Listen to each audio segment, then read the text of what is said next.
know that poor Mustang was out of gear, and my buddy shifted into fifth and just kept going. He had a whole gear left.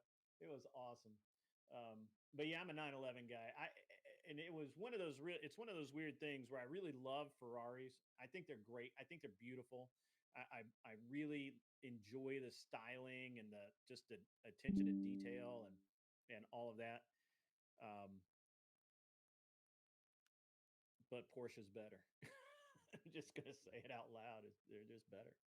So, you know. Yeah, I really enjoy listening to you talk about how you used to own a racing team, Grid. I didn't know that. Like, this is new information. Yes. You seriously didn't know that?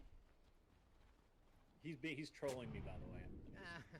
Not a whisper. He's known that like the whole time. Yeah. I always wanted to be a car guy. Like my first car was gonna be but then I crashed that, and then I got a four-door Civic when I was still in high school, and I had a friend who was, just a racer all the way through. We were getting parts on eBay, and I got my rims on eBay.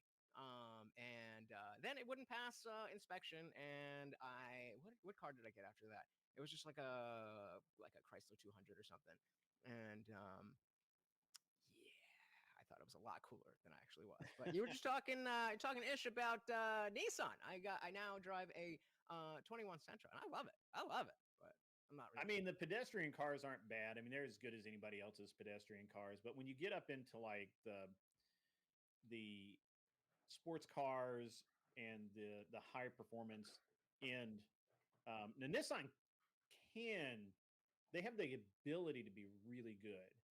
Why are you mispronouncing Nissan, man? Because I do it on purpose. You mispronounce it on purpose? I don't make that. Look, I'm drinking a Coca-Cola. Yeah. I'm being sponsored by Coca-Cola now. They pay me $3,000 a year to product. I'm here to sponsor whoever wants to put whatever they sell in this cup. Let me know. So, right, like Nissan can do it. They just don't, and they fall short so many times. Yes. Especially like the GTRs, like the R34 will just eat bearings. Just eat. Like, I knew there was a race team in England, and we were kind of doing some tech support for with the suspension, and they kept blowing engines like all the time. And they actually ended up LS swapping a perfect R34 because they could not keep the Nissan motor running. And it was, I mean, I'll talk shit about them because they don't hold up. Yeah, and the same thing happened when they had the hold up. Yeah, and the same thing happened when they had the Tyler's having tech issues again. The same thing happened with the new Skyline, the R35, when they brought that out. A friend of mine, it's Tony Rivera at Brass Monkey Racing. He did everything he could to make this car a race car, and it just wouldn't do it. And he ended up going back to Porsche, like he should have. He should never have left. But cars were cool. They were cool, but they were unreliable as shit. So tonight, are we actually so all of the prompts that all the prompts tonight should center around violence on the left, or violence on the right, violence on the left, so. But you had sex on there, right? So we're gonna talk about like the way that and I also am gonna allow some topics on interpersonal relationships or whatever you want to call it, and I don't know, man.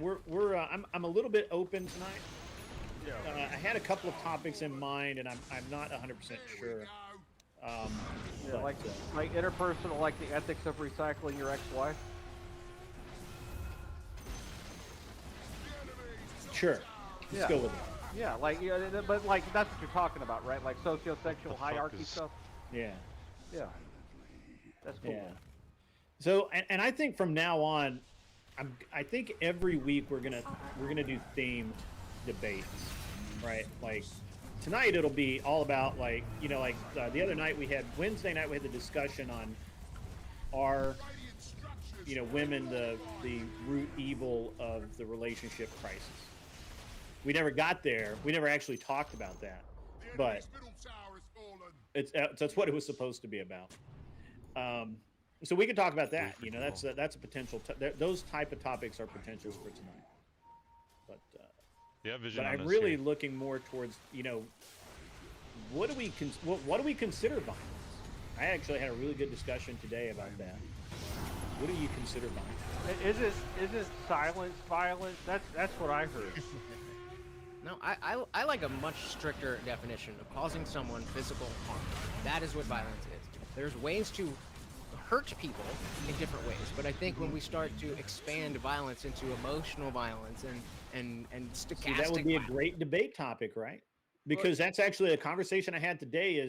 Is that when these studies are being formed, especially like with CSIS and some of the others, like CSIS, I think there has to be a fatality. So they don't even consider it violence unless somebody dies. Yeah, unless it's on the right. but see, Yeah, unless it's on the right. Yeah, right.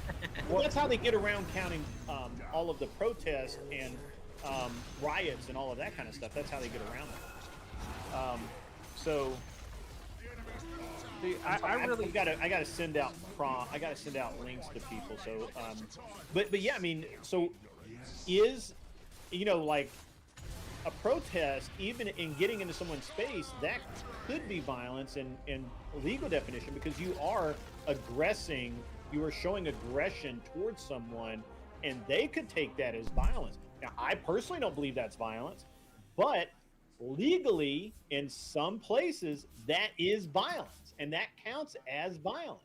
So see, these are good topics to talk about. These are good topics to debate back and forth. yeah, and see, I thought they were connected, right? Like sociosexual I hierarchy. know you did. I absolutely knew Yeah. you did. Yeah, well, no, I- like really though, like they both have something in common, right? People are always sure. trying to redefine what they mean, and also that the context of when you should engage in both sex and violence is extremely important, right? If you try and do it too early, it's bad. If you try and do it not at all, like being impotent, like both sexually and in terms of your ability to enact violence is a bad thing, right? So timing is exceptionally important. That's why I picked Kairos as my name tonight because it's all about the appropriate opportune time to engage. I mean, some people consider sex, the act of sex itself, violence. I just had someone in my chat say exactly that. Sex is It's violence. it's always better when the stripper's crying. Government is violence, and violence is necessary for any civil society. Government is Oh, violence. yeah. Government is yeah. violent. Tyler It is. hasn't said anything, and the first word out of his mouth is the hot take. The Good hot to see you, take. Tyler. Good to see you. Hey, I just got a new camera, by the way. It's You 4K. look Looking good. sexy. Let's, Yeah. let's take a look at this young man. Look at that guy. Look at him. You're a little grainy, a little out of focus. You should need to turn up that res a little bit. You'll be all right. It looks good, man. Yeah, we can almost see you too well, Tyler. Oh man. Oh man. I mean, it's what I imagined if my The coloring looks real good. hand with like a blanket. All She's right, like, why is that I'm going away? There we cold. go. I'm Oh, cold. now he went full screen. I don't want that. Why is he not going away? Well, it's the average There we debating go. lawyer show. All right. But yeah, it's a good camera. What'd you get? An Ozbot?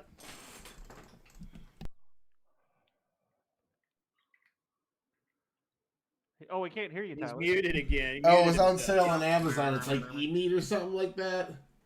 Oh yeah. 4K AF, so that means 4K is fuck, man. I'm Right, ready to right. go. 4K is fuck. Right, I got Hey, you, bro. If you I run got that for you. longer than about 30 minutes, you may have to turn down the quality of the resolution that it's actually reading from the camera because it'll heat up a little bit on the inside. I melted one. Well, Tyler, you know that's all right. Does your stream go all the way up to 4K? I don't I mean, know. I can. I thought I only get up to 1080p as the selections. So Yeah. Well, and then what comes through Streamlabs will be different also because we get just this box that we're in right here, and I think it only do like 480 at the highest for each of the little boxes. yeah. Yeah, when it's like this, it won't. It Yeah, won't. let's save the box talk for the sex debate, okay? There you go. There you go. Yeah, I mean, you got to start the violence right when the sex I starts. don't think Kel's gonna make it tonight. I will send her a link just in case, but she was fairly upset last week. Yeah, So you were mean to her. What happened? I was not mean to anybody. You, I was my normal self. Yeah, I know. That's what I said. Okay. While we're sitting here, why don't we talk shit about that stupid ass debate that Connor perpetrated on everyone last night? I would also pull Fugazi in that and blame him a little bit, but he's not that good and he didn't recognize what was going on. At no point did Connor actually address the actual topic of the debate. All he wanted to talk about was the men. It was all about the men. And he was insulting as fuck, saying that, like, hey, IJ, did you know that military men can't go 7 months without sex? Did you know that? What? If not, they'll turn gay. Right? Isn't that what happens? That's what happened to Kel's roommate, right? Please tell me you're being hyperbolic. That's No, not- he literally said that. He literally said that. He's like, not all of them, but some of them. That's It is, dude. It I was saw you blowing up in chat grid. Like, I do all right, but let's just say I'm glad that I'm not in the military. I mean, I have to say that Connor actually had something that he kept on screwing up. Like some of the somethings he had when he was talking about like men enrolling because they want to get laid, right? If you actually look at the statistics, there's no statistics basically that say that, because when men are filling out the forms and things like that, like why you serve, they're always going to go for a stoic type of purpose. But there have been many studies that actually show out there, based on like watching soldiers in interviews and things like that, it is to be laid. So he actually kind of had a point there, but he kept on making stupid things. Whenever he had a good point, he would back it up with something stupid and totally counter. I mean, okay, all right. argument. So, Like I felt he actually even have. if I grant that men are signing up to But there have been get many studies laid, actually that show has out there. nothing to do with women being in the military. And I That's grant that literally too. there's zero resolution there. Like one is one side and the other is the other. There's literally a reason why there's this saying, there's a girl in every port, because that's what dudes do. They're not banging. They're not banging their squad mate unless, she's kind of hot and, she wants to, because, they're, barracks bunnies as it is. But it was the worst. It was the worst point in the debate. That was not a point in his favor. That was a detraction completely. The fact that men want to go get laid has nothing to do with the fact that they're women in the military. Like, well, and one of the things that's literally saying that not only can men not control themselves for 7 whole months while they're on deployment, but he endorses cheating, because obviously if they're not capable of staying faithful to their wife for those 7 months, if they can't handle it, they're gonna go nail something. He said that. I didn't. What? Okay, so I think I know what's happening here. Since Connor has been palling up with Destiny, he's strategically picking debate partners that he can beat. He's never really getting challenges anymore because he's a coward that's doing it for political purposes and not because So on top of that, like, he doesn't know how to form arguments anymore outside of like what he knows in his head. So all he's doing is telling on himself that armed service and being like in the armed forces. I don't know if he was. I know he was a security guard or a cop or something like that. Well, he was a cop. So he was in the armed forces. He said last night he was in the Marines for 4 years. But he's just telling himself. I almost wanted to fucking laugh. A Marine that does 4 years is called a failure. I mean, think about like the link that he went from the Marines to talking about how being in the Marines without chicks makes you gay, and now he's Destiny's buddy. So I think it all is straight. The only thing about this that's straight is the logic. Everything else. awesome. That was awesome. That was so good. The only thing straight was the logic, ladies and gentlemen. I'm sorry, Oh I don't like to talk like that in front of Vibe. Yeah, I'm sorry, listeners. Now he's been to the Philippines, baby. He's heard some things. No, I mean, I'm always looking for something logical out of the person that's losing, right? And like I'm sitting there, I'm like, there were so many things I felt. You're 100% right. Like he missed actually making the point. He went off on these diatribes that didn't make sense, but there were pieces in there that I think he could have built off of if he just had some sort of structure. I'm gonna give Fugazi. Now, normally, so like, look, I like Fugazi. He is a cool dude. I don't think he's a good debater. I think that he's like he has rhetoric that he sticks to, and if you move him off of it, he gets lost in the sauce. That's cool. That's fine. Or no harm, no foul. But I'm gonna give him like huge props because I promise you, he did not prep for hard charging young military men have a predilection to dick if they don't get pussy for 7 months. Fair enough. I mean, yeah, that tracks, right? Like I'm sure he did not see that coming, and he did well with it. I mean, he really did. I mean, I've got to be honest with you. That was it was pretty good. That's not a bad argument. I remember back when I was a kid, it used to be a joke that in the Navy there'd be like, 80 men that go down in a submarine and 40 couples come back. Right.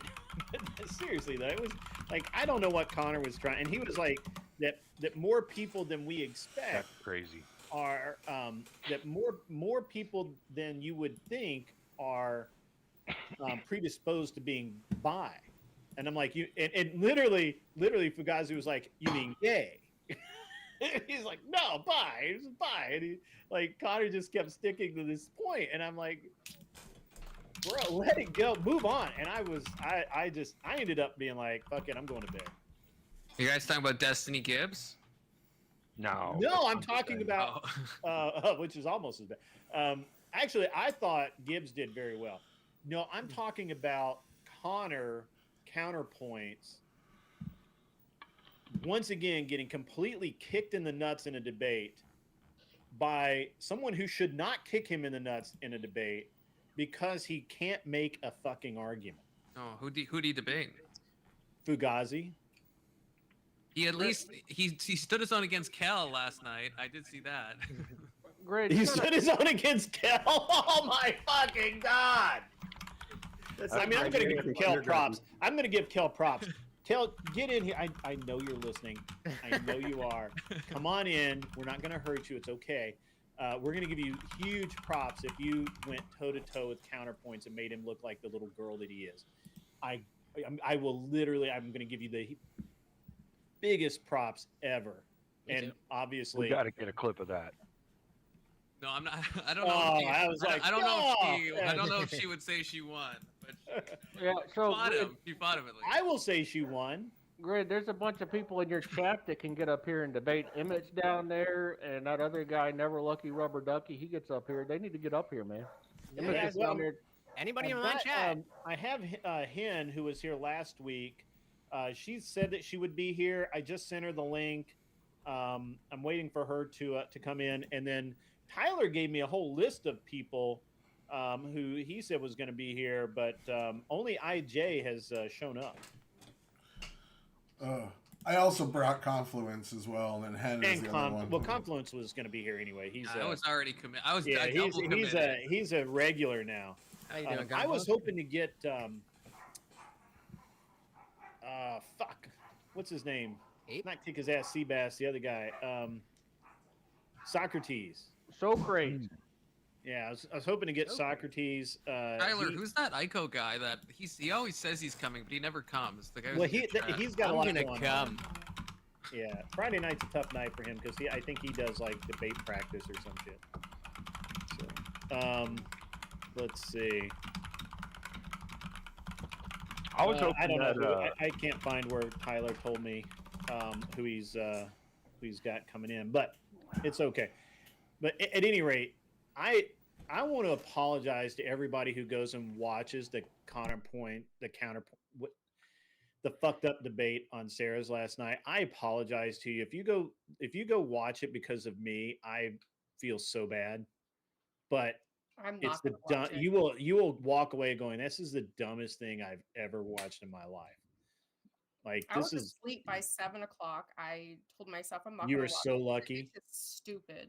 It's a You are stupid so topic. lucky. I wish I had been, but it was like a train wreck. You just couldn't. You couldn't walk away. That's what I've heard. That's what I've heard. It's like the more they talked, the worse it got. Yeah. And in the end, it was literally just Fugazi calling, or accepting the fact that Counterpoints is gay. Counterpoint saying that he's not gay, but things happen in the military. Apparently, I don't know. Oh wow. Yeah, I don't know. And I made like 5 or 6 low budget super chats, just some low strikes. And finally I was like, all joking aside, can one of you please make an argument that actually addresses the prompt? and I'm positive Counterpoints has been talking shit about me nonstop since then, but fuck that guy. Hey, can I ask a question to you guys? Actually, so Yester and Raging Tomato, they're all talking about like trans and gay in the military, and I want to like, what's this panel's thoughts? Because they all seem like that's mainly fine. Sarah had some reservations, but like most people seemed okay. Like, what's your guys' stance on that? On what specifically? On trans people and gay people in the military. There is no place for that. Yeah, No. it's just like if I'm too short to do the things that you need to be in the military, and you are prevented from doing those things because of other reasons, whether it has to do with trans or not, there is a metric. No, but I guess they were okay. So Jesus, you would agree because that's what Sarah and the whole panel was kind of saying. They're like, if you can, as long as you can do the task, then it doesn't matter what your gender identity or like sexuality is. Well, yes, agree, but disagree? Well, yes, but the caveat is paying for medical stuff. So like you could be there, like, but we're not paying for your that stuff. go into the military to get that medical, to get those surgeries and whatnot, and they only do the 4 years. They're not in it. They're not dedicated. They're only in it for the medical. That explains Connor. He only did 4 years. What a fucking look! We've solved the mystery, folks. We've solved it. Counterpoints is becoming ContraPoints for the benefits, and then because I'm not checking. Linger even after the 4 years. They aren't committed. We need to go in and do the work, and they're doing it for the country and not just for the shit that they're gonna get. I think this is not look. The problem is this is an issue that has no single facet. You have such a widespread spectrum of people who do this, right? Like you have the people who are gay that go in that are, that you would not know that they're gay, and they don't want you to know they're gay unless they're dating you, right? Like they're like, hey, I live my life, you live your life. I don't want to hear about your wife. You don't want to hear about whatever, right? And those people, I think, all right, cool, that's fine, whatever. I have a problem with that. Then you have the people who want to go in and force change, which is there. And look, I've read where they've come out and said, yeah, my agenda was to go in, be a service member, and then force them to accept me, force them to bend and modify the rules for people like me. Because if not, that's discrimination or whatever. But the problem is that the military is nothing but discrimination. They discriminate on if you can't do enough fucking push-ups, if you're too tall, if you're too short, if you're too fucking fat, if you're too fucking thin. It's nothing but discrimination. So actually, I'd make the argument that they shouldn't be allowed in because of the reason that the military is supposed to be a cohesive unit, right? And if you have and if you have insane people in there, like the trans people or the gay people that was my next segment. Is then you have the people who are insane, who want to run around in dresses and shit. Yeah. And not the ones that are like, look, I know I'm a dude, but I just like to wear dresses because what the fuck, I want to feel like a girly man or whatever. Look, that's like borderline insanity, right? Okay, what about MASH? You guys know you're old enough to see Yeah, MASH, yeah, I remember. right? Yeah, right. Yeah, so like Klinger, right? Like Klinger was trying to act insane, and they're like, Klinger, we're not buying any of this shit because you're a dude, and you know you're a dude. You got a girl back home. What was her name? I forget what it was. But yeah, I love MASH. I watch the reruns all the time. It holds up for an old show. Hey, there's Hin. Aneda. Oh, Hin, nice to see you again. I was really hoping to see her come back. Yeah, and she's going to be here Wednesday for the discussion panel as well. But I mean, look, that's where I'm at on it, right? Like I honestly believe I'm not like, look, the dudes that want to wear dresses can't be in service because they won't respect the uniform. If you don't respect the uniform, you can't be in the service. That's just the way it is, right? Yeah. Again, the military is nothing but discrimination. Now, the truly insane are the ones that want to, like go full body conversion. They're trying to, they're truly insane people, and we should not allow insane people in the military, right? Like that's just the way that works. We shouldn't do that. So what you're saying before, Grid? Oh, sorry. Go ahead, Cleaner. I was just gonna. I know Hen was in the military.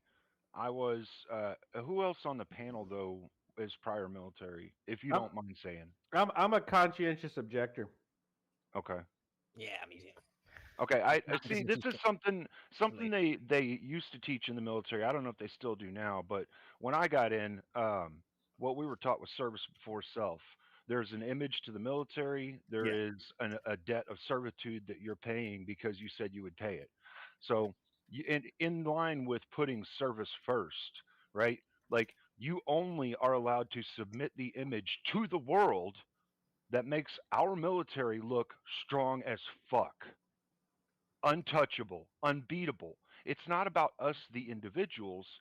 It's about the ideology, right? Like we all know that in war, whenever you're fighting somebody, there's going to be a group of guys, and that group of guys is an ideology. They are the grinding American military that will destroy anything. But the thing is, like, the individual goes out there, does the job, lays down because he died. The next guy comes up right behind him because he is still the ideology. And so it doesn't matter how many of us go down, we're going to come at you and we're going to keep coming at you until we annihilate you. So this mentality, this image of the strong man that is coming no matter what, like it has to be a certain way. And it always used to have to be a certain way. It's the guy that's either single or he's married, he has family, he's a strong guy, he supports his community. They have medals and commendations for guys that go out and support their community in all kinds of different things. It's that image, that constant image of these are the pillars and the foundations of what humanity should be. This is what we want the world to see. If you can't achieve that, then you're outside the best of the best, and you shouldn't be in the military, or at least that's how it used to be. Yeah. So what you're saying is just normal people instead of the weirdos. Got it. So, Grid. I was, since you got 4 people that are debaters in the panel now, I was going to tell them how I plan on judging tonight. Yeah, go ahead. Right. Yeah, you're gonna give me minus 22 points again, Anson? No, I just want to know. Just tell me up front, brother. I'm using a different metric tonight. Everything is going to be Kairos based. And so you will be judged based on your ability to use the opportune moment at the right time for action during the debate. So if you are behind in your argument, or if you are ahead on your argument, or if you don't really make an argument, you haven't achieved Kairos, right? You have to think about like the awareness of what your opponent's saying, and use your experience and practice some self-control so that you have the right timing to make a quip when you need to, or push back against what the opponent's saying at the right time, right? All right, so given that, can I actually compliment Tyler on his Shaw that when he came online, that I thought it looked great? His Blanky? It's Blanky, yes. I'm trying to score brownie points right now. Gotcha, right? Yeah. Tyler, you're so handsome. I just wanted to say that. It's a throw blanket. They call them brownie points. Are the best kind of blanket. They call them brownie points because you give someone weed brownies. That's how you get the points. I mean, hey Tyler, are you still judging heavily on openings? I gotta know. I haven't changed my metric. Yes, I Okay. am an opening-based judge. I'm trying to play to the judges here, okay? You set your own win conditions. That's right. That's right. I'm hoping that some other people will show up, but we'll see. I know that a couple were going to be late. They told me in advance that they would get here as quickly as they could. But yeah. So, is anyone here in favor of arguing that the left is the less politically violent party? I think we're missing an entire side of the argument here. I mean, an entire side of the argument. I'll make that argument. I could make it. I'll do it. I could make it, but wait. Okay, hold on. Is there anyone here that? Is there anyone in the chat? Anyone on stage that doesn't think the left is the more violent party? That doesn't? Yeah, that doesn't that's think. what I thought you were asking. I don't. Yeah. I would say I even you have. Don't, IJ? No. I do. I mean, I do. That's what Tyler was saying. I don't. You don't think the left is the more violent party? No, I think the left and the right are equal in that each of our sides has some crazies that make us both look more violent. Personally, No, what about no, Hin? no. Isn't Hin a leftist? Hin, aren't you on that side? No. The right is significantly more violent. The problem is that the left is much more disorganized in their practice. We're not talking about capacity of violence. We're talking about actual violence. Yeah, I think the right. That's up for the debaters to make that case. I think, not generally. Definitely the right. Because that's if I was going to argue for the left, that's how I do why it. do you think the right is? Cleaner, why do you think the right is the more violent party? Well, within our military, No. That's people, capacity for violence. Yeah, no. I'm not saying capacity. I'm not even going to capacity because if I was going to go to capacity, I would have started out with our veterans who have seen and done horrible shit, absolutely. but are calm. If there was a political civil war right now, who would win? I'm talking about having committed action. Yeah. Our military members, a large portion of our military members. I think we're gonna have to narrow this down. You mean like in military service, like in Iraq and shit? Yeah, no. Cleaner has a point. No. Cleaner has a point. You didn't but like, you didn't say only civilians. Right, and I said, I'm gonna have to clean this up. I'm gonna have to rework this prompt because you're right. In the mass, like literally, I played the video of you guys of my friend saying that legitimately he should be considered a mass murderer. That's because of the things he's done. I mean, he really, that's it, right? Yeah. So that is different, I think, than what I think we're talking about political violence in civilian society, right? Well, or just violence in political in civilian society. No, I'd take that too, Grid. Like that doesn't change it at all because if you look at civilian, right? Who enacts the most violence against civilians? The police. The police are overwhelmingly right. The police aren't civilians, though. Police are officers. But it's violence on the civilians, right? From the government, it's political violence to keep them in line, right? It should be civilian on civilian violence. Yeah, I think you guys are trying to twist this. Because but then I appreciate the police are right wing. I like the refinement. I like to continue refining it. Yeah. I think that's good. Police are unionized. I don't know if I consider them right wing. To get at the police are union. Well, actually, it used to be a joke. I mean, it used to be a truism, but not I mean, as a joke, but it was really true that that cops did not vote Democrat because they felt like Democrats were always stabbing the police in the back. And definitely wouldn't since like Black Lives Matter, surely, right? Like. What cop you would be vote Democrat? Man. You would be surprised. That's sad. That's voting against your own interest. Did you see the thing in Portland from like today? Portland, it was yesterday. With the lasers? I think where this guy's like filming. He's a TikTok guy, and he's just filming. And this dude, and I mean like he's a big boy. He had not missed breakfast, lunch, or dinner ever. And this dude comes running up and he tries to kick the phone out of this guy's hand, but he's so unathletic, he doesn't get his foot up high enough. So it becomes a very futile front kick.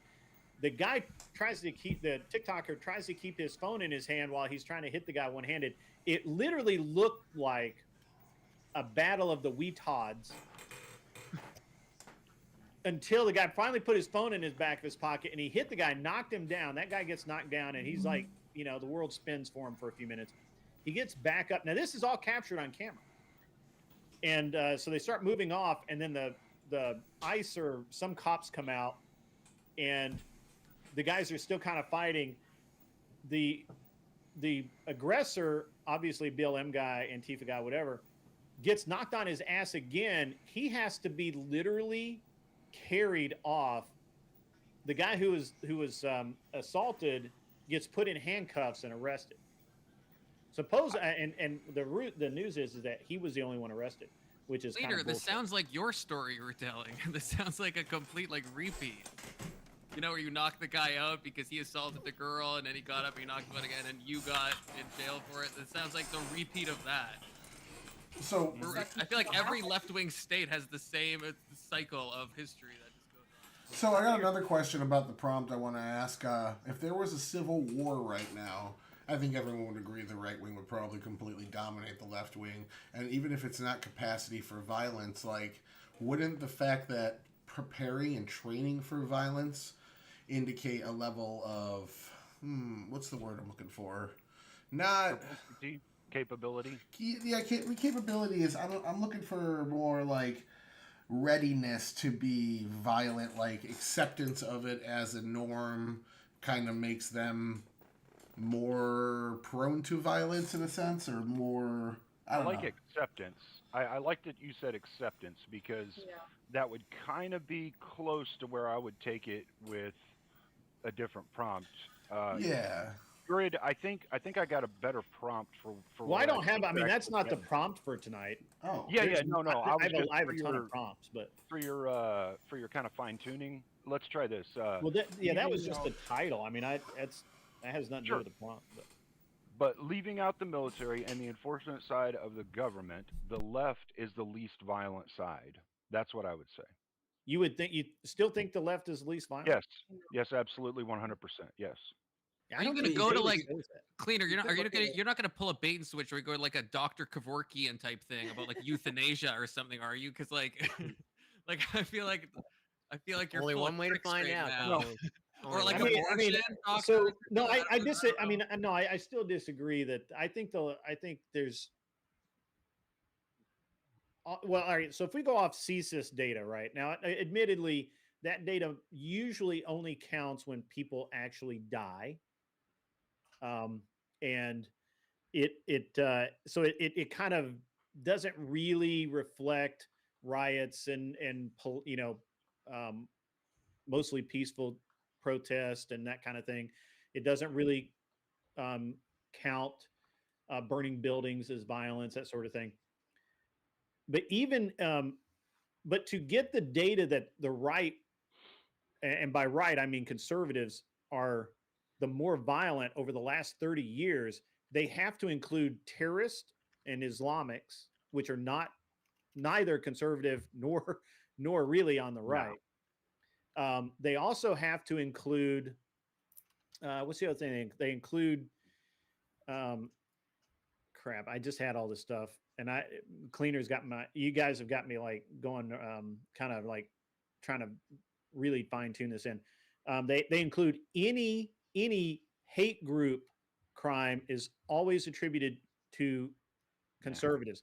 It doesn't matter if they're National Socialists. It doesn't matter if they're fascist or whatever. It's just automatically attributed to the right for some odd reason, I guess, because if they have, even if they have socialist in their name, they're on the right. I don't know how that works out, but whatever. I wouldn't go with any of those arguments. It's not an argument. I mean, that's just the way they do the data. That's what the data is compiled of. Well, When you parse that out of the data and you look at actual political actual violence, right? From the right, there's the amount of violence is so much less than on the left. It's insane. Well, like, Grid, would you not say that there's a general perception of left and right when it comes to violence is that the left feels like they're the ones that say, "Hey, I'm asking you to stop," and the right is saying, "I asked you to stop, and this is enough." Right? There's a difference in force when the left is claiming that they're trying to stop something. They're like, we're trying to do this peacefully. We're trying to do this like through words. No, and then the right has the impression, and this is just an impression that I think most people have. The right kind of comes in and says, no, that's stupid. We're going to enforce this and stop it. That's the only actually, thing I think you have that backwards. Like castle doctrine and self-defense and stuff. Yeah. So this is actually how it goes.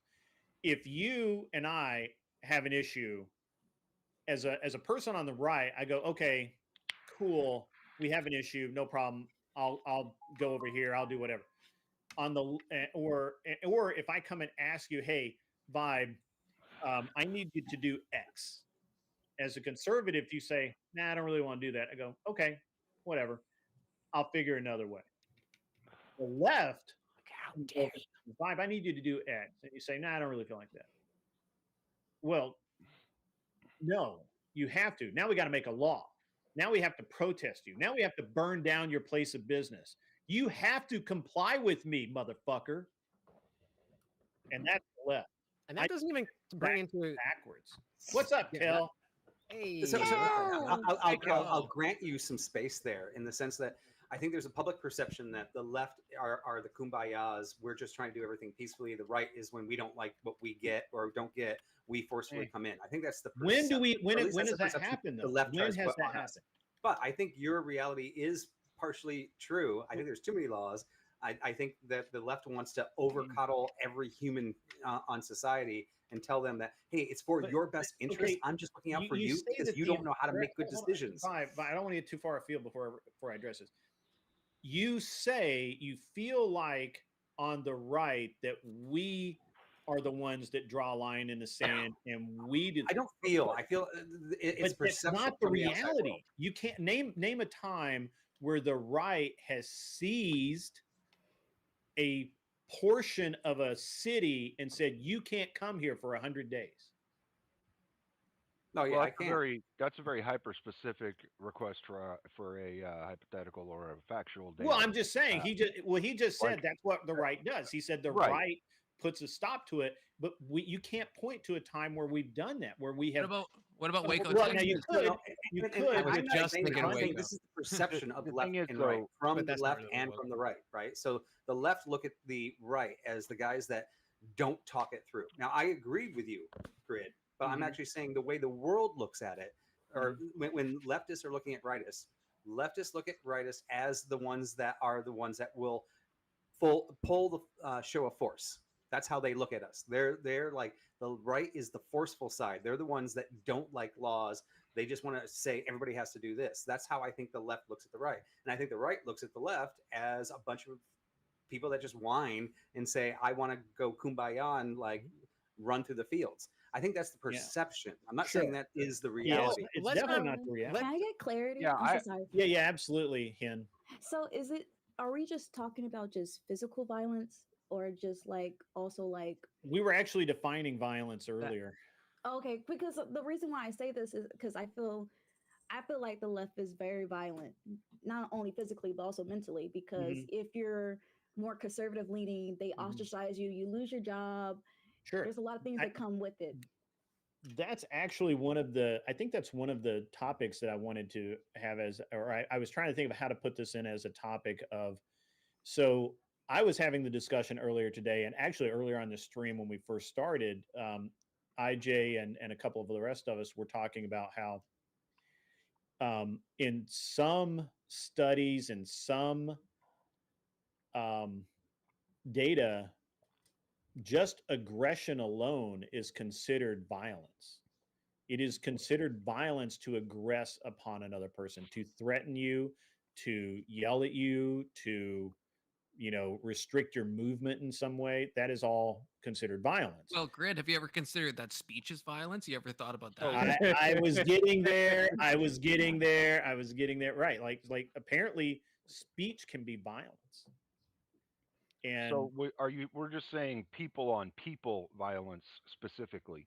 Yeah.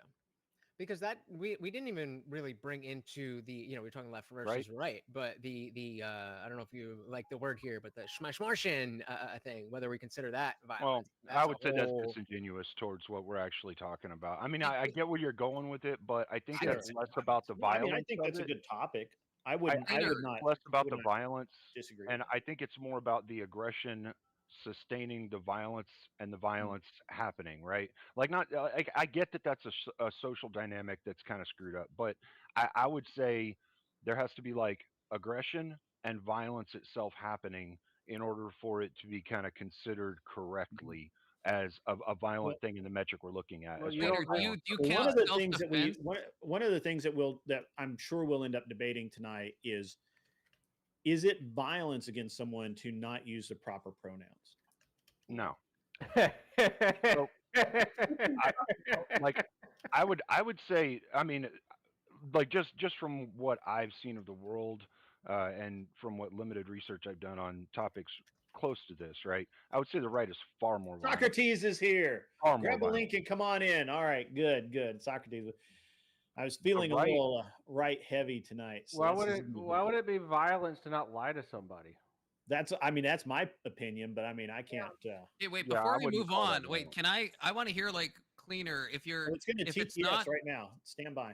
Okay. Yeah, I can answer that question, but we'll get to that. TTS. Oh. Coming.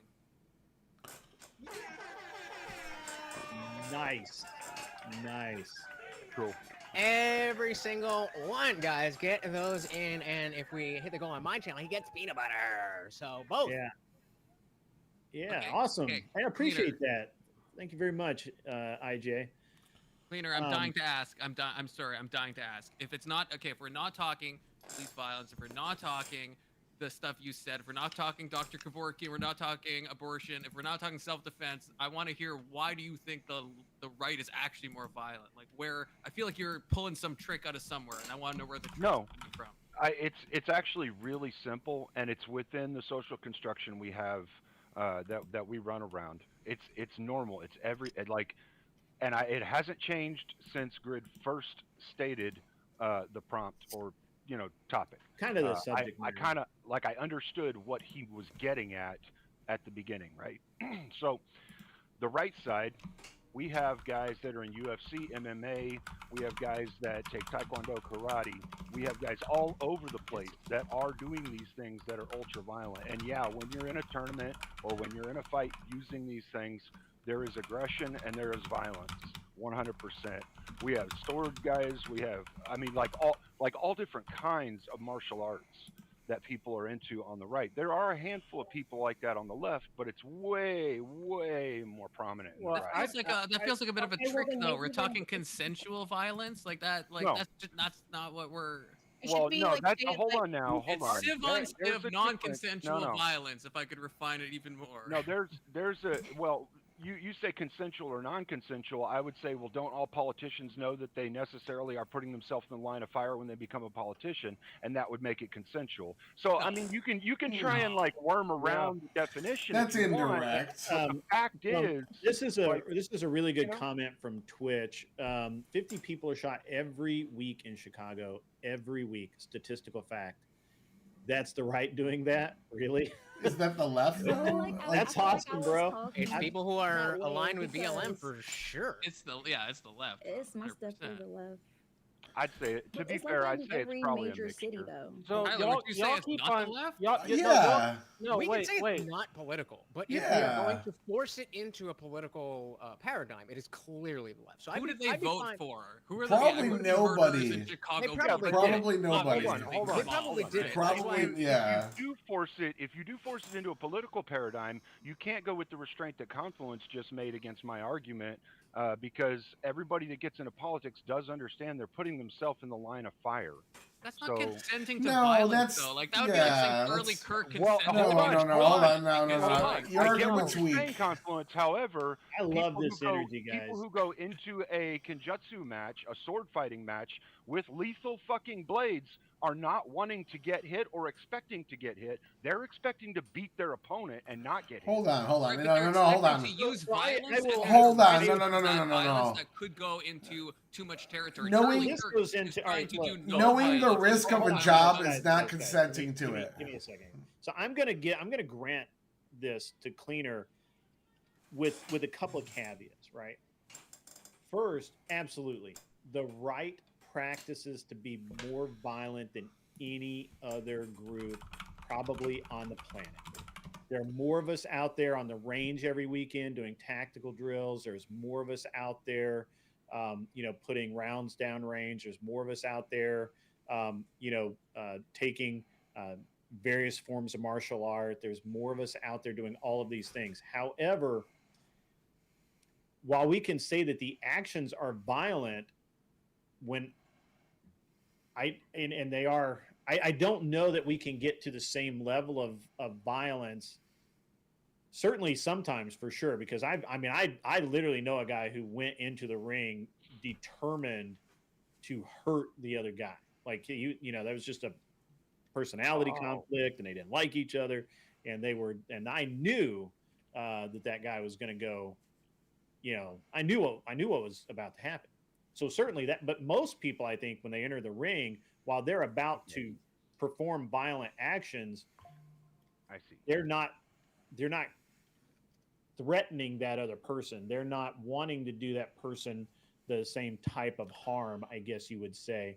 Well, like, could I ask about? I can't remember the Let name. me jump in your guys' discussion. One more point. So, and when you get into kata, like in some karate, Brazilian jiu-jitsu, that sort of thing, you have to pretty much work. You have to kind of let the other guy throw you around, right? Like you kind of have to be a participant in the holds and that sort of thing, because it's a lot of it is performative, right? It's who has. I'm sorry. For training, right? Yeah, but not. Well, no, even in a match. So there's actually funny you mentioned that. There was this guy who's a professional fighter. He is a karate guy, I think, mostly, but he goes and debunks the myths in various forms of martial art. And one of them, he did Brazilian jiu-jitsu, and he just did not play. He didn't play the game. So when the guy would try and take him down, he would simply move so the guy couldn't take him down. And the idea behind BJJ is you have to end up on the mattresses for it to work. Mm-hmm. If you stand there and don't sit down, participate, they can't do anything. And so the referee actually told him that he was going to throw him out of the match unless he went to the mattresses with the guy, like unless he allowed himself to be put in a position so he could, that the moves would work. Sure. And so there's no violent. That's not. I mean, while it is a violent act, it's not necessarily violence in and of itself. And I'm not trying to narrow the scope. I think these are great points to argue in a debate, but because I'm not going to narrow the scope. Like if you want to talk, if you guys want to use this in debate, consent, that's fine. though, that's consent. What Cleaner is talking about is not consent. Consent is saying you allow something. When you become a politician, you're not saying I'm allowing people to come and execute me. Well, but hold on, there's a group that we're leaving out here of allowed violence, like all the sexual revolution shit, femdom, spike pegging, and all sorts of violent sexual acts are consensual violence, and that's a big group of people. You'd be shocked how many people are part of it. Hold on. I got to address the chat for 1 minute. Guys, do not use periods or @ signs in the chat. Do not try and post links in my chat. The robot will beat you up, and he'll time you out for 60 seconds. It has no sense of humor. Okay, I want to bring up something real quick, if I can. You guys know there was that famous case. PTS.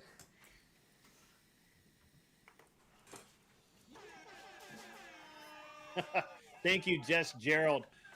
Normally, I would re-trigger that TTS because it was interrupted, but hopefully it heard enough of it. I really need to figure out a way to pipe the TTS into the stream without it screwing up my mic.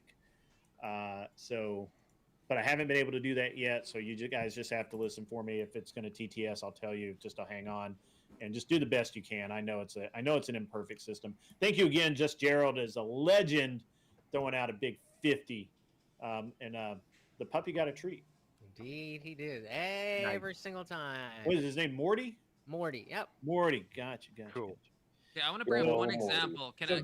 Those will be great points to make when we're actually debating tonight. What I want to do now, because we have a pretty good group of people. I was going to say, I wasn't really here for debates. Someone said that you wanted to press me about talking to Connor on Sarah's stream. I didn't want to press you about that. I thought it was apparently I was going to congratulate you for going toe-to-toe with Connor.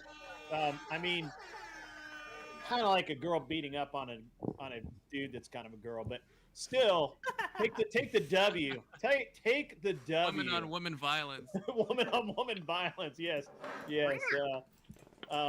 Connor, he never did actually make an argument last night, and the women should or should not be in the military debate. What a pussy! He should have just simply addressed it and taken his L from Fugazi, which is what I'm sure would have happened anyway. But at any rate, and Connor is welcome. By the way, Connor, if you're listening to this, feel free to just jump on. We can go back and forth. I will put everybody in the back room, and you can just have at me, bro. Connor, you're a bitch. On. But you won't, because you're gonna hide on your channel and you're gonna snipe at me. That's what you're gonna do, because you're not cool like me. CT, we can hear everything. Your mic was just a little on the loud side, so when you come in and you're banging around like that, if you can mute that while you're doing that, that's great. And then you can unmute, no problem. Yeah, just it's really distracting. So good. I wanted to come in because you guys were talking about martial arts and everything. I did want to ask: is there anybody that trains in here at all? Yep. I'm getting back into it. Yeah. Ooh, okay. That's a debate I want to see. I'm a lefty. What do you do, Socrates? I do taekwondo. Do you really? I do BJJ. Nice. Yeah. That's the debate I want to see. That's a good. Yeah, I just literally like. Have you seen the video where the karate guy goes to the BJJ tournament? And he won't. Yes. He won't do the thing where he like lays down on the mat for those guys. It's pretty fun. Anyway. Yeah, you're talking about the guy who wouldn't get on the ground. He wouldn't get on the ground. Like the guy would try and do a leg takedown, and the guy would just block the leg takedown. Yeah, that's a yank him. But he's also a legit like. Oh yeah, no, he's like. Make no mistake, dude's a fucking rock star, right? Like he's a legit. I mean, I said he's a professional fighter, right? Like he's not somebody. He's not new. I'm getting back in I used to do a bunch of different stuff. I'm gonna now that I'm healed up enough, I'm gonna get back into Krav Maga. Oh, nice. Yeah. Just real quick, because Guamtek is too humble to say it, I want to give him a big congratulations. He just got his purple belt, which is nice, dude. Real feat. Yeah. The one I've been studying lately is called Kyoshu Jiu-Jitsu. It focuses on nervous system pressure points in the body to disable or cause pain in your opponent. A finger, basically, in the right spot. It's pretty cool. Yeah. That's some serious stuff. I did some karate and jiu-jitsu in college that we learned some like pressure point and locks and stuff, and it's very painful. Very painful. Oh yeah. I will say, I mean, sometimes when you watch UFC fights, you can see that play into the strategy of the fight. The one that comes to mind to me is years ago, DC Cormier versus Sylvia. DC basically stayed on his back, and he won the fight by basically just laying on Sylvia. Prey. Yeah, just laying. Yeah, he just laid on him because he had the weight. He's much shorter, so he didn't have the reach. But he just used kind of a ground and pound wrestling style to win. So there's multiple ways to address any fight. But I will say also some of those martial arts are fake. It depends what you're trained in. It depends how you use it. and where you train also, because there's real arts, but there might be. No, in my dojo, my guy can just do like that and beat everybody up. What do you mean? The Aikido of it all. There you go. Redirecting. The Aikido guy. Who's the Aikido? Who's the Aikido actor? Steven Seagal. Steven Seagal, baby. But I will say, you put some respect on his name. There is no, application for Aikido. It is if you know how to use it the right way. Okay, but it isn't Gumi just Tech. you grab somebody. Have you seen that guy on YouTube who was like an Aikido black belt, and he's like come around because then he fought that, I can't remember his name, but he fought a black belt in jiu-jitsu, he got destroyed, and then he actually like had a come to Jesus moment. He's like, Aikido actually mainly doesn't work. But that's why I'm an advocate. That's why I'm an advocate for having more than just one martial art that you mess around with. Like, I've tried a little bit of kickboxing and Muay Thai and stuff too, and while I wouldn't say that that's something I'd rely on, I think all the fighting is women are not just literally one martial art for everything. You have to be able to be well-rounded. Muay Thai and be able to- BJJ. That's a wicked combo. No, I just started learning about this one. Like I got a book that I was reading about this one. It's pretty interesting. I haven't gotten into the practice of it yet at all, but like what it talks about is stuff that you can use in literally any other martial arts style. If someone gets close enough that you can touch them, like you hit them in the right spot with just a little bit of pressure, talking like 1 pound to 5 pounds of pressure, tag them in the right spot, it can disable them for a second or at least stun them so you can get in something really dangerous. What I don't about know gun how fu? seriously. I don't know how seriously everybody else is trained, but when I was a young man, I remember. So like, I've gone home pissing blood because I've been hitting a kidney so hard. I have literally like damn near blacked out from getting hit in the liver. Like you have no idea what it's like. It to get sucks. hit in the liver. If you get like a real strike to the liver, is like you are down. Like you are instantly, you shut the fuck down.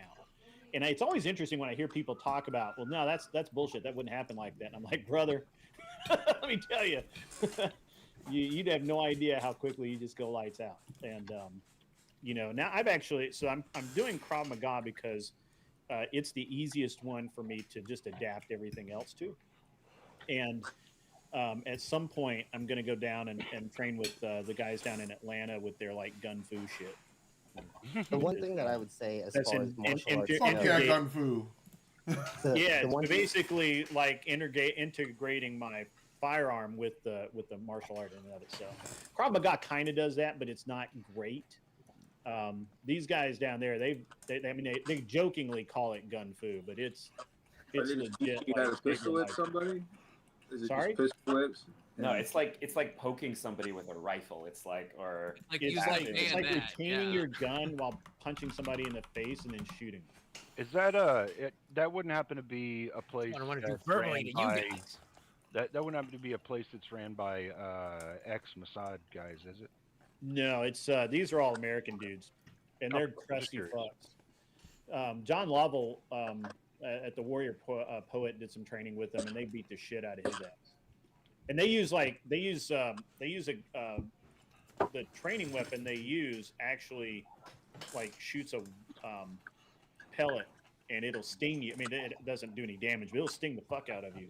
So you know not to do that again. Like a higher powered airsoft pistol or something? Yeah, it could just be an airsoft pistol. I don't know. But anyway, let's get into this, guys. What I want to do is I want everybody to go around, say who you are, what your role here tonight is, whether you are a debater or a judge. And then, if you have a channel, shout it out. If you don't want to, just don't shout it out. And then we'll kind of roll into this. I enjoyed I enjoyed this opening banter, but the people came to see some blood sport debating. Do it. We got to give the public what it wants. All right, so we'll start with Anson and just work our way around. Yeah, I don't have a channel. I keep on nuking my channels because it's funny. I'm the judge. I'll judge you based on Kairos tonight, whether or not you make an argument that is, timely. Yeah. Go ahead, Jesus. What's going on? I am Lutch, aka the Indian Jesus, here to resurrect the second coming of Common Sense. I'm live every Monday, Wednesday, Friday, 8 p.m. Eastern on my channel. Please go check that out. I am a MAGA atheist. I used to be a little bit more of a default liberal, and then I kind of got red-pilled. But I did my research on the religion stuff, and I'm always open to change my mind, but I think I know what I know. Pretty good. Go ahead. I guess that comes over to me here. I am Vibe. I am a moderate to amateur to failure debater. I come here to learn from you guys and try to become better at doing what I do, but I also am the host of the Uncomfortable Bible Study, which you guys can catch on Sunday. I'm also on many platforms. I'm not Old Greg, but if you guys are familiar with Old Greg, that is some British humor from the BBC. Go check that out. Also, Anson does have a channel. Did that get shut down? Yeah. I shut him down real quick, bro. Oh man, well I liked it. I watched the first 3 episodes. Well, I'm here to make a point. So looking forward to whatever comes up next. But yeah, that's it for me. I'm Old Greg. Yes, you know what it is. The show was called The Mighty Boosh. Average debate enjoyer. Since I've already mastered the art of debate and my skills are unmatched, I am judging tonight. I am the ultimate enlightened centrist. I don't really have a political camp. About 55% leans a little bit more to the left than right, so I kind of would say slightly center or left, but not by much, and there's a lot of stuff I like that is right wing. So, average debate enjoyer on YouTube and everything. I am not just a judge, I'm the judge. So, ignore the other two. My decision's what matters.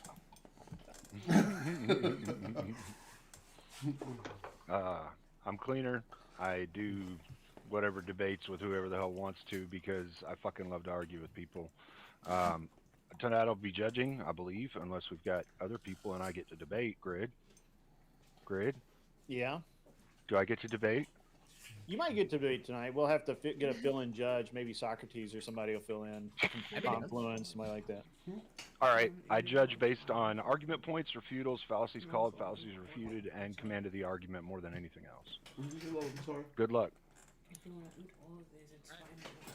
I'm Confluence. I'm mainly a YouTuber. I'm center-right unless you ask Emmett, in which case I'm a filthy leftist. Yep. But don't listen to Emmett. Yeah, and I make center-right content that's political, but also entertaining, and none of you fucks ever subscribe to me. I'm on here so often, I get like 1 sub, because everyone doesn't like me, apparently. But just check out the channel, Confluence358. Always be plugging, come on. Stop being a lefty. I'll give you one right now, man. All right, like gets this to me. I'm Thumping Weevil. My channel is Thumping Weevil. I don't go live a lot right now because I'm still very on here a few times. But I'm a very amateur debater. I've only debated here once, like one-on-one with Kel. And I want to say I'm a conservative, more right than anything, because, you know, the left are violent from what we've talked about. But yeah, that's me. Hello, my name is Hanayata. I am a gaming streamer. Not currently streaming right now just because I'm doing full-time work just to help out my grandparents, but I'm here as a debater, even though I'm not really good at it, but I'm trying my best. I'm learning from the best. Every single one of you guys have been teaching me things, so hopefully we can continue this role. Cool. Cal. You're muted, Cal. You have to unmute Cal. Hello. Nice to meet you all. I'm probably gonna make my exit from this one. I'm sorry, I didn't know I was planning on debating, but I hope you guys have a great debate. Yeah, I'm at Kinetic Hall. Yes, go to Kinetic Hall. One. Come on, you know. Wait, what? Kel pre-running? What? She said she wasn't debating several times, Grid. Oh, that's fine. All right, Confluence, go with it. Wait, what? Or not Confluence. I'm sorry, Socrates. Subscribe to Confluence, though. Do it. Yeah, me. I'm doing too many different things. I apologize. Yeah, it's all good. I'm multitasking. Somebody with all the came new, and started spamming Diablo 2 Resurrected season literally just started. bad things in my chat. So I can put it on the screen if you wanted to see. I didn't want to be distracting, but if anybody's filthy gamer, it's all right. You started asking Landon how gay yeah, he I'm was, Socrates on and Socrates TV. So Socrates TV started on saying Twitch, the N Real word. Socrates on YouTube. Yeah, hardcore lefty. Happy to judge. I love to debate though, be part of the Clown Fiesta. All right. Yeah. I'm a Guam Tech. Don't consider myself a debater. I like to have conversation though, which is exactly why I am up in here, is because I want to know what I can do better to actually hold better points.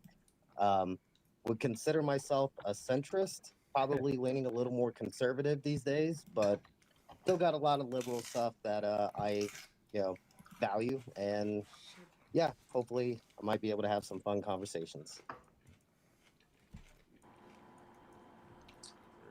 Okay. So,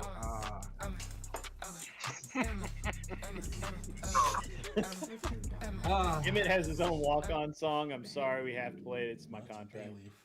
It's in the contract. That's true. My name is Emmett. I am an editor for Creed right now. I have my own channel, which is the State of Gaming, which I make fun of lefties and play games and do other stuff and commentary. I came here only to make a Troon rune, and I made it happen. So no Troons allowed in this space. Bye-bye, Kel. And yeah, I'm here to destroy every single one of you lefties. I'll go on. All right, CT. Hey, I go by CT223 in these chats. I would say I'm definitely right wing, but I also have some classical liberal thoughts. Stop it! Stop messing with it. Not leftist, because the left has become absolutely insane. But some classical liberal ideas that I think still hold up. I don't have a YouTube channel right now. I'm just here for the love of the game, and they're potentially, depending on how some of these debates and things go, I might start one in the future. But right now, I'm just here to have fun and have conversations. Because like Charlie Kirk said, when you stop talking, you start fighting. So. All right, cool. So, damn it, CT. Everybody in the chat, if you haven't already, go to those channels and check them out, especially Lutch's Indian Jeebus account. And Vibe needs as many subscribers as he can get. And so does Confluence. I'm not sure Socrates does. I don't know about. Hey, I could use subscribers. Yeah, you need them. All right, cool. Yeah, give them subs. Emmett for sure does, and so does. And look, everybody, just go to everybody's channel, hit the like button, subscribe. If you don't know how to find them, just search. Guamtech's on Kick. You can find Guamtech on Kick. Okay. Yeah. All right. You over there with Destiny hanging out, buddies? The debaters have their work. The debaters have their work cut out for them tonight because there's an engaging conversation in chat going on right now about couponing. So if y'all can compete with couponing, coupons. Coupons. Yeah. Koopas. That's from Family Guy. Kissy Cat says she gets discounts for her giggle. That's funny. Very feminine giggle, I guess. I got a free garlic bread because my kids were cute. Oh. I mean, that's. I think you'd be worried about that. Is clutch. You should be worried about that. That's not a good thing. All right, so let's try and get a debate going here. Let's see. Well, first of all, is there anybody who would like to debate somebody? I personally would love to be able to talk with my Taekwondo friend over here. Hell yeah. Socrates? All right. All right, Socrates. Oh, by the way, we're gonna do something a little different tonight. The first couple of rounds is an elimination because we always have new people and or yeah, just it's nice to have a warm up, right? It's nice to have a warm up. So we're not going to eliminate. So, but try hard. That's not an excuse to not do a good job. And so what? Let me kick everybody in the back, and we'll come up with a topic. Good luck, so that guys. you guys can do a good job because it's important, right? It's important. I really like. Did you put himself in the back? I did. I put myself in the back. Yeah. Whoopsie. And yeah, I scrolled a little too far. That's what happens. You're not paying attention. All right. So Confluence, you're not up here. All right. So, and we got gaming going on, multitasking. Oh, right. Okay. So, what are we going to debate, guys? What is a good prompt for you guys? So I personally would say maybe we could start off a little bit lighter, not go so far into the politics or anything just yet. But I would like to debate personally, that grappling martial arts is probably a lot more of a better self-defense than striking martial arts. It's interesting. What do you think, Confluence? I mean, I've got some great topics. You want to hear some potential topics? I've got some great stuff.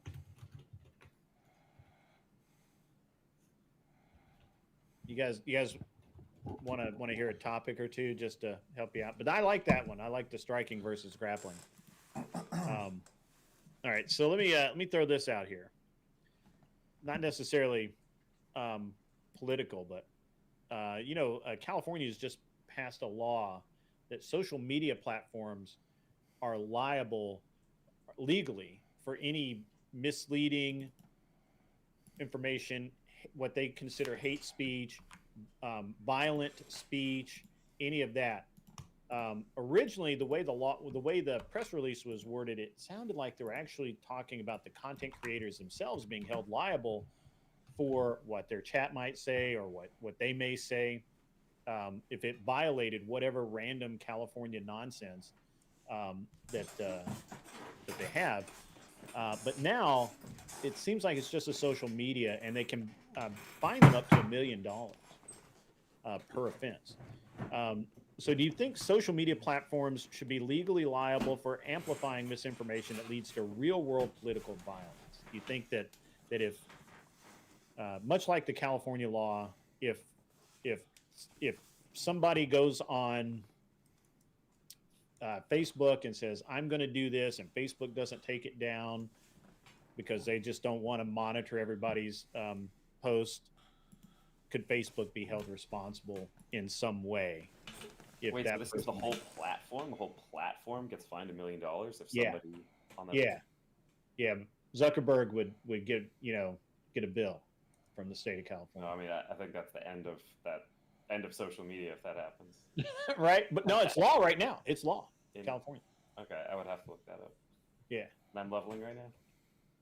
Sorry? I mean, I feel like I would probably agree more with Socrates here. Yeah. All right. That's cool. Hey, we found some common ground now. That's kind of cool. All right. That's that. We'll find something to fight about. Yeah, no. Maybe the grappling versus striking is good. I just don't know how that would work. But anyway, I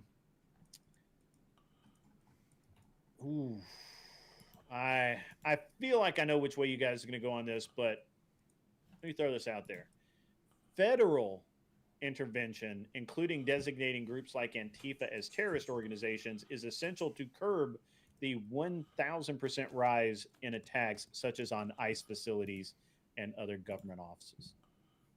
One more time. Federal intervention, including designating groups like Antifa as terrorist organizations, is essential to curb the almost 1,000% rise in attacks on facilities such as ICE and other organizations.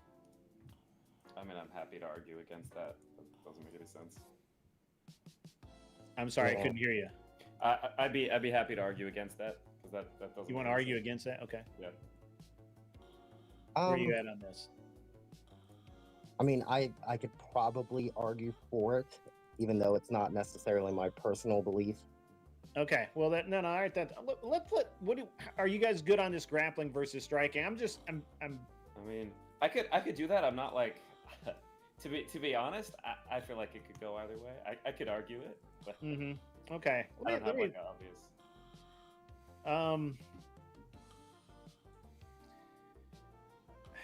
All right, let's get away from violence for a minute. Let's appeal to the sex part of this evening. AI-driven data apps exacerbate mental health crisis by promoting superficial judgments over authentic, real connections. Are we going to disagree about that? I feel like. You guys agree with that one? All right. Yeah. I mean, you guys are too. You know, that's a problem here. Yeah, hey, maybe the left and right aren't so different after all. Maybe we're all just people. I keep telling you, you're not really a leftist, Socrates. I keep telling you that. You just think that you're left. Is this like a no true Scotsman? If I'm reasonable, then I must be. Right. Yeah. Right. Yeah. You're reasonable. I mean, if you're define your enemy into. Well, I'm just trying to corrupt you. That's all. Good luck. I know, right? So. You say that, but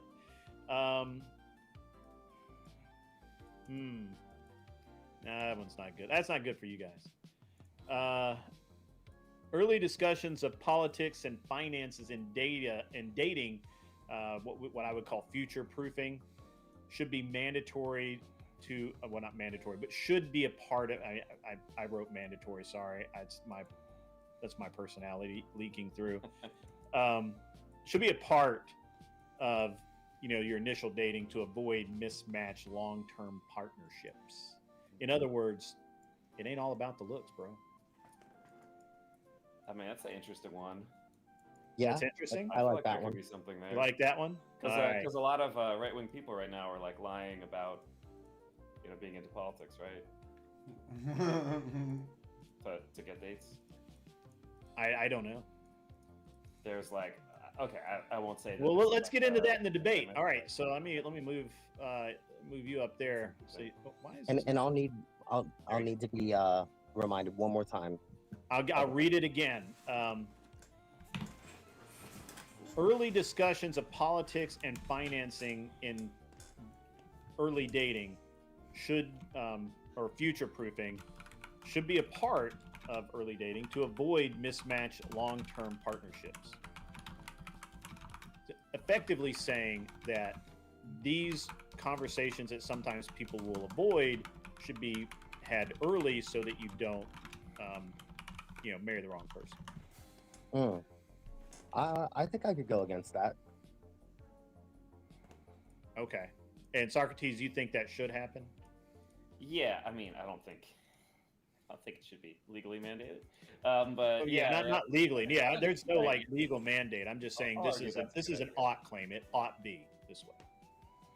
Like, I would recommend that somebody do that. I wouldn't say it's like a moral imperative, but I would recommend that somebody do that.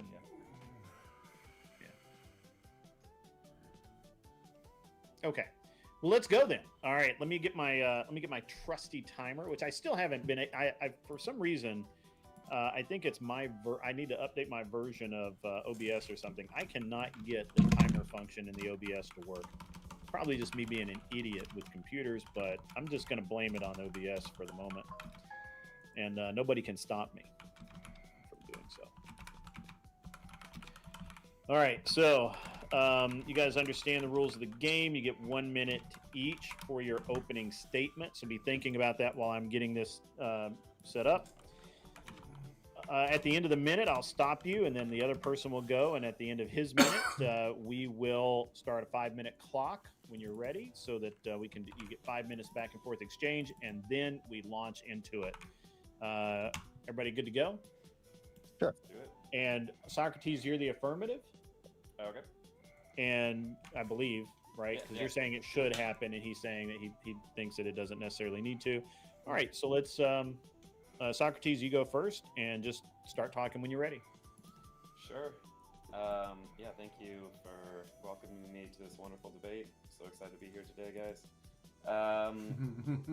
There's a rising situation in which right-wing dudes are lying to girls and saying, "Oh, I don't really follow politics. I actually didn't vote in the last election." And then they find out 2 months, 3 months later, oh no, this person lied. This person voted for Trump.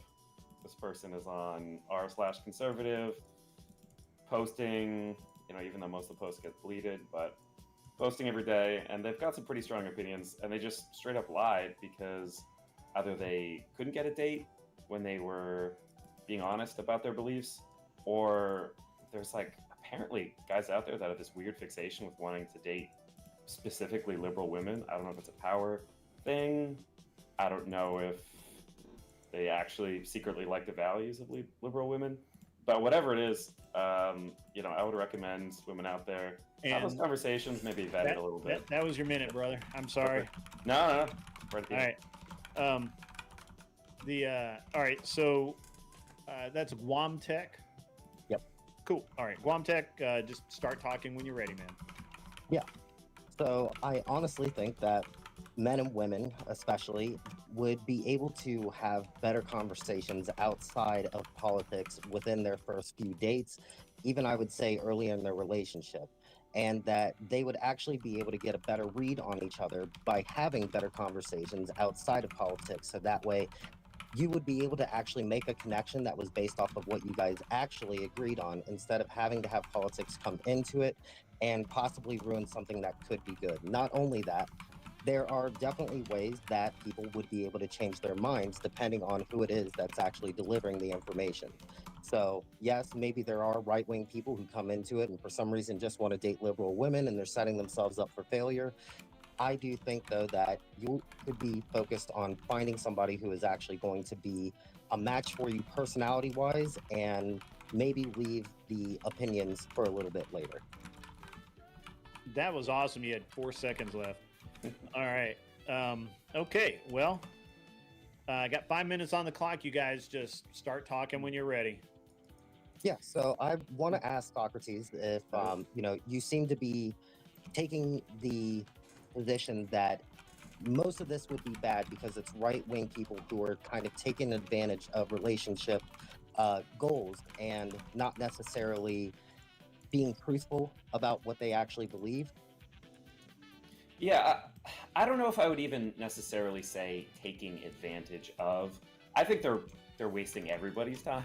I don't think. I think it's a bad idea all around. And so how would you say that this would actually be harmful in the relationship later?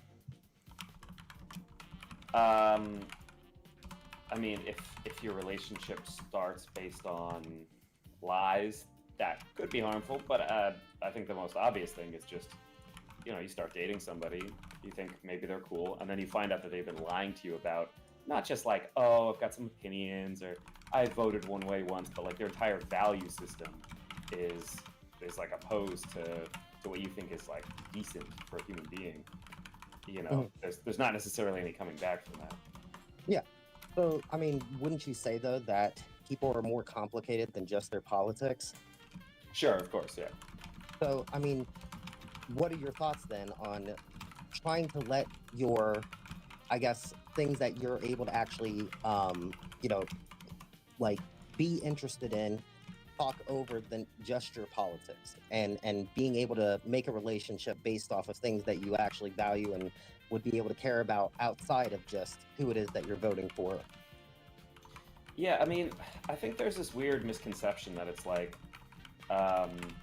politics. It's but you're into this sports team, or you like this hobby, and I like hobbies that are more outdoors, or more indoors. That's not really what I think politics is. I think politics is at its core based on values, and if it turns out, look, I can conceive that there could be a situation where people are on paper, not aligned at all, but they get talking, they realize they have a lot in common, maybe they come to some better middle ground for each other. That can happen, and that could be wonderful, and I think people should be open to that. But at the same time, I think that's kind of the rarity. And fundamentally, again, just coming back to lying about just who you are and what you believe. Like that's a pretty big, not great way to start off a relationship. Yeah, and really, I think that this is a good conversation because I can use myself as an example. My wife and I, when we first ended up getting together, I specifically remember her telling me that she was totally okay with abortion, all the way up to the point of saying, I would probably have one. And she also ended up getting on my ass about the fact that I believed in God, even though I wasn't a Christian. So that didn't happen though right away. We did end up having a relationship for at least a few months before that ever happened. But I think it was the fact that she understood who I was as a person and saw how these things benefited me in the way that I thought, and then eventually was swayed to be able to come over to that side. And I do think that whether that be on the right or the left, that would be a lot more possible if people actually saw people for who they are and then understood their politics from there. Wait, so can I ask, just because I'm, for as much as you feel comfortable sharing about your personal life, you said that she came over to your side. She was initially potentially like open to the concept of abortion, but then I'm just curious how that. She was basically, more on the left side of like abortions are good for sure. And, also a little bit more on the atheist side of like, I can't believe you would even believe in God. You're a dumbass. Mm-hmm. So how did that, in your relationship, because it's like once you're in a relationship, whether you decide to have it, if you get pregnant and you decide to have an abortion, that's based on like, there's people who could be pro-abortion who might not get an abortion, right? There's lots of people who think that you should be able to get an abortion, but are parents, right? So it's not like a one-to-one, you have to get an abortion if you're pro-choice. Right. I mean, I would say that the way that it worked out was, again, her being able to understand where my politics were coming from so that she could have a different opinion to actually go off of and then make a better decision based off of that. And we, obviously when it does come to children and stuff like that, I mean, maybe it's the thing that people should probably be a little bit better of, which is just being more careful instead of finding yourself in that situation. Yeah, he said like two things. Understand. All right. He said like two things, and I just called him out. You need to remute it. I don't know if you remember that. Emmett, mute. Mute. Unmute and mute. And we, I see CT is Sorry. I didn't realize the debate ended. I was on delay. What is that? That's static. Who's staticking? Who is staticking? Okay, whoever did it, stop. Okay, good. All right. That was interesting. That was an interesting debate. Was that it, or was that was the whole? That's it. That's it. Cool. Wow, that was like minutes, super. Yeah, you only get 5 minutes. Speed dating. It kind of is. That was fun. Yeah. That's my first time coming on doing that. That's pretty cool. Oh, really? Yeah. Yeah, that's why everybody's yelling at you about your game being up, because you got to really focus on this. Yeah. What game are you playing? I thought that was the most horrible debate I've seen in a long time. I know. And this is. I think you actually have it in you. I just don't think you were concentrating on it. Yeah, it was actually. I thought it was good because of the subject matter. Let's hear from Anson Knowles. Yeah, so like I said when I introduced myself, I'm going to be judging off of what I consider to be whether or not you maximize the opportune time for action during the debate. And that's called Kairos. It's a classical method of looking at debates. And based on what I observed, I would say that Socrates, he was a bit premature in his timing. And it's kind of like when I was younger, like I remember there was one time when I drank like a 12-pack of beer and then got stoned within like an hour. And then like I spewed all over the place and it was wretched, right? Because I couldn't handle it, right? So for example, like if you're playing video games and then you also try and debate at the same time. You're trying to do two things at the same time, and it just sort of ends up spewing all over the place. So I'm gonna give this one to the bald guy, Guam. Yeah. All right, Anson, the bald guy. Wow. Okay, Cleaner, where you at?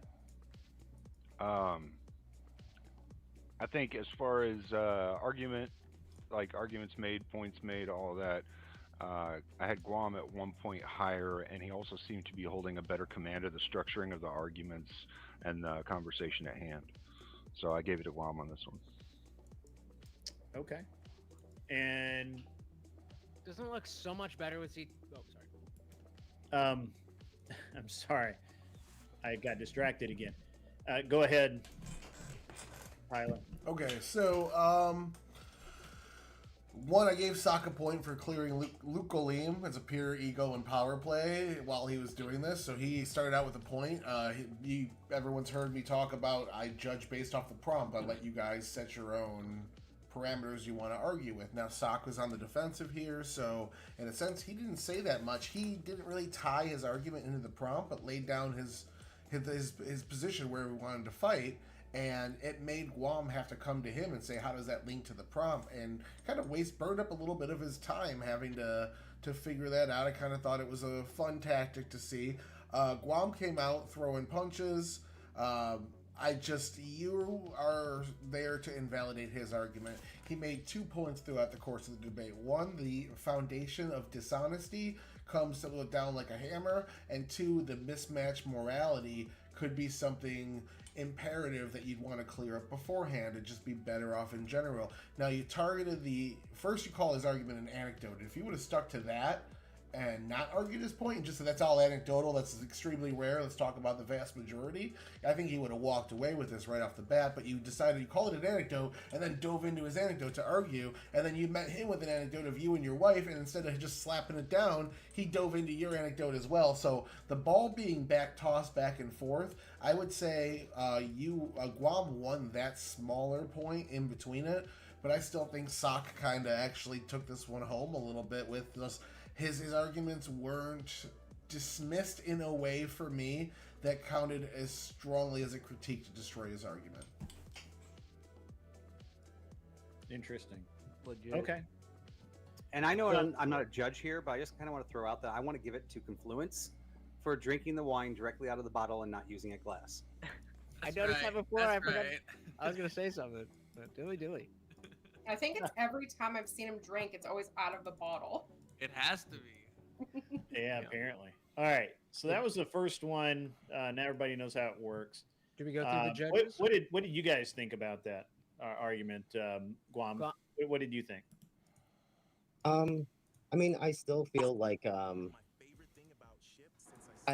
it was very conversational, right? It didn't feel like a debate. So again, that's the thing I'm trying to get away from.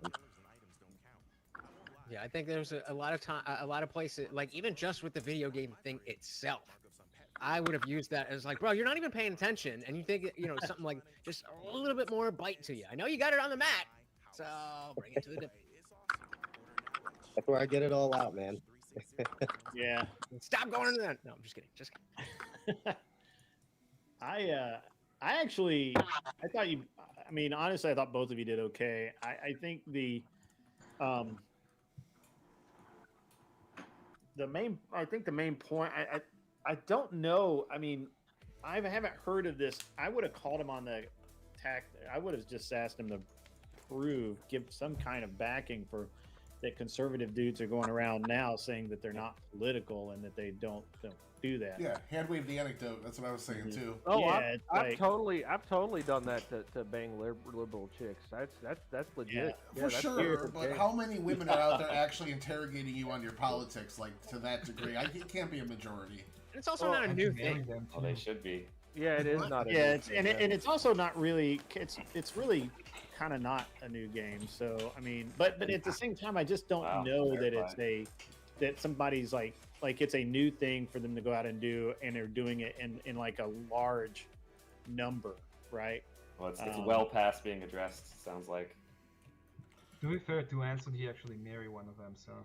Well, I think guys lying to chicks so they can get laid isn't a new concept, and they'll lie about whatever they can whenever they're Yeah, right. Yeah, that's the truth. There was actually one argument that I was really expecting, which I didn't hear.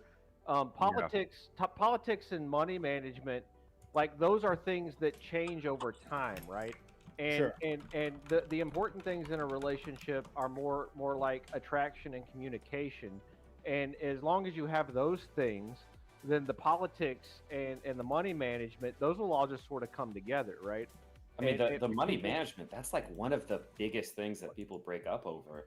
Yeah, well, when it comes to like how to raise your kids. It's because of lack of communication, right? And coming together as a unit, right? But like, lying off the bat, I mean, how do you have honest communication when one person is just lying? You always lie to your spouse. I mean, there's no such thing as being completely honest with somebody. That's a lie, right? Assuming that you're going to be totally honest with your significant other. I mean, that's a fairy tale. No, but I mean, core value. Okay. Your wife will be honest with you on everything you do wrong. It doesn't mean it's a good virtue. It doesn't mean it's a good value. We ought not do that, right? Yeah, but we do. All of us do. Yeah. Wait, we don't all murder? Wait, what did I walk into? I don't know. I don't know. All right, has anyone seen the new Dexter show? Because this is literally... I don't, yeah, I don't know. I think that's interesting. I think that, like, my wife and I really didn't talk about politics or anything for a little while, but money certainly, not in the first couple of dates, but it wasn't long. The money came up, and it was kind of a big deal. So we had that out of the way too, like long before we got married. We had both of those conversations out of the way. You know, I mean, I think that ultimately... Sorry, go ahead. No, I was going to say, so did me and my husband. We talked about politics just because, you know, I have decals in my car of, like, obviously who I represent. So, and, like, the money thing kind of came... It didn't come quick, but it came before, you know, moving in together and deciding what we were going to do to move further with each other. Because we were both working at the time, so... That was really mostly my point, is like building a relationship first and knowing who the person is something that you can actually kind of understand their politics and have them understand yours and hopefully come to an agreement was ultimately my entire argument there. Yeah, I mean, I've never personally hid who I was to anybody. I've never hid who I was. I think if you look at the statistics, right, we know that couples that actually find that they're equally yoked, whether it's religion or politics or whatever, prior to getting married, have a higher success. The numbers are out there. However, at the same time, the reason people don't do that is because of this feeling called love. This is something that is like rare, like and women and men both feel it with the worst partner ever, where they go head over heels, where there's like, wow, this person's so crazy. They made me feel this way that I've never felt before. I want to marry this person outside of all logic. Now, this is where you could debate both sides, because in one side, I can sit here and I can debate that, you know what, the long-term result is going to be better if I sit down and go, well, you didn't make me give that great love feeling, but I know in the long run, economically, family and everything, we're going to be good together for the long term. But at the other side, I can actually argue and say, but that crazy love, that crazy vibe, that crazy feeling is something you only get when you're being illogical. Something that doesn't exist when you sit down and go, do we yoke? You know, and I think almost everybody has one guy or one girl in their past where they're like, that person was horrible for me, but I fell head over heels for them because they were so crazy and different than me, right? And so you could actually, there's a really good argument for both sides. One has a good long-term effect, but we all needed that one short-term effect as well to have that like crazy feeling. I think I call that you're gonna have to get away from the yoking thing. It's the honeymoon phase that you have with any relationship. You don't have to be married. You don't, engage or whatever. It's that honeymoon phase that you find with somebody that you really connect with, and if you don't get past that, then it's not going to go anywhere. But once you get past that, you can break that honeymoon phase and you can say, hey, I can actually, like, I still love this person. I still value this person. I want to build a life with them. So that's the kind of person you want to connect with. That you Yeah, that makes sense. I think this concept of being equally yoked or equal is way overplayed too much in social media right now. This isn't how relationships that work out over the long term typically go. Like typically relationships that work out over the long term, people are not equally yoked. They're not, and if they are, they end up falling apart or they have something going on that's really horrible in the relate. I mean, it just we see it too many times in society to say that this isn't like this isn't something that we should be going for. You know, Yeah. It's just kind of ridiculous. But I hear this a lot. I don't think we're supposed to be equal at all. Like we're not supposed to be equal to each other. We're supposed to No. complement each other. You No, know? women are supposed to be Gotta better at talk. one thing and men at something else, and that's it. You're not equal. Yeah, So there's No, you're not. You're well, not there's different equal. ways that you can be equal. I don't think two people are ever going to be equally good at everything, or equally wealthy, or necessarily in the same stage of their career, or whatever. A million different things. But both people in the relationship should feel like they have they can speak up for themselves. There's some very basic level. They're both respected. There's some basic things that are not always present that really need to be. I think for a relationship to be good and successful. Yeah. You know what, Grid? This sounds like a great topic for date wars on Wednesdays. You know, like a great topic for date wars. Yeah, it is. Yeah. We'll write it down. Write it down. All right. I want to so- shout out Is that the quickly new what thing on Vibe Wednesdays said. with date wars? If you're going to talk about, relationships, I don't think we're going to call it Don't date bring wars a for bunch of everyone. single But women that's up. starting to. I mean, it kind of rolls off the tongue, but it's Date I like wars. it. I don't know, man. Date wars. Date I gotta wars. say, like the way that the one went Wednesday, like that pretty much felt like a fucking war. I was trying to keep it on That was topic. that and it was. just See, kinda- the thing is, though, is that really should not have. That was not like what I don't know if that's what Kissy Cat and Emmett when they suggested that was that I was not what I was expecting. I was expecting a discussion panel, pretty much just even back and forth, and it ended up being just. It ended up being. I'm gonna tell you right now, Grid. I'm evil. I was expecting war. I knew people were gonna Great, spread that's out. kind of what you It's get gonna be when you great. talk about women and you get a bunch of single women on the panel. Yeah, I mean, what do you Single expect with women on there, feminists? That's what you're gonna get. A bunch of feminists on the panel. That's exactly what he said. Like it's a bunch of single, broody women. Yeah. Maybe, I mean, to be maybe honest, you I'm could not have even a sure really why good YouTube dating allows show. women on. Yeah, and the most vicious one is the one that was the divorced one. That's the single mom who's past hitting the wall. I think you could have a really good dating show where you have one liberal woman on, and there's one liberal man, and then like 5 or 6 conservative men. It's like the Jubilee, and they're all pretending to be liberal.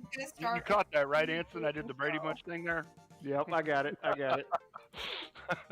And both liberals are trying to date a conservative man. No. They're like trying to avoid, but they're trying to guess who's who. Yeah. So you got to If pretend you're to be gonna take it liberal. date wars, I'll take it, Grid. It's a great name. Yeah, we'll see how it works. All right, so who's the next debate? What do we got going on here? That hyena chick needs to debate. Real quick, I do want to ask though before that, Sure. just to help on the debate side of things, is Uh-huh. it basically just go more on the attack, try to shut down their arguments whatsoever, like any that they would have? That's more the Situational. tactic. Yeah, Well, take I more think- of an assertive stance because you are confident in what you think and what you say. I can't hear Anson. I'm not talking. Oh, No, okay. Jesus. Oh, that was Can you hear me? IJ. Jesus, you're really quiet. Yeah. Yeah, your volume's low, bro.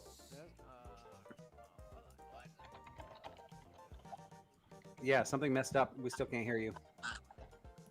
Well, Guam, I'll answer that too. It really depends. You were on the aggressive that time. You probably should have been attacking, going for the throat over Testing. and over. Oh, Yep, you're I better can now. hear you. Yeah, Yeah, that I sounded think- better. 2 things that would Can I, probably help you Can I immensely, also do a Tom, test? if Test you're 1, 2, just because I'm not trying to interrupt, but can you all hear me? I've been having some tech problems on my side. I just want to make sure y'all can hear me. You need to be not on an iPhone, brother. I swear to God. Yeah, iPhone sucks, man. It's very glitchy, and we can hear everything from your side. It has a little bit of tearing that happens sometimes when you're talking. It sounds like static. Yeah. So just stay muted until you're actually talking. But yeah, Guantak, I was just saying, like, you're confident in what you have to say, and you know where you're going. You're a nice guy, so you want to kind of let the conversation be the conversation. In life, that's a great thing, but in this particular context, it's not really working. I learned that from talking to kids. Yeah. Okay. You can't be too nice. I would say you got to throw respect in the wind. I would say learning argument construction would help you a lot, whether you're going to be having conversations or debates either way, because conversations are just kind of like less contentious, less argumentative debates, you know? I mean, they really are. But focus on like the claim, evidence, impact type argument building. So like you're making a claim, then you're showing the evidence, and then the impact would be like, who is it affecting, or how is it affecting the world, that kind of thing. If you can structure arguments in that way, you'll have a better understanding of what it is you're fighting for, and you'll be able to get the point across to other people in the audience also much more effectively. You know, one of my favorite things also is when somebody can give a prescription at the end. So they don't just counter, they actually say, and I have a solution. Yeah, yeah. And the second thing I think would help you is learn how an internal critique is done. Those two things I think would help you a lot. Grid, how about Hyena and CT debate? I mean, sure, I guess. Yeah, that's fine. If they want to. I'm down. They're super quiet. They need to argue. Yeah. I don't even know what the hell they think. Lynn is very quiet. She's just quiet. Gotta get them out of their bubbles. Yeah. Hanging out. Yeah, we could have a quick debate because, like I said, the first two are not elimination anyway, so that works out pretty well. Yeah. Go. So, all right.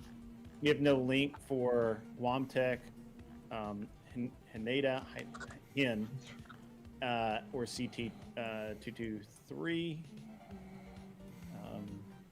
Yeah. So normally we put your links in the chat when you're on the show. So that yeah, I do not have a link right now. What would you like to talk about? Hyena, is it hyena but with like an Ida on the end? It's Hanita. Hanita. Okay, cool. I'm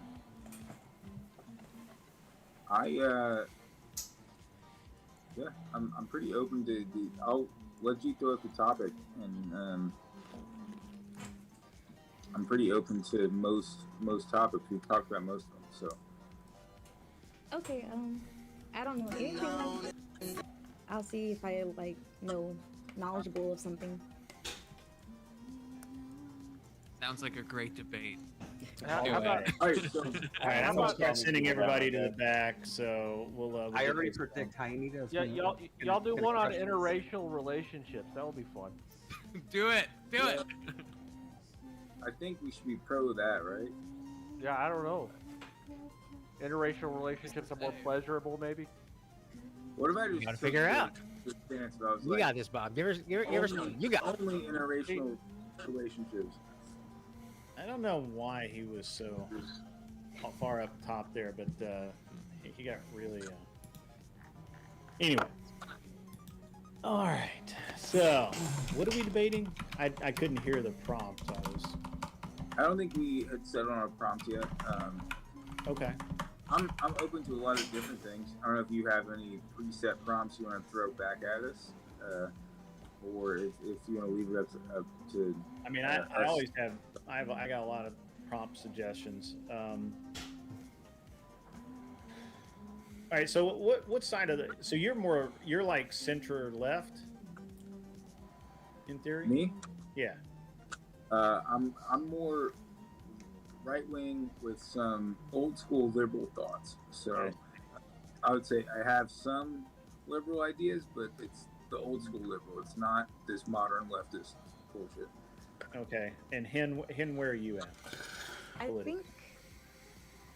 I think Gibbs said I was right. I took like those political tests, and I was like, yeah, I was more right leaning. Political test. I've never taken one. I should take one of those. So you're not quite sure like what side of the aisle you stand on. You've just taken the test they kind of told you. Yeah, I mean, because more than likely, I always tell people I'm apolitical. Like, I really don't really want to have a dog in the fight. Why not? Let's hold on. No, but that should be the debate topic. Why do you not feel like you should have a dog in the fight? It's just personally, as a woman, I just feel like I don't know. Like, I don't feel like I should dabble with it. Let's do that, because of all of us here on the panel think politics is important.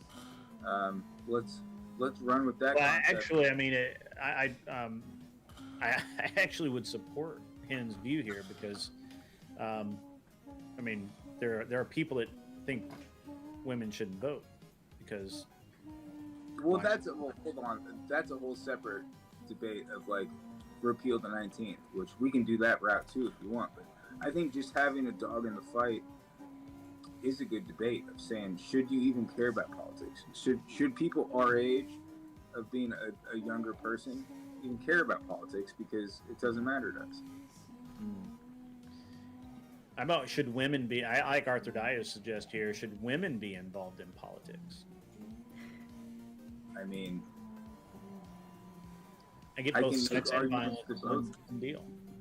So should women be involved in both sides? But sorry, I said I can make an argument to both sides of should or shouldn't, but I think, I mean,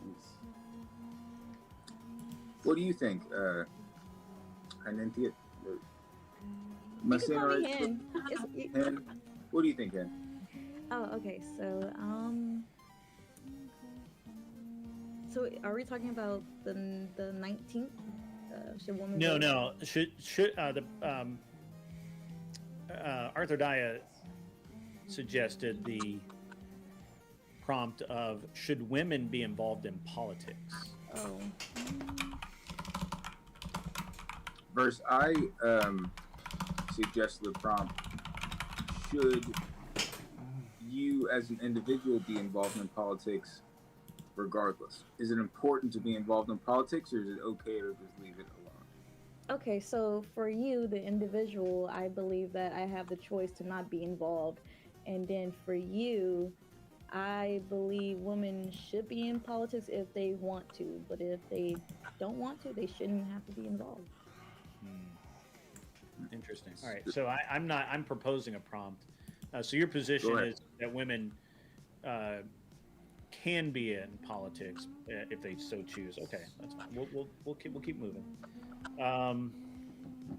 I think that's a good. I mean, I think either one of those could be doable. It seems. Yeah, like but I think you guys are both going to be on the same side, because you're going to say that women. I'm not. You're going to say that women can be in politics if they want to be, and she's going to say women can be in politics if they want to be, and that. I can debate that women should be in politics. That's what needs to debate. Well, I mean, we have a bunch of topics. So, Kim, what do you feel strongly about? What's an issue that you feel strongly about?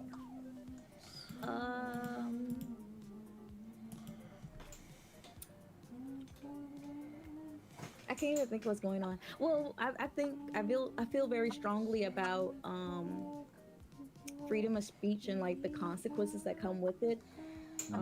Just because, people are making fun of Charlie Kirk and now they're losing their jobs, but like the same thing like happened like 4 or 5 years ago with BLM. People were making fun of BLM and making those people lose their jobs. I feel like I don't know. I feel like there's a consistency issue.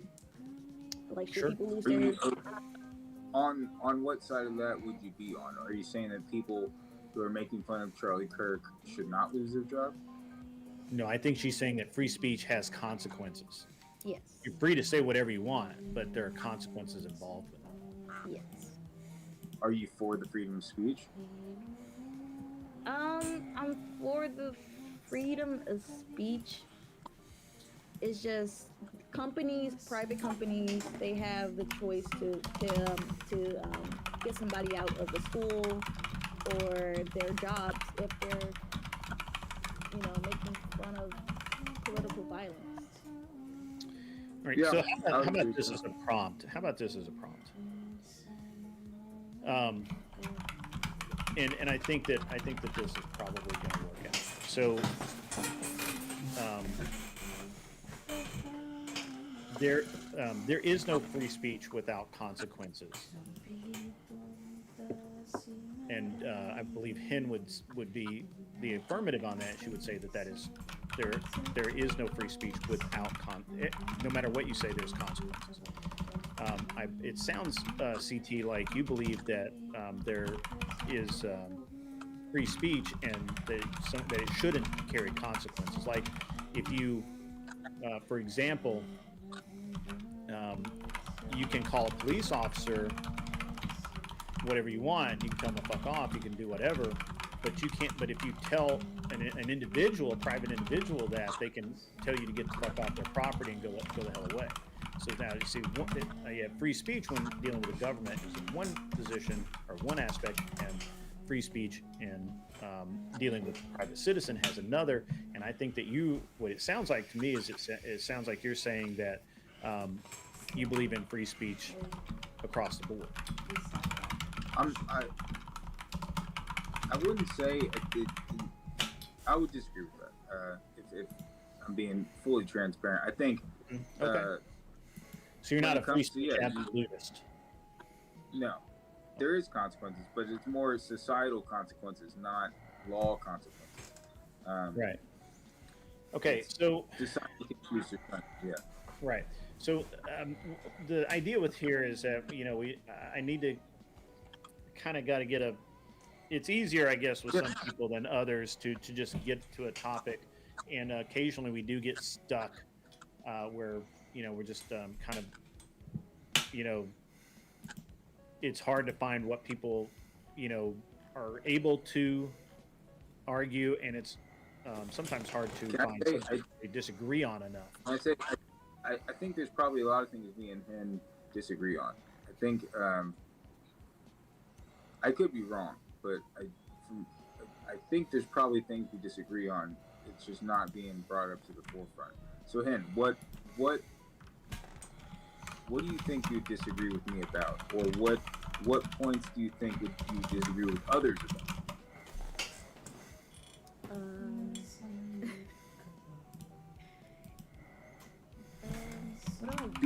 Be disagreeable. You don't have to agree with everyone. Be disagreeable.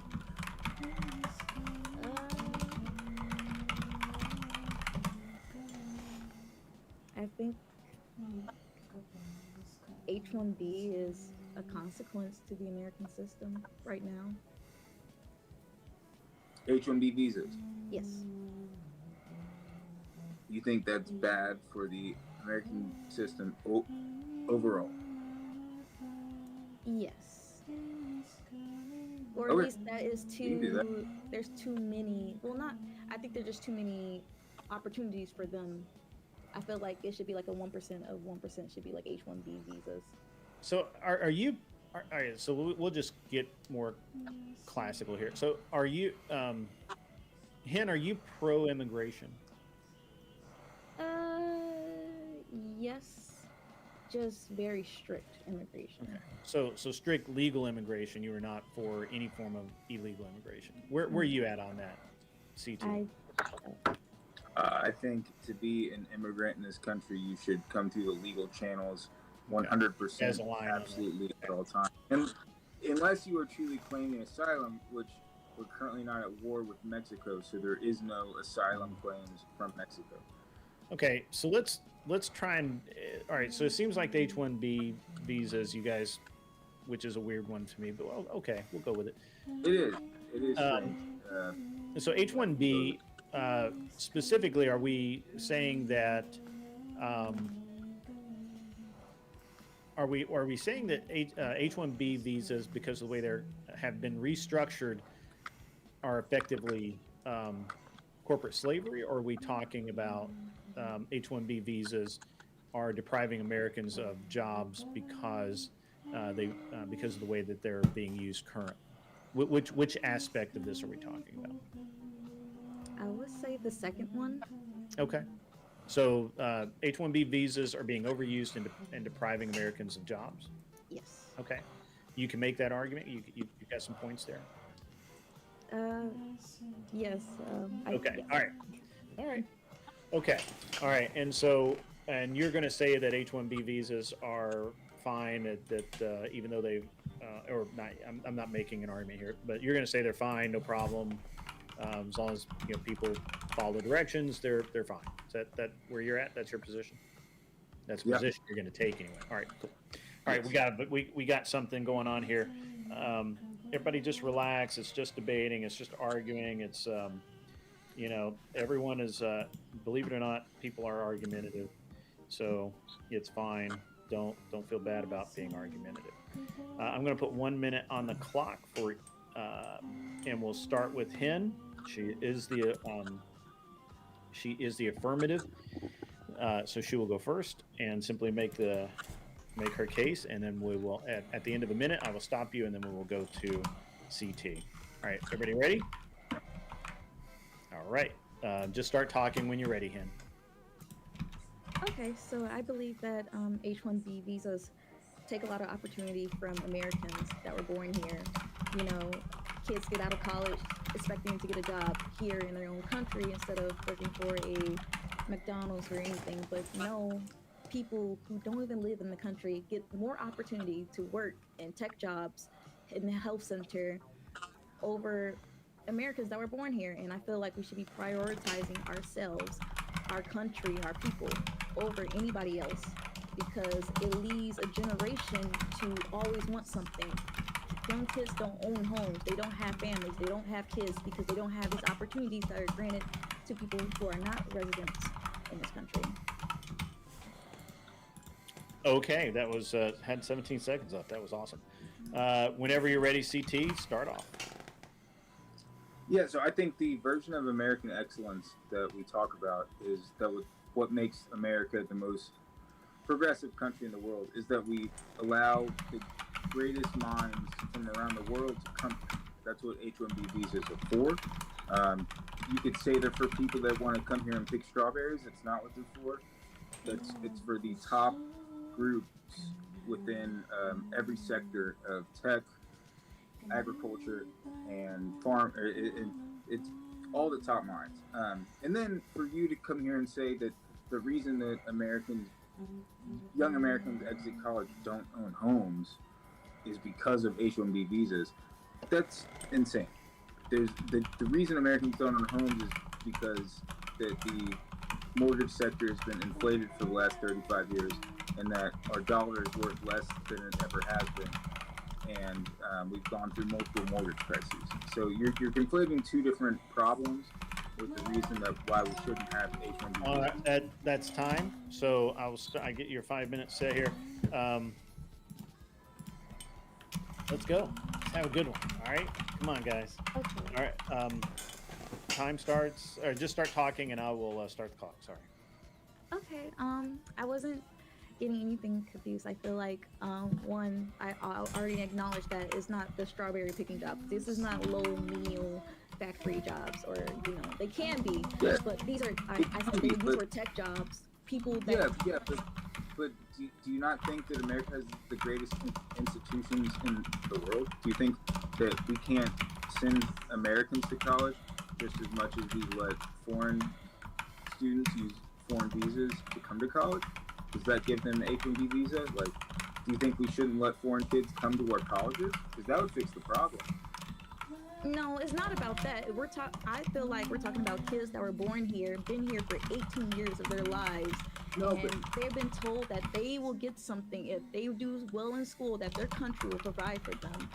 Nobody should just grow up in India and then go to school at Harvard and then, I'm owed this. No, I don't feel like anybody's owed anything from outside the country. But that's not the problem we're talking about. If you're talking about how students go to college and can't find a job after, that's a separate issue. You're saying when we bring a student from India and we give him a student visa to go to Harvard or Stanford or Yale or MIT, afterwards, we should send him back to India? Because that's insane. Because that means we're training the world's people to then be at a foreign opposition against us. Then I'm questioning, why are we allowing student visas then? If we're doing student visas and then doing H-1Bs, why are we not prioritizing our own? No, but that's not the debate topic. That's not what you brought up. You brought up H-1B visas.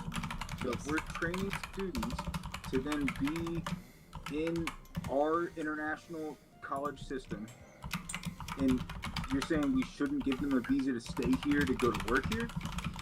Not in this current economy. Like, what do you mean current economy? There's so many people, not only me, that did school and don't have a job, and everyone has been laid off and been replaced. Do you think our economy is worse off than any other country's economy? I feel like we're in a bad spot right now. Yes. Yeah, but it's not the United States. We are in global strife. There's no other economy that is thriving right now, except for maybe the UAE, but that's only because they got oil money. Any other economy is struggling, so that means we're fighting for the smartest, the best students to come to us. And I acknowledge that, but we can also recruit from. America has the best. We have to invest in them, and we don't get that by investing into foreign nationals. We could, but are you familiar when they built? They're still building it, but once they started building the TSYM chip factory in Nebraska, the chip factory that makes 90% of the chips in the world, you know what they said about American students? They said they're not smart enough might be the word.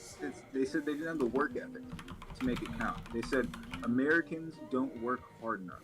And I feel like that's just another argument, because that's just, I feel like there's something wrong with the people. But if we,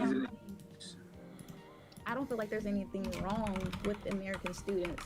Why do we talk about ourselves bad like that? No one wants to work for you if you say Gen Z is entitled, American Gen Z is entitled. I'm not talking about you, I'm not talking about myself. I'm making a broad, general statement that says foreign students that come here to learn are exceptional students. I'm not saying the other side's bad, but they're exceptional. And then you piggyback, should we let them stay here to have a job? I'm saying if we bring in these students to go to schools here to get these high level degrees, and then at the end of it we say they have to go back home to use those high level degrees, that's insane. We are training our enemy. We don't have to train them. So we shouldn't have student visas. Well, that's another argument. I don't think we should have student visas, because I feel like we should be prioritizing American kids to get them into these jobs instead of having every CEO is of a foreign country. They came here, born from somewhere else. I feel like it shouldn't be like that. I feel like somebody in that country should have got that job over someone from another country. But how do you be trained to be a CEO? Are you a CEO? Do you know what it takes to run a Fortune 500 level business? No, but I know an American can do that job though, 100%. We have the best schools, we have the best schools in the world, and we have the best people in the world. Yeah, but a percentage of those schools are filled with foreign people. We don't have to prioritize them in jobs. Whole point. All right. Lose somebody when we were.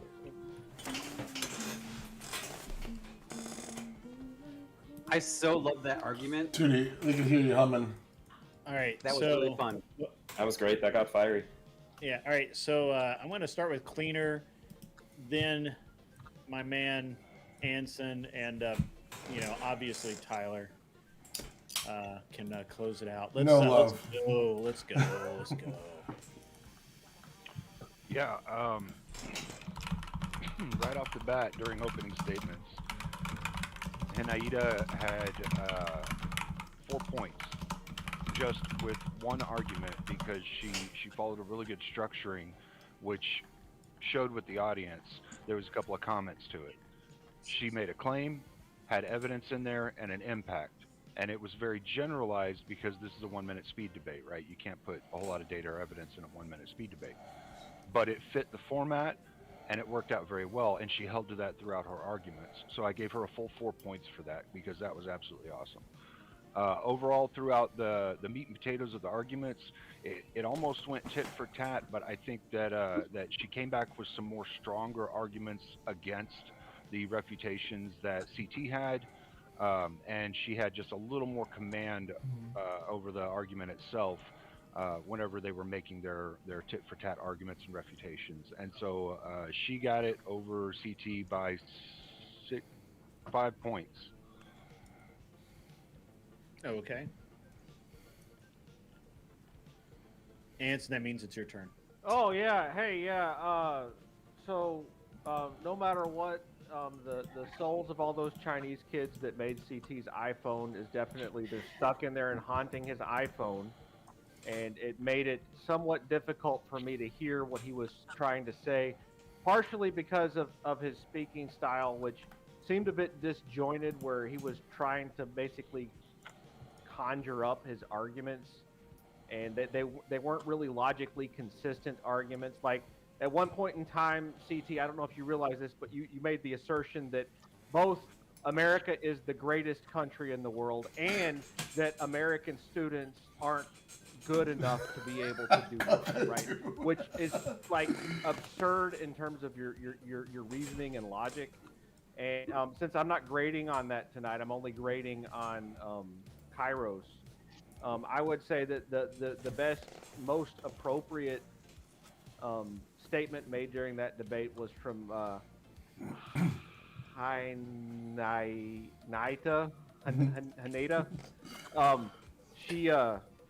She said, I don't think anybody is owed anything, and it was like a kind of like a zinger reply to something that CT had said at some point. And I thought it was a really, really good example of what you need to be doing during a debate. Y'all didn't have a whole lot of that. It was super close. So I'm going to give it to Haneda. That's her Gibbs influence on her. Yeah. He's very good at those zingers, and I've been trying to get more of that in. So H-1B visas are bad. She came in with a claim H-1Bs take opportunities away from Americans, and I think CT, a couple of your arguments, the first one you brought up strawberry picking, and she immediately jumped all over you for that you misquoted her in your assessment, and instead of even saying, I fucked that up or got that, you just immediately pivoted to American greatness and asked about H-1B visas. I think your tactic to go with attacking student visas as well and saying, look, we're training all these people. Do we just want to send them back? And she's like, no, don't fucking train them either, is a great way to smack down. I didn't see a killing blow in your questioning and in your attacks on her argument. It's not like you didn't make good points.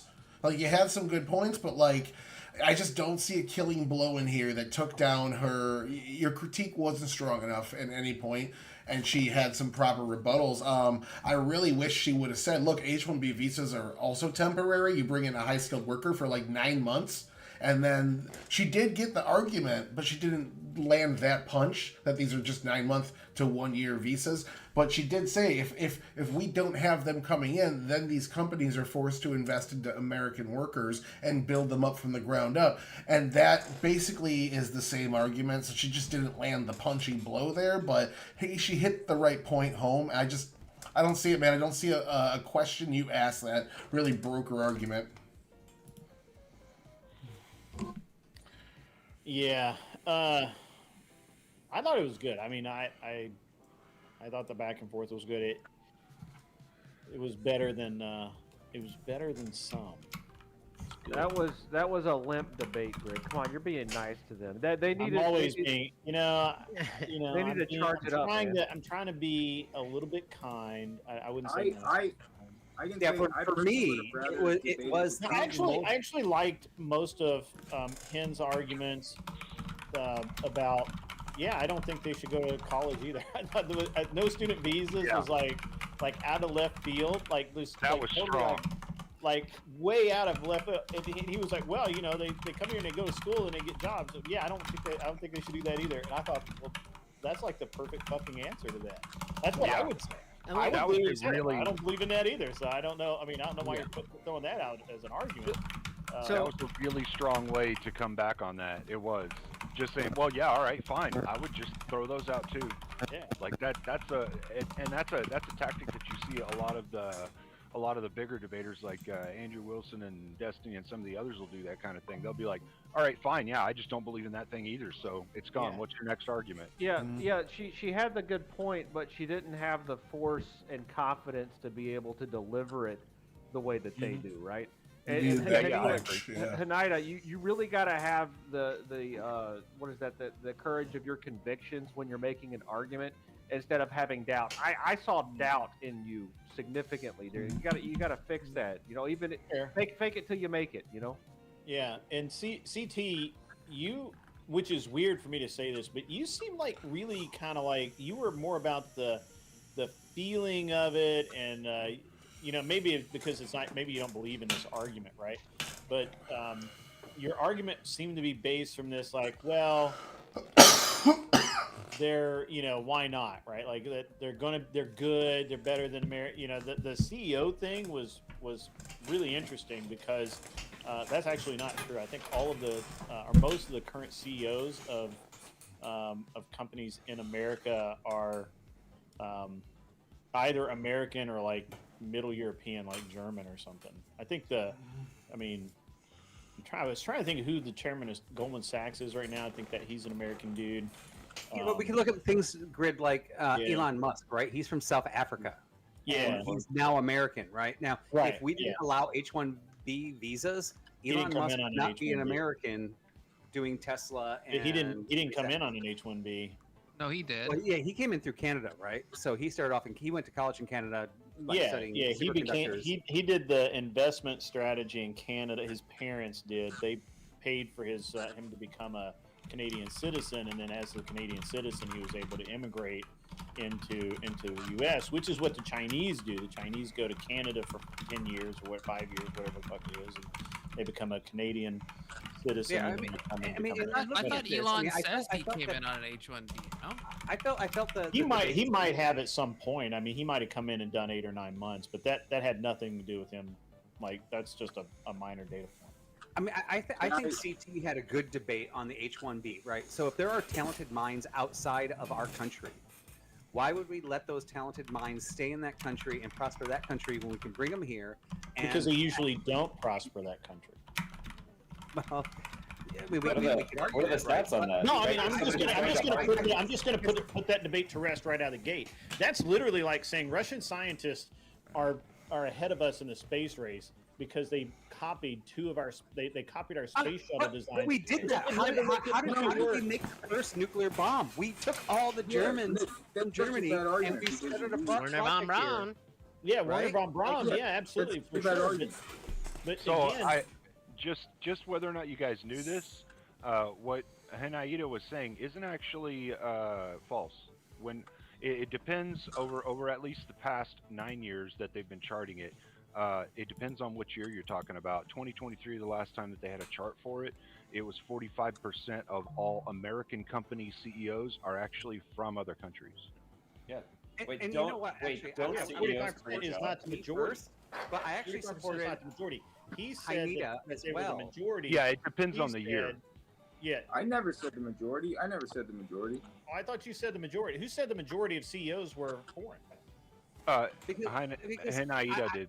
And she's not necessarily wrong. It just depends on what year you're looking at going backwards. What year? What year were the majority? They were higher. Hold on, I'll pull up the chart. Is it CEOs or founders? Well, CEOs. Does it matter? CEOs can be whoever. Not founders, CEOs. Yeah, CEOs are elected or put in place by the board usually, so they're in theory the best man for the job. I think honestly though, I thought a really large number of small companies are created by foreign-born people in America. They have a higher per capita rate too. Yes, legal immigrants. Because they want to use the American stock market funding system to fund it. Would like to see Clutch debate legalize prostitution. Oh, baby. Oh, I would love. What I will say is, I respect your all's judgments. I didn't choose that topic. I was arguing against the topic that I would actually believe. I was just arguing for the sake of arguing. I personally think the better topic that we settled on right at the front end was if it's important to be politically driven. Because Hen said she was not politically driven, and then she didn't want to debate it. I think we should. I don't know how you debate between me and Hen. I want that topic of saying it's important to be. Of me saying it's important to have a political mindset. Yeah, maybe we can do that one later. But the problem with debating, like when you say Hen herself should be politically motivated, is irrelevant to me. Now, if she said, I don't think women should be, and I asked her that, do you think women should not be in politics? And she said, I think they should be if they want to be. Okay, well then now there's no argument there because you agreed with that. I tried to make that an argument.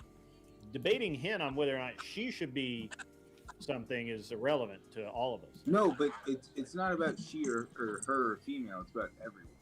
Right, but well, I feel like we tried to put that to rest, and I thought I did put it to rest, that she thinks that people should be involved to some degree. She's just not. So, but if you're saying that all people should be involved in politics, I think, as a matter of fact, I think Cleaner would take that debate. Because he's looking for one tonight. I disagree with that, Grid. That's a terrible idea. People shouldn't be involved in politics at all. You're a monarchist. Nobody cares. Hey, I don't mean to interrupt, Grid. I was really hoping to jump on a debate here, but it is 8:30, which means I have to put the kids to bed. So I have to jump off. If you guys are still on, hopefully I can come back in maybe a little bit late, like in an hour, if you guys are still going. And I'd love to jump in. An hour to put the kids to bed? Bro, mine are in bed like, well, I mean, obviously my teenager never goes to bed, honestly, but my 4-year-old's in bed like, yeah, well, we have some medical issues that we have to deal with. Oh, that's unfortunate. Sorry, man. Sorry to hear that. Well, go do your thing, man. Go do what you gotta do. No, it's great. I love talking to all you guys. So hopefully I can catch you guys a little bit later. Yeah, we'll probably still be here. We'll probably still be here. Have a good night. Well, later. Emmett, brother, you're too effective. You scared Kel all the way over to VK. I scare everybody. I don't know what to say about that. They hear me in the room. You know what? The only one that hasn't run, and I have to give him props for it, is Confluence. Confluence is a good sport. Hey, Emmett's tried. Why do people run from Emmett? Emmett's scary. He's a scary Mexican. Okay, you don't understand. Because he's not. I'm just mean. He's a fluffy bunny. Emmett can take these fucking hands again if he wants them. Yeah, that's right. I'm making fat jokes, Grid. Just because you've been working out don't mean you get to make fat jokes. Come on, Emmett. He can make any joke he wants. What's up, my man? Hello. Is it Even or Evan? Evan. All right, cool. Even.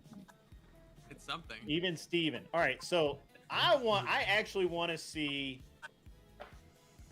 Indian Jeebus debate somebody, I don't care who, on legalized prostitution. Now we can give Morty his treat. Thank you, Adam. There we go. There we go. Yeah. Where? How do you guys feel about Tushin? Negatively. You're probably pro. Yeah, where are you at on this? I could argue either, but I would say pro. You're pro. It should be legal. Yeah. It would lower the price. That would be a really good idea. It would be safer. There'd be less. Manson always looking for his own interest. Who wants that debate? Let's talk. Let's go there. I know Emmett wants it. Yeah, Anybody else? All right, sold to Emmett. All right. Wait. Yes. Indian, you have to. Okay, listen. You have to come back. Okay. I can have more DNIs. Yeah. If we're gonna have this debate, you have to be like, it's not personal. You're not gonna get it. Indian Jesus can handle it. Okay. Let's go. Let's go. Just by that, I'm ready. I know Emma's got it. Emmett and Jesus. All right, Emmett. Sorry, even the way this game works is you're in the back until we come, while these guys are debating. Hang out back there, talk shit in the chat, whatever you want to do. You're the man. Or we're all the men, actually. But, yeah. Emmett, you get to stay.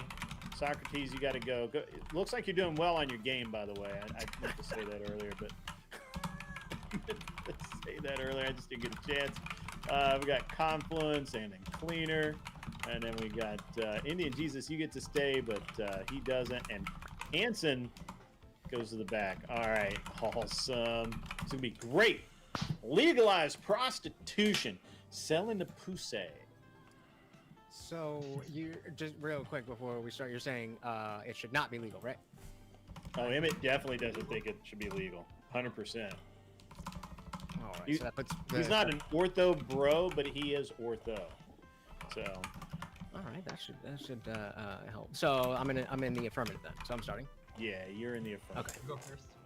All right, I got the minute on the clock already. We got to make up time, boys. We spent a lot of time on these early guys deciding topics, so let's move it out. Indian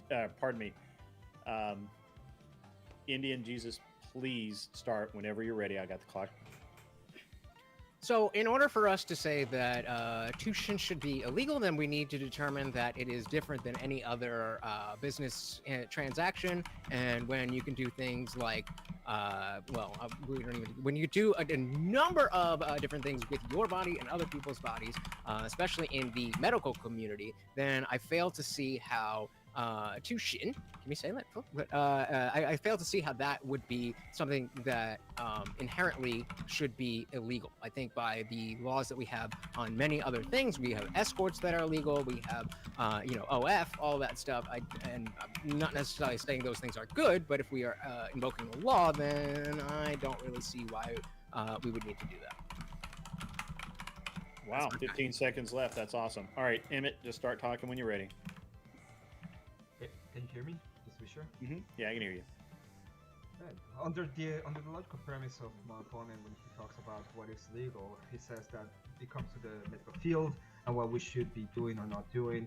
This is the same kind of argument that we see that allow people to mutilate kids into believing that they're a different gender and take away parts of their body.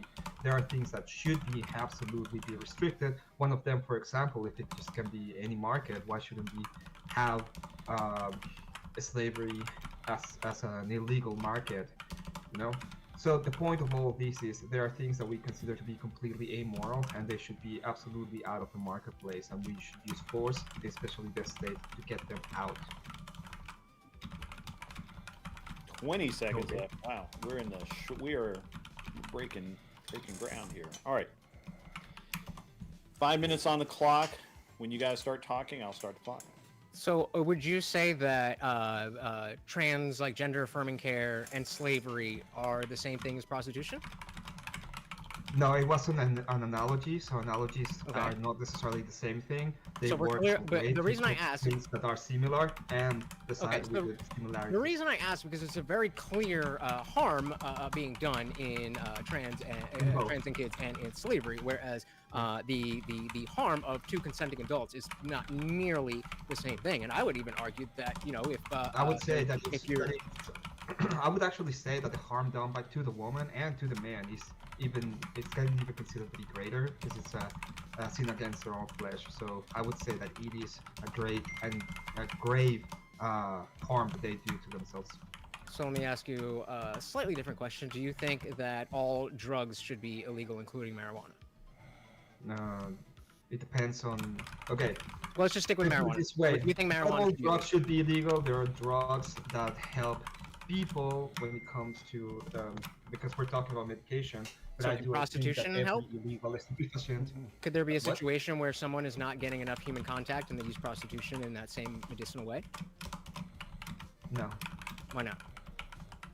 Because there's something called self-control and using your and being chaste, and that is way better for you than doing whatever. Okay, sure, that's your opinion, and I actually agree with you. But we're not talking about what we like. We're talking about laws. You said it should not be illegal. Wait. There's plenty of times. There's plenty of things that you do. Go ahead. This is not an opinion, okay? I'm telling you what's better for you. This is a claim. This is an ethical Okay, claim. that's okay. Fine. So, but there are many things that you can do, like eat a gross amount of sugar. I That's not hope illegal. people eat. So, so do I, think but it's I good am for not in them the to interest eat so of. they I don't am die, not in the for business of example. trying to legislate what people can put into their bodies. And so, if we have two No, consenting you are in adults the that business know, to hey, legislate, this is yeah. not good for me, but I still want to do it. Why should that not be the case? You are in the business of legislating things that you think should be in people's bodies all the time. In fact, the thing No, that I'm you in say favor is of people legalizing should all be drugs. able to That's do why I brought X that up. thing. So you But are why? you're I still legislating got for not women to gotten have an dicks answer. in Why their is that vaginas. different? We allow people to eat as much sugar as they want, and that is harmful, and they don't have You self-control. are That's not illegal. So what is the difference between are overindulging legislating- on? Can I please finish the question? What is the difference between overindulging on sugar, which is completely legal, and overindulging on consenting adult relationships? Legally, what is the difference? Consenting adult relationships? They think it's consenting? Yes. Or it's selling? Both. Yes, if I say, both? do you want to buy this vape for me? Then I have consented and also sold it to you. Okay, let's put Is it that this wrong? way. Let's Is that say incorrect? let's Is say that wait, most- Don't please don't gloss over that. Is that incorrect? If I Let's- sell you this vape, did I also did I sell you the vape and also give you consent to have the vape? Give you consent to have the vape? Like, does the If vape I consent? sell it, if I say, hey, is there Emmett, any do you want to consent buy in the this vape? vape? You say yes. I'll sell it to you for $1. That's your consent, and that is also a sale. Incorrect That or is correct? that's a voluntary transaction. Right. Correct. So how Yes. is that different than prostitution? Is it the same thing if I say I sell you this person? How is it different? I consent, you consent, I'm this asking you for a person doesn't difference. care We've because it's just gotten it's two just... situations. You're okay with Listen. one, and you're not okay with the other. I'm asking you, what is Yeah, the difference? the between difference selling in a the vape is in and the moral selling your claim. body? The difference is in the if you let me answer, I can tell you the difference is in the moral claim. If I say you agree and I agree and I sell you this person, why do I care about this person will? It's you and me, and we are consenting and we're having a voluntary transaction. Vapes are not very healthy. Yeah, More yeah. and more is coming out, and how I damaging agree. they are. And the slavery is not So, very healthy again, for the I person that's think being a that you have slave. two But we identical can have a situations voluntary where transaction, somebody you is and I. presenting something that is not good for the Stop other. filibustering. And Stop self-control, filibustering. sure, is... Jesus, stop filibustering, okay? Listen to the actual claim I'm making. Okay, go the ahead. idea I'm making is you and me can have a voluntary transaction where I sell you a slave. What is wrong with that? If you and I are Because the voluntarily slave doing it. didn't consent, obviously. We're not talking about... Who cares about them? Who cares about the slaves? it's I because do. there I is care about something slaves. extra that I is just want moral? everybody to know I care about the consent of slaves. Is it because I there's don't think something it's okay to extra have that is slavery. moral? Clearly, Emmett's fine with slavery, but it Is doesn't see the it difference because between there's selling a something vape extra that and is selling a moral? person. You think it's the same I'm thing? gonna keep asking this question until That's you answer insanity, it. bro. Go ahead. Yeah, Is it because there's something extra that is moral? Is it because there's something extra that is moral? Yes. In the exchange. liberty That to is slave. exactly what I'm saying. The moment that So you when allow to if have people somebody, seen somebody says, in, I would in like to idea of do this, that is prostitution, consent. there is something extra If that is somebody moral. is sold into slavery, that is not consent. If somebody says, yes, I would like to take a job in the mines, I but don't it's not care good about for me, consent, and it dude. You and I are might damage consenting. me. This is a transaction between you and me. I Okay? almost It let has this nothing go it has another nothing to do with consent. We're talking about voluntary transactions. You and me are having a voluntary transaction. Just No? like prostitution! Oh! Yeah, and it's immoral, just like slavery. Thank I was you. done. I was done. If you want to keep going, we can keep going. We But can I keep was going. done. I was very tempted to let this go another 2 minutes because it just felt like it needed it. I vote yay. So, all right, Cleaner.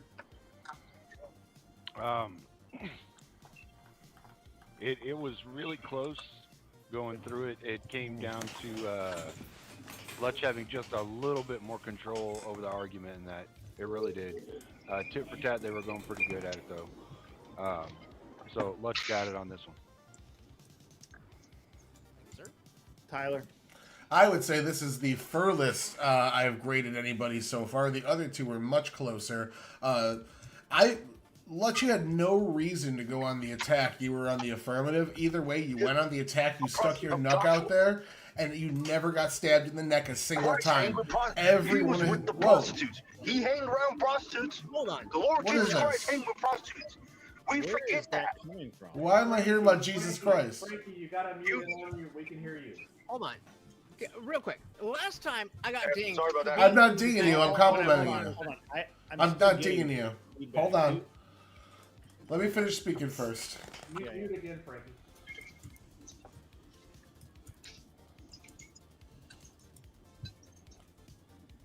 Oh, 1 minute. I got it. Go Okay. ahead. Okay, so he didn't have to attack you like he did, Emmett. He could have just sat there in a bubble and let you throw your attack. He went out after you, creating so many opportunities for you to lunge, and you just swung and missed on almost every single one of them. You went to gender-affirming care, and which kids can't consent, which is what you were arguing at one point, and then you went to slavery, where slaves can't consent, and he just dinged you with consenting adult relationships. Then you spent a minute and a half arguing just to submit at the end that he was right about consent. And like after that, man, he just kept you in the ball. He wanted to argue, and you didn't answer any of his questions. You don't have to. Absolutely, you don't have to. But like, it just showed a lack of good faith when he's just asking you the same question over and over, and every time you just completely dodge it and go to the next thing. You didn't address his points, and like he didn't have to even attack. He could have just sat there and let you go, and then just hit you with a couple words. I thought this was a slaughter. I thought Indian Jesus completely destroyed it. I was going to make some silly joke about The Hobbit and judging based on the lore because you gave me my only loss. But I don't even have to, man. This was a complete slaughter on his end. You're still mad because you lost. I was going to make that joke and make you lose. I don't have to, though, because of this. I have some evils there. I appreciate you. So let me just say, so Kairos is the opportune moment for an action, right? Emmett, you had the opportunity to question Indian Jesus's ought claim that consent is equivalent to morality, right? You never once did that with an internal critique or anything, and that was a total missed opportunity to achieve Kairos, right? Where you could have grabbed onto that, because that's what you beat him over the head with, because consent is not morality, right? So that is it just totally missed on the Kairos, right? And Indian Jesus, I've had 4 donuts tonight now, and three Cokes, and I am filled up with sugar, and I need to be punished by the law for that. And I appreciated that analogy. That was an example of Kairos, where you were like, you found some magical button to push in the conversation that was relevant and everybody could relate to, and that was really good. So for that, you win, Indian Jesus. Thank you. Emmett, Clean sweep. Appreciate it, Indian. Good job, Emmett. Good job. I really wanted that to go a little bit longer. It was good. I really would love to have the rest of that conversation. I really think it's an interesting. Yeah. Well, maybe we'll do that. Do you want to come to my channel, or yeah, like do a full stream? maybe we can do that one day, because I really want to hear the rest of this debate. And to be honest with you, Emmett, I think that you have the right tactic, but you went down the wrong lane, if that makes sense. Like, I wouldn't have gone. I mean, me personally, I generally attack the. And by the way, I'm not particularly against legalized prostitution. Matter of fact, I don't feel like it should be necessarily legal or illegal, because I mean, what 2 people do privately is kind of their business. But where I would have gone with it is prostitution is inevitably been proven to be a net negative for society, morality or not. You because you deal with immoral people who just don't care, or they have very flexible morals. I would have gone with, yeah, sure, okay, you think it's good for these men who haven't been laid in a while to be able to go buy companionship. Great, that's fine. But what happens when they buy a 12-year-old? Because that's what inevitably happens, is we have sex trafficking when you legalize prostitution in literally every society that prostitution's legal in. So that's where I would have gone. I would have just gone straight to the trafficking. Answer is gonna be like, it's not true. I did not buy that. I'm sorry. What were you saying? No, I was just agreeing with Gray that if you had gone down the S trafficking route, I would have been screwed. No, I didn't want to go directly with that. I wanted to go more into the moral claims because I takes too long for moral claims, in it. You got I 5 know. minutes, bro. This is why I fucking hate these debates, and I don't come up. We'll do it long form, brother, and it'll be. Yeah. You got. Well, I'll let you make your moral debate. You guys come back on. Besides, I thought it was funny. I thought it's funnier that way, and we can spark a little bit more, which is better when it comes to clipping. Yeah, it was good entertainment for everybody, though. I thought everybody had a good time. Everybody put Evan in the chat. Good job, Evan. Yeah, I just can't. I can't believe you didn't immediately go to the S trafficking. Are you in Greed's Discord? I'm not. Tyler, you have me on Discord. Can you send me an invite to Grid's Yeah, Discord? I got you. Yeah, absolutely. I'll send you. I'll contact you. We can have one. I'm gonna leave because I lost anyway. Okay, you guys suck anyway, so it's fine. Yeah, you can tell Kel is safe to come back over now. Yeah, no. If she comes back over, I'll use my I'll go on the strike, but I come back here. Okay. Evan's gonna pay himself back onto the panel. Oh, that's so funny. What's up, Jay Ekin? I'm not sure how you say that, but I think it's always important to get people's names right. That's why I ask all the time, how do you say that? Why, So Indian Jesus, that S trafficking claim that Grid made is fallacious because not fallacious. He basically said that if prostitution is legal, then we would have S trafficking. It denies the fact that prostitution is illegal and we still have S trafficking.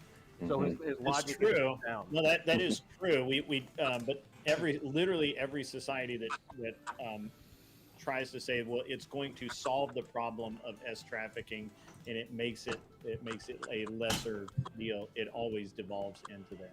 Yeah, they're different issues though. They're unrelated. Same issue. No. You're trying to cure. You're saying the cure is to make it legal, but the cure doesn't cure the thing that you're trying to cure. Yeah, so curing the criminalization of consenting adults doing as they wish is unrelated to crimes against people who can't consent. Yeah, I mean, I don't disagree. I personally, I think it's immoral. I think that you shouldn't do it, but I also don't think that it's. I just don't believe in the legislation of morality. That's just my personal. I just got a question in terms of like the like offensive and defensive. Like I get it. Obviously, one person is supposed to be more aggressive, and one person's supposed to be on the default. Can I just Tyler, before when you were saying that I didn't need to go as hard, was that a critique on me specifically, or were you saying that Evan's argument? It's not a bad tactic. Gibbs, when he's the affirmative, goes hard too. It's just when you do those attacks, when you can be the turtle. Yeah, it opens you up to self-contradicting. Yeah. It's better if you are the affirmative to just be the affirmative and just kind of operate from that. Do you think this is what it is? The confusion comes, as I've already told Tyler. This is the last time. You guys ding me versus Cal for being on the defense when I'm not on the defense. So I'm undefeated on this platform. I think there was a problem in my debate with him of saying, because I was on the defensive there. And like a good strategy, if you're on the affirmative, is to give out as little information as possible, except for what is specifically asked for, because all they can attack is what is said in the debate about whatever view it is that you're making the prompt towards, or the affirmative. When you're on the affirmative, the reason that you'll get dinged usually is because you don't state your worldview. You don't say my worldview. I'm not. You didn't need to state it in this case, but usually, like in your not speaking for you, but kind of interpreting where you're at. I would say if I in your position, I would have said, I'm looking at this through a agnostic, atheist viewpoint. Morality is dictated by whatever. Book of Ra or what I don't know what the fuck it is, but And so this is my morality, and my morality doesn't have a problem with prostitution, and so I don't have a problem with prostitution. So I don't see it as an immoral act. I see it as something between, a transaction between two consenting adults, and the government has no business being in it.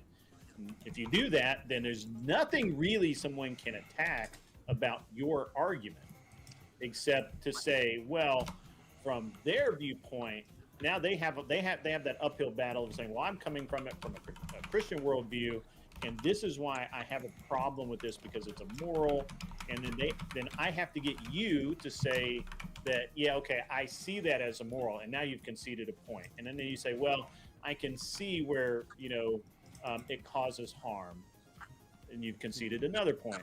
Or I allow you to have the I allow you to take the affirmative, and nobody can do this in 5 minutes. I mean, nobody. There's nobody that can do this in 5 minutes. But I allow you to take the affirmative. You state your worldview. You state your case, and then I start a internal critique, and I start tearing apart your worldview. Well, as your entire morality is based on a book that is irrelevant. It's a bunch of preferences. It wasn't even written until 1995 or whatever. And then I can do an internal critique of your worldview and tear that down, and then I can call your argument dogma. The reason I ask is because that seems like clearly for this specific format that works, but especially like you're in the Crucible. I did the last Modern Day debate. The 5v1 with Andrew and Rachel, and it like outside of this particular context where we're being judged based on what Kairos, Tyler, and Cleaner are saying, it seems like if I'm in a position to just hammer, why would I not do that? That's a good question. It's really, and if you do it effectively, man. Again, I thought this was a slaughter. Yeah. Again, and if you can do it effectively and keep the other person on the back foot and keep them from attacking your worldview and being able to. So what Andrew would do, because he has time, right? So you have 5 minutes here. This is why you can't do an internal critique in this debate. You just can't do it. You cannot set somebody up. You can't tear their worldview down. You can't. I mean, you got 5 minutes, man. And all you have to do, if I try and do an internal critique on you, all you have to do is just filibuster, and just burn the clock down. But again, wouldn't you rather see me engage instead of just running out the clock because I could? Well, yeah, Yeah, that good was faith tactics would be better than bad faith tactics. I'd say like filibustering somebody so that they couldn't ask you questions would be on the edge of a bad faith tactic. Yeah, like Gibbs. Gibbs is bad faith. Well, there was a point when he called me out for gish galloping when I was specifically making a point, but I was like, okay, I have been kind of, a little bit there. So, and I got dinged for that last time, even though I was on the affirmative. And so I was like, let me lay back a little bit. But okay, I'm getting an understanding for the context of what you guys are saying. Yeah. Well, and on the affirmative, you have the advantage of being able to either go into attack mode or sticking to defense only, and being able to pull it off if you're good at it. On the refutation side, you kind of have to stick in attack mode and just keep trying to poke holes in somebody else's paper cup. Yeah.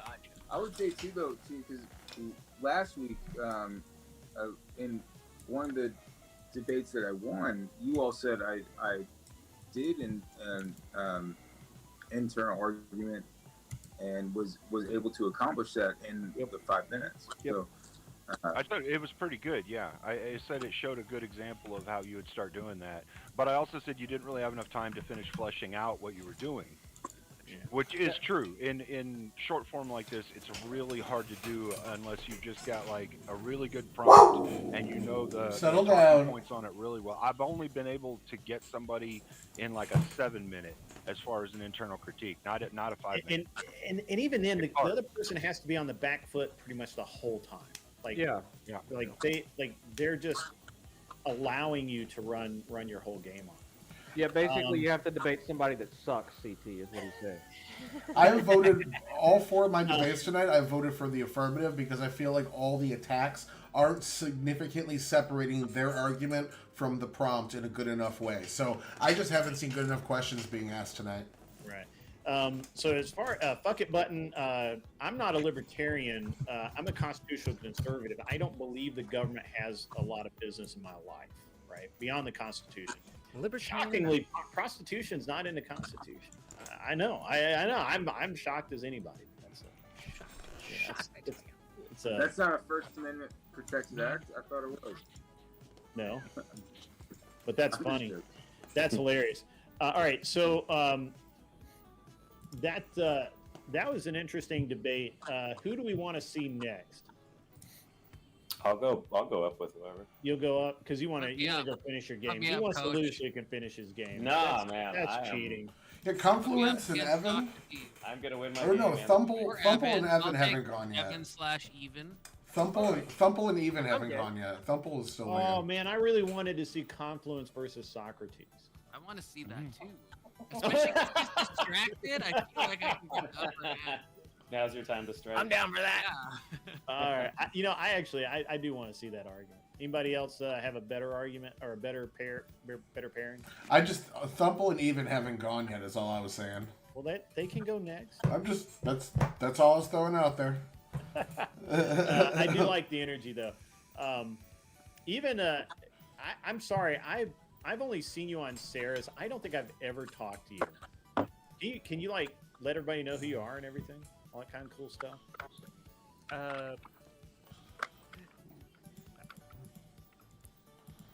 I guess kind of like I'm not sure what to say, but it's good to talk with you, Grid One. Okay. Do you lean left or right? I lean right, but I would say that some of my opinions are a bit out there when it comes to some stuff, because I have a hard time like if I hear a good idea, I kind of stick with it, and then there's part of me that has like a lot of strict utilitarian thought that has slowly just been that's been pushed away with kind of like adopting more of a Christian moral ethic when it comes to some of the thinking. So kind of like a conservative. More or less. Yeah. Okay. All right. What do you think of the show so far, Even? I think it's really I think it's something I really appreciate is like is that besides just having a debate, you go and you give a play-by-play and you go and explain what could have been done better, and I think that is something really unique and cool. Yeah, well, it's we're iron sharpens iron, and we're all trying to get better at debating. And even though we allow the the degenerate leftists to come in and play with us and let them sharpen up too, because I never want to win because the other person's unarmed. So I refuse actually to do a battle of wits with the unarmed.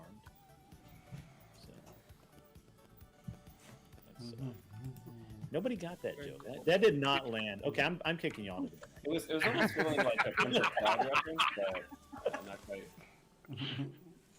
It's definitely more fun when people are engaged. Yeah. Okay, Socrates, keep focusing on your game. Okay, the only thing that matters is the gameplay. Don't let the debate distract you. He's setting it up Don't from let the it. beginning. Don't let No, bro, just keep Diablo is going. everything. You're Diablo doing is so life well. You're doing so well. Don't pause the game. Yeah, go ahead, DiCaprio, Inception. Inception. That's awesome. Okay, What? All right. So, what are you guys debating about? That you guys seem like I have a so Socrates, you said you're left coded. Yeah, Uber left. What do you? Okay, I'm in like a culture wars kind of mood. I don't know if it's the wine. Oh, I don't know. that's fun. Is this like Is this too TOS? Can we like? What's your thoughts on like abortion? Am I allowed to like talk about that? Sure. I mean, I don't. I'm not like monetized. I don't. So like, I'll go wherever. Like I don't. Grid, is that okay? So, yeah. I mean, you guys can't get into like. I mean, I don't know that we can't talk about it, but at the same time, I think I don't think there's anything TOS specifically about it. We don't have to get on any graphic. Tyler is telling me to call it something that I think is worse. I try not to say the word itself. Cleaner says just try not to say the word itself. And usually it's like if you say it too many times, then it's a problem. But just Can we once say or a twice. bobo? Can we say a bobo? I'm not doing that. I would You rather wanna have say like advertisements on abortion that. or all the fucking TikTok nonsense. Oh God. Okay, we'll talk about it without. We won't say the word. Okay. We'll call it the A word. We could say pro-choice, pro-life, or I guess we're talking about. Well, you can say deletion. Voldemort. I'm not saying deletion. Call it That's horrible. That's horrible. That Alright. sounds so much worse. I know. That's because of what it sounds is. like euphemism for like. I don't know. Okay, what would the prompt be? I guess. Like, are you like?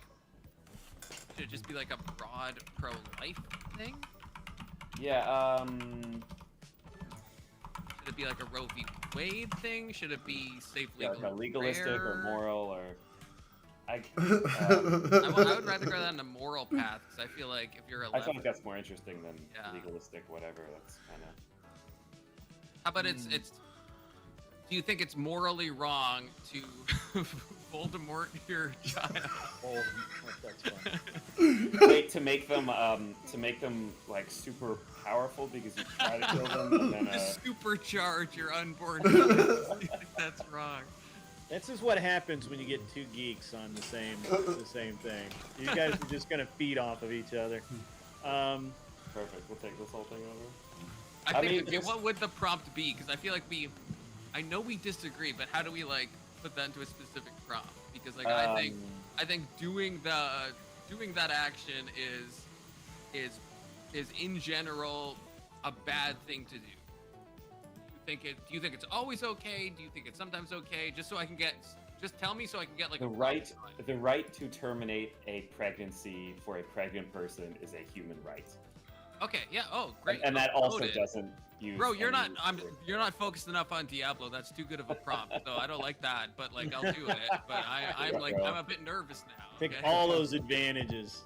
Take Yeah. them all. But yeah, let's do that. Playing a new character as well. I don't know, usually goes on. Just can you get into a boss battle real quick for me though, as we talk? Yeah, we'll see what we can do. It doesn't seem to bother him too much. I don't know. I'm kind of you know, like weirded out by his gameplay. But all right, so give me that prompt again, just so the judges and I all have it. The right for somebody who is pregnant to terminate their pregnancy is a human right. Okay. Maybe you can find a way to say that with a couple fewer words, but without saying any. Well, you can just say phrases. dependent, to terminate their dependent. Well, that could mean different things. 93rd trimester abortions. They're dependent on their insurance form. I'm not really sure. Our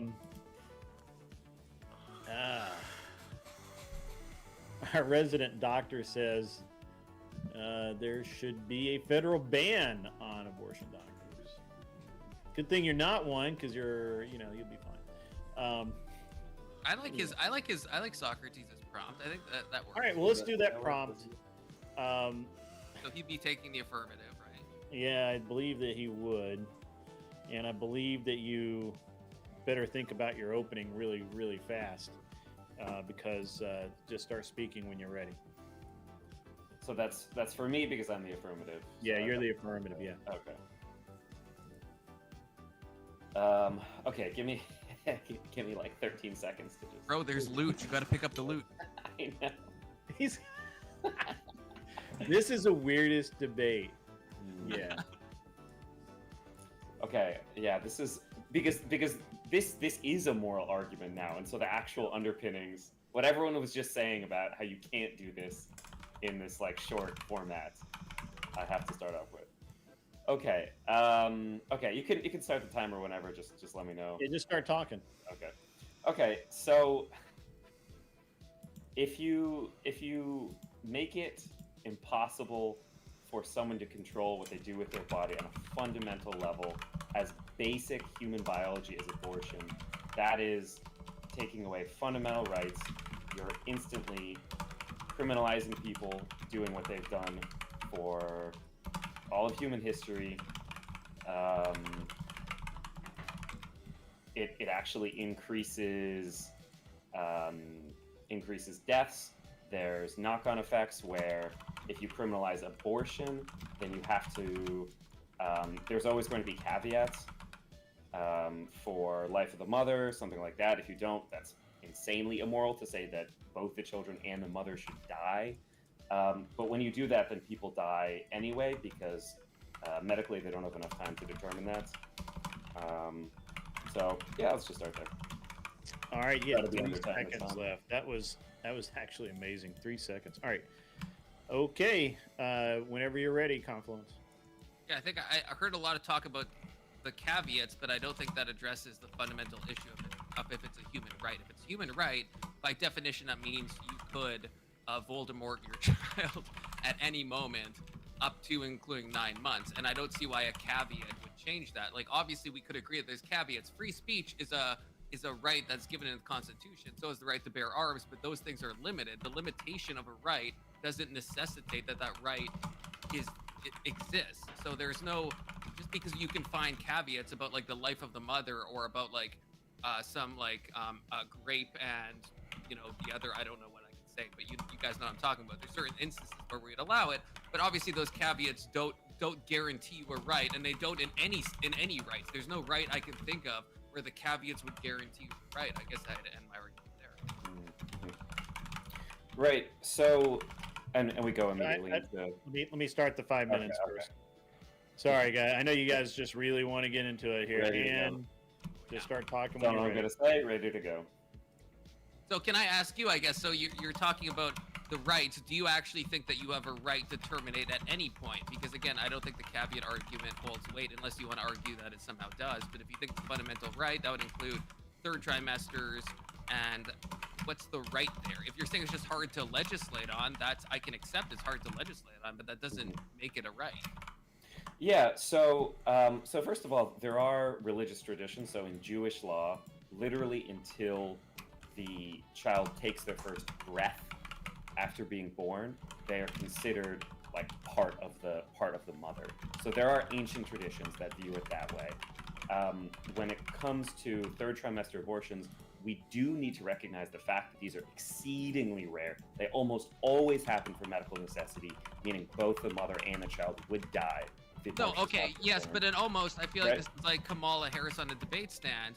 It's not a huge, if you're saying it's a right, then you should say that if you are 1 day away from that baby being born, like it's just temporally located inside your body, it could live outside, then you would have to say that you would need to be able to unalive that child.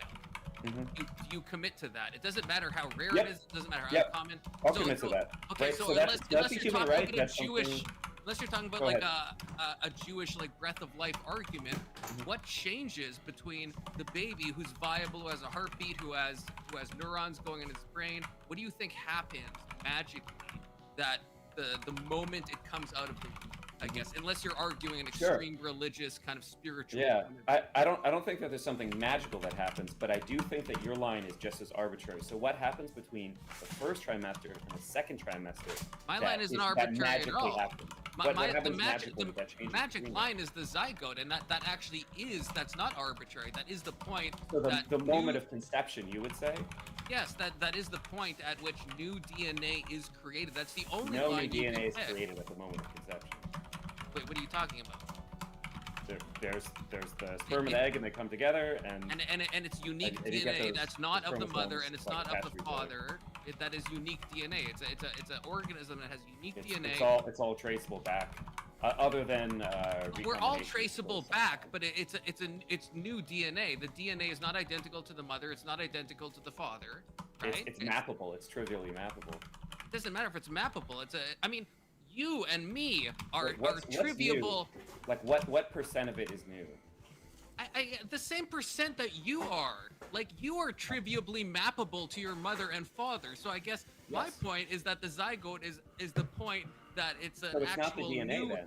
So it's not about the DNA, it's the development of the person. No, it's Because not. you It is can- about. Okay, it is I can about have the skin DNA. cells that have different DNA from me. Does that make them a life that cannot be terminated? Skin cells are the same DNA as you. No, they're not. They're different. They have mutations. Mutations is not talking about a fundamentally It's new new DNA. life form. I mean, this is a biological Okay, argument. so it's not and about if you DNA. contest It's about that, some new life form. no, that is DNA. We're talking about biology. DNA is a new. Okay, so skin Okay, but cells I have feel like different DNA. okay. Is that a new life form? Look, I feel like you're pivoting away a bit. I want to know. I'm just following what you're asking. No, I don't think that you are, because you're saying. I guess I would want to know what do you think happens at the moment? Not a third trimester. You're about to pop. What changes? Why can't I unalive? Why can't a mother unalive her 1-year-old son any more than she can? What happens when that baby is temporally transported outside the womb? Because you can argue that the DNA, you can go to mutations, which is like a 0.1% difference. You could argue like, yeah, a cancer cell is like slightly What's the mutated. difference in the DNA between the mother and the father and the child? What percent difference? What do you mean? It's like 50-50 between the mother and the father.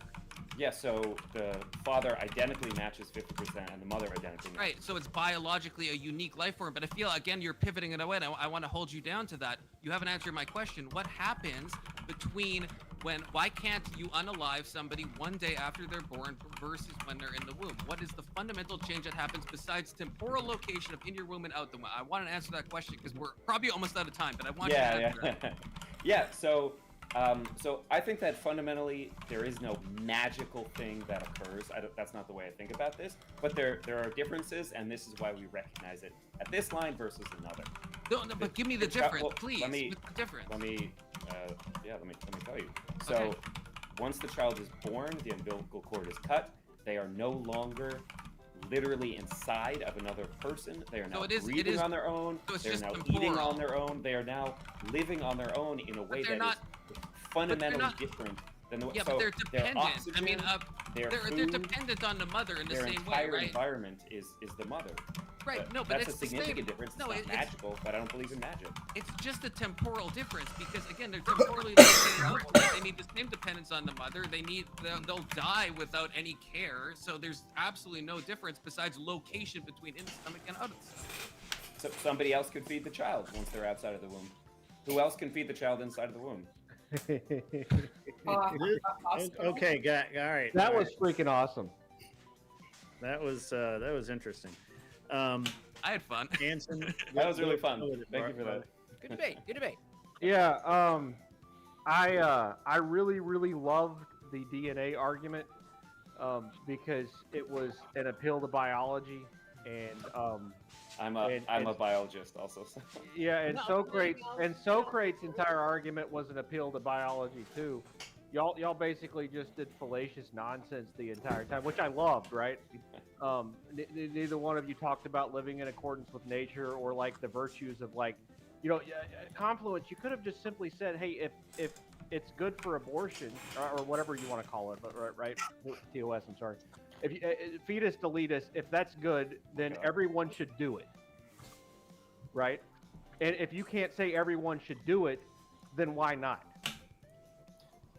But that's not okay. Wait, I know I'm not supposed to push back into judges, but No, a right doesn't mean that, right? Like a right means you have a right to bear arms. It doesn't mean you like ought to or like have to bear arms. Yeah, but this is a moral. This is a moral conversation, right? if it's good, then everyone ought do it. But the question was, is it a right? The question wasn't should rights, you ought rights do don't it. exist. That's irrelevant. You should. I know, but that was the That's a different conversation. That's a completely different conversation. Look, in terms of Kairos, which is how I'm judging, Socrates had better zingers in terms of his ability to come back to you, even though he was distracted playing a video game the entire time. So I gave it to Socrates because his ability to basically come back against everything that you had to say, very effective. You hate me, Anson, don't you? You fucking hate me. Admit it. Admit it. He does. I think he does. It's your beard. It's better than his.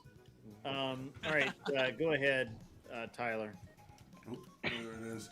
All right, so this is actually going to be the first time I don't vote for the affirmative. I feel like you finally asked a question that he didn't give a sufficient answer to, and you kept hammering. You had to ask it 3 times in order to get an answer, and the answer you got, it seems like you were waiting for, and you'd already asked about temporal location.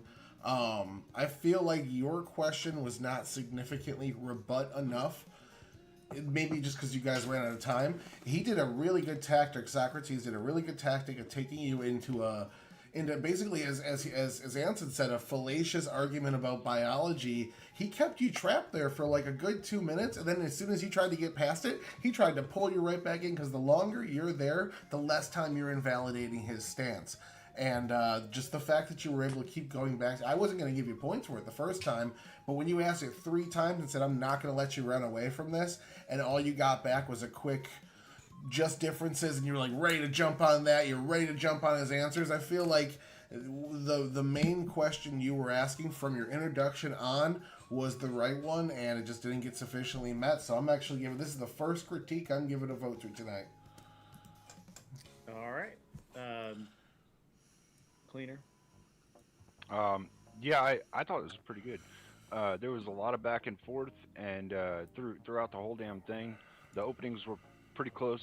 The meat and potatoes of it was pretty close, with the exception of one thing that really showed that Confluence had a little more command over what was going on in the argument, and that was that, like Tyler said, he said, no, look, I'm going to hold you to this question. I'm not going to let you get away from it. And that's a tactic that if you really want to show that your side is way better or something like that, right? If you know the other person can't refute it, keep holding them to that question, and that's a really good tactic to do. It's a strong way to do things. So I gave it to Confluence on this one by 3 points. Yeah, that was good. That was good. I feel like I should have known he was a biologist. I feel like he kind of, was like hiding that, He kept you in that realm for a good while. If he would have kept you there another minute, he won this debate. I realized it. I was like, these fucking Cleaner, I'm sorry. We got to pivot. So my chat's saying quote, but Jews believe in killing babies. Was that I must have missed that? Was there a point there that made sense? There's conflicting stuff in the Old Testament. It's like it's not obvious what Socrates is saying is true, but then in later rabbinical Judaism, then yes, they have the breath of life theory that the baby only has a soul outside the womb. So, it's not even a Jewish. What was your vote? I did, yeah. What was your vote? Confluence. Confluence. Okay. Okay. I mean, honestly, I like the way Socrates was handling it. I actually really like this. This may have been the best debate tonight. Like, even better than Indian Jesus, which I know that hurts. I know that hurts. I know it cuts. Brother. Socrates, you and me, brother. Hell yeah. But that was really good. I actually, it was interesting because I felt like that Confluence. I felt like you could have nailed him down a little earlier and then moved to the next point, but you didn't. You just let him just kind of keep asking you the question and saying, instead of saying no, just stop asking me what the percentage of DNA is. What doesn't matter because it's unique, because we know that it's unique. It's not a matter of it doesn't even matter if it's 1% difference. It's still unique. I gotta try. This is something I'm trying to learn. It's like the 5-minute format. Like, it was the same thing happened with me and Beth. It's like I always have to internally remind myself, like, oh, there's a time limit. Spent with 30 Beth, minutes on one thing. I was like, yeah, like I do that too much. So I'm trying to get better at that. You gotta stay focused. Yeah. So this is really good format for you. Socrates, man, honestly, I didn't see that you did a whole lot, like, other than, I don't know how your gameplay is going, but I can't judge that, but I thought you did pretty good, man. This was like one of the better ones.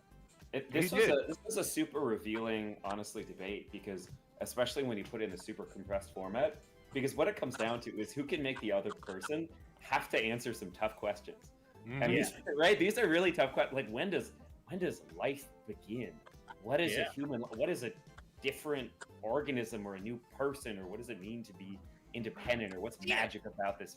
Like, those are really tough questions, and to push it on the other person and make them have to struggle with it, that's the whole debate, it seems. Yeah. Yeah, you did a good job. I really do think you did a good job at trying to hold a strong arm on defense for like Tyler said, for those 2.5 minutes, man. And that's a good tactic to use even in long form debates to try and derail somebody, you know, or keep them away from something. But he kept hammering you with it. He was like, "Nope, I'm not letting you get away from this one, man. You're gonna answer this damn question one way or another." Especially right into your comfort zone, right into your profession and your education. You're like, let's go over here and talk, and you just ran circles around him. I was seeing it was working, so I was like, all right, well, let's stick with this. It was good. Tonight. That was a really good debate. It was. Yeah. I do think that I think you triggered Arthrodaya though, so I'm sorry about that. At any rate, man, Socrates, always good to have you on the show. Period. But I didn't realize that this was the first time you had done this, so you've got to come back. We do it every Friday night. We kind of pick different topics. The interesting thing is that tonight nobody's actually chosen a political violence topic. You were just saying that, yeah. I know. I was reading that. I was like, hey, they're right. I'm everywhere, man. The beginning was like that. Winner said that the left or no, the right was more violent. Vapor, we can hear you, brother. But who's actually creating more violence? Did you say the right is more violent? Yeah, the right's definitely more violent. Okay. Or the extreme right. I'll take anybody that wants like against civilians. Yeah. I'll take anybody that wants to debate that right now. Starting the more violence, like civilian wise. All right. So I want to see even. I mean, obviously we got to do even and Weevil because they've not debated at all, and everybody else has. So I'm going to kick everybody back to the back. Good luck, y'all. Because we're running a little bit long, and I'm trying to. Yeah. I'm not trying to be on here all night. I am. Although you're all cool. You're all cool people. You're all good. You're all, you're tops in my book, but you got to go. Tyler 8. That's hilarious that he puts his name like that. That's just funny. What did I do here? Who's she? Oh, Even. Where's Even at? Yeah. Where did Even go? Where did Even go? There he is. Oh. I got to get rid of this guy. This guy always hangs around. All right. There we go. All right. All right. What are we going to debate? What do you guys feel strongly about? And hopefully it's about political violence. But I assume that you guys are going to end up being on the same I guess. side. So on a lot of stuff. So we're going to have a little bit of right on right violence here. I don't have a tissue. All right. Well, is it even or even? It's what? If it's easier to say Evan, go ahead. Well, I want to know what you prefer. Is it even or I even? don't know what cassava is. It's even. Even. Okay. Well, I'm gonna call you what you prefer. So. All right. Trans, Oh, pronouns okay. aside, Yeah. This is a man. I'm gonna call him by his actual name. Okay. Yeah. I gotta hear the prompt here. I don't know. I guess Where do you guys stand on is the left violent? Is the left the party of violence, or is the, as it is always portrayed, the right the party of violence? I believe it's a left because the right, you see the right going in with their cameras and they go into their crowds. They go into the LGBTQ or, their left activists, riots. They honestly go in so calm and they just ask questions, and the left automatically just wants to start fights. They start yelling, they start hitting cameras, they start hitting people. Okay. And even where do you stand on that? I'm sorry, I gotta. I would say the right is much more effective at using violence, so much so that they get suppressed immediately when they use it, and typically when they go and do it, it is so effective that it de-escalates the situation. I agree with that. Yeah. So I would say I guess the left in a sense is more harmless with their violence because it's like a child throwing a temper tantrum instead of them actually threatening the government or institutions. So I guess I think I'll go and I'll say that the right is the party of violence because I think I can make a good argument there. See, that's where you kind of lost me there because, like other people said during the debate, or not even debate, but in the panel, that the right they go out to do karate or jujitsu or boxing. They have the belts and everything to do so. Okay, well, I mean, let's not debate it outside the debate. So you can make an argument that the right is the party of violence and the left is not even. Yep, I think I have an argument that I can definitely. Okay. Well, let me give you some potential topics. All right. That are about political violence, right? So, political leaders dehumanizing. Okay, this is an important aspect of it. Dehumanizing rhetoric is more responsible for 2024-2025 assassination attempts than individual radicalization. And we can throw in, the academic shootings and all of that. All of the kind of what would seem to be politically motivated violence and not necessarily just straight up political violence.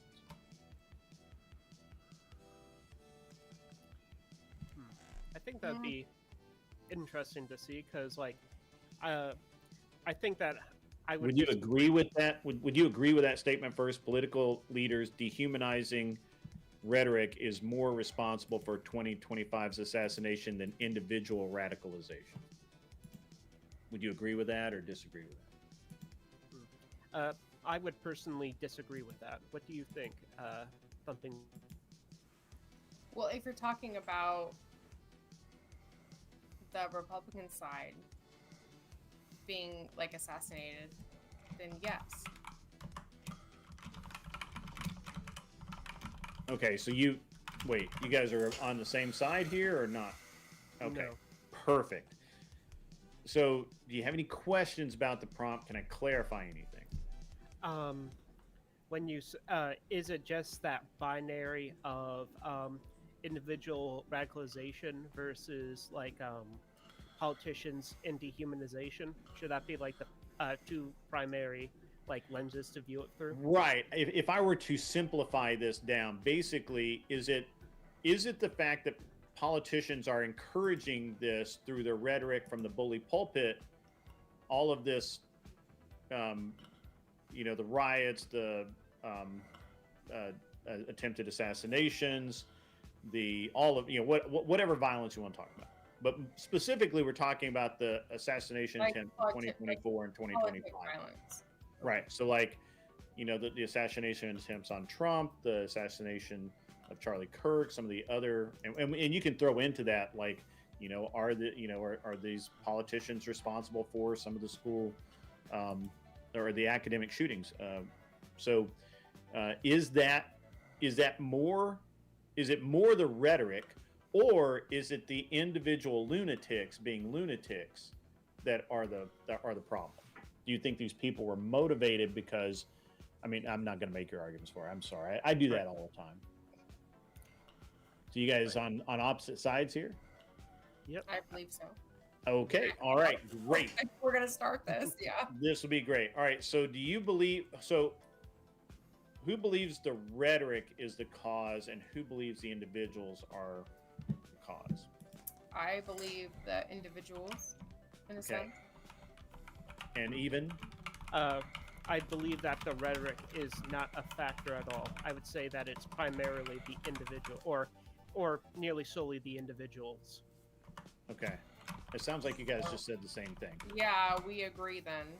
Ah, shoot. Like, it's people want to say it's the rhetoric. People want to say it's the politics, but honestly, it comes down to the person that's gonna go in there with the pew pew and do the job.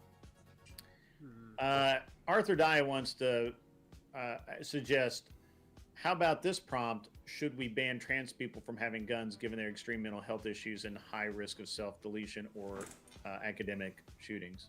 That sounds like the same exact thing that I had with Kel, that she tried to bring up. Yeah, okay.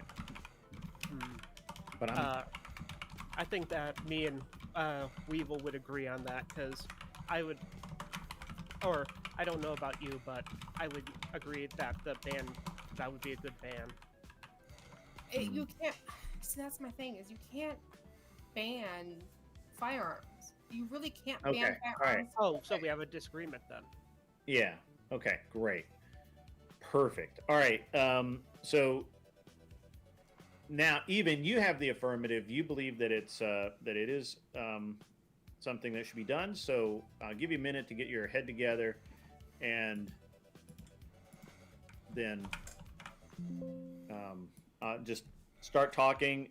When you're ready to go, you get 1 minute for your opening statement. All right.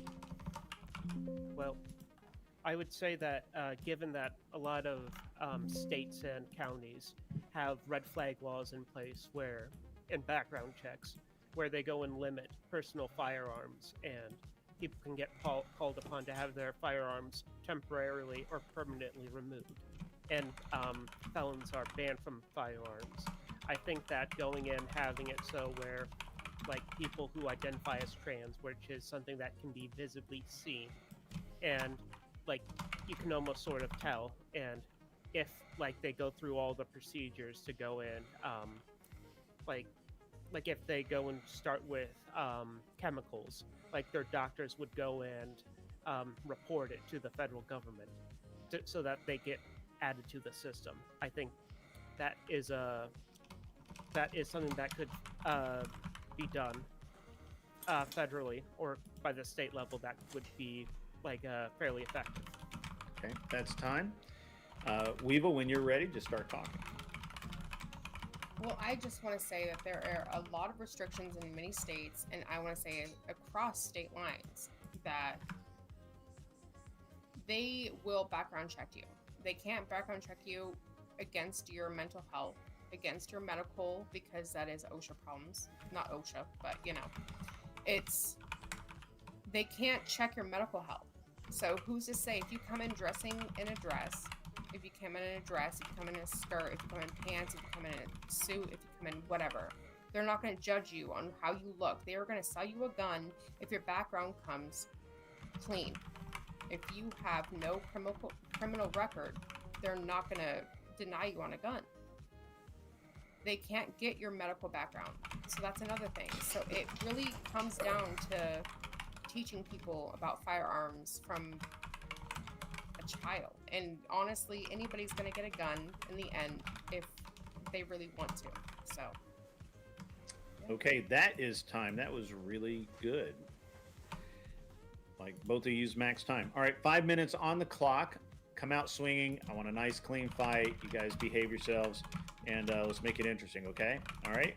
Just start talking when you're ready. All right. There is, I would say that trans people, based on the delusion they share, need to tell people that they are trans because it's like part of their condition. They need to make themselves known. And they tend to go and do it in ways that have it shown with like official methods, like having their driver's license changed, trying to see if they can change the gender or shit like that, or have them go and have their job records or things that become public information where they go and have the change in like male, male, male, female, or masculine and feminine, and like the change of pronouns and stuff like that. And that could be fine. But say somebody goes out there and changes their identity, changes their passport, changes their license, changes their birth certificates, whatever it is, they can change it as is. But when they go and buy a gun, what they see on record is what they're going to put on record, what it has been changed legally. Okay? It doesn't matter. What it comes down to is the medical records. I feel like, yeah, those things should be put in legalized and should be put in stone. But what is right now is what they're going to be pulling up in the system. So you can't see somebody's medical history. You can't see whatever, if somebody's taking testosterone or whatever medication that they give these trans patient people, because I don't exactly know. I don't go deep into that. You cannot know somebody's medical history buying a gun. If you're fucked up in the head, it doesn't matter. If you don't have any felonies, if you don't have any criminal history, you can go and buy a gun legally. If you're a legal citizen, you can go buy a gun. It doesn't matter. It really doesn't fucking matter. And it sucks to say, but that's what it is. It doesn't matter. When it comes to the medical aspect, I would say that we can identify them through the civil aspect of them going and changing their identification. And there can be a certain aspect where if gun owners know that these people are banned from having them, just like how if like a kid can't buy a Glock or if a you're handgun, banned from but buying they can buy a rifle. If you're banned from buying something, then it's gonna pop up, right? If you're banned from buying something, then it's gonna come up if you have the background check to buy a gun. Because I don't know where you're from, but where I'm from, every single time, it doesn't matter if you're I'm judging right now. Hold on. Carry, every time you go and purchase a gun legally, you have to do a background check. Right. So if you have some kind of criminal background, that's gonna come up. Of course. But what I'm more talking about is the difference of changing of driver's license or state IDs or things that happen more regularly, or them going and applying for potentially them applying for governmental jobs where they would have more information in the system, where that would be able to flag up more, and it could be to the discretion of the individual gun okay, but it doesn't store. matter. It doesn't matter if you're trans or not, because it doesn't matter if you're trans or not. Do you have a criminal background? Are you saying that only criminals should not be allowed to have guns? Because I'm saying legally. If you have a criminal background, they're gonna flag you. That is my point. Right. I'm not saying that everybody should own a gun, but they're gonna get it either way. But legally, it doesn't matter if you change your sex, your name, whatever the fuck it is. It doesn't matter how you change it. When it comes up, is how they're gonna react to selling you the firearm. But if the law was changed to where those discrepancies were identified along with that would make an individual trans, and that would go and stop the gun owner from going in confirming the purchase and having that as another flag, like a criminal record in a sense. Okay, that so would go and every help limit single their transgender access to guns. person has a violent history and has some reason to somebody, then they shouldn't own one. I'm not saying that every single violence is yeah, there's a lot of violence that has been caused by their kind, but to be it should not be put on by just their chain. CT mute. I got it. Okay. All right. I'm going to start with Tyler on this one. He's already shaking his head. He's already he's dumbfounded, okay. Ladies and gentlemen. He's dumbfounded. Can we repeat the prompt one more time, please? Please. I gave it to you. Okay. T-boys should own guns. There you go. Should we ban trans people from having guns in the extreme mental health? Okay, so Wait, read it out, Tyler, please. Oh, sorry, I'll read the whole thing again. Should we ban trans people from having guns given their extreme mental health issues and risk of self-deletion or shooting up schools? I don't feel like either of you guys argued that prompt very well, but Evan put down what he wanted to argue about, and it looked like we've just kept giving. I got the same answer out of you 5 times. He's like offering prescriptions. What if we change this? What if we did this? And you're like, well, they don't check for that now. And he's like, what if we changed it so that they could? And you're like, but they don't check for it now. And he went to like criminals. It's like there's no violent record. Every time he offered a prescription, all you answered with was, we're not doing that now. What you should have been hammering home to bring the other shoe down there is everything you're suggesting is overstepping onto people's rights. And it just I never heard that other shoe drop. You were just saying, like, we don't do that now. And he was offering any prescriptions for it. I don't see any counter argument to his points. I don't see anything that really attacks his assertions at all. You never once. He was the positive, right? I don't see. Yeah, he was the affirmative.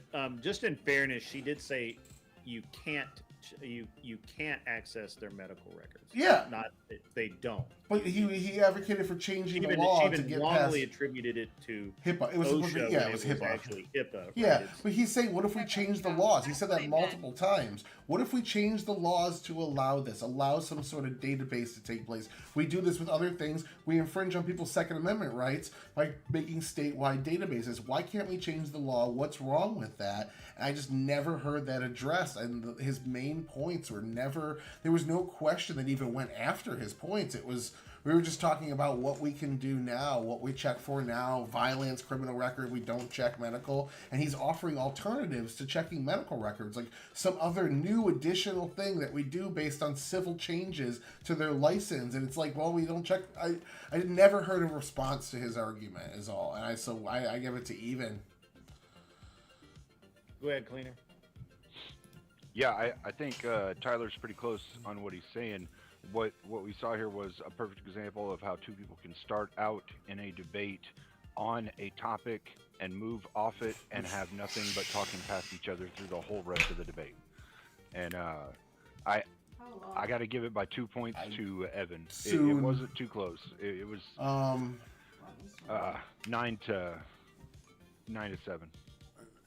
Generally 2 o'clock, Tootie. Like an so hour both and 10 of y'all minutes is when it normally ends. So opportunities. if it ends sooner, I'll let you know. But advance yourselves, right?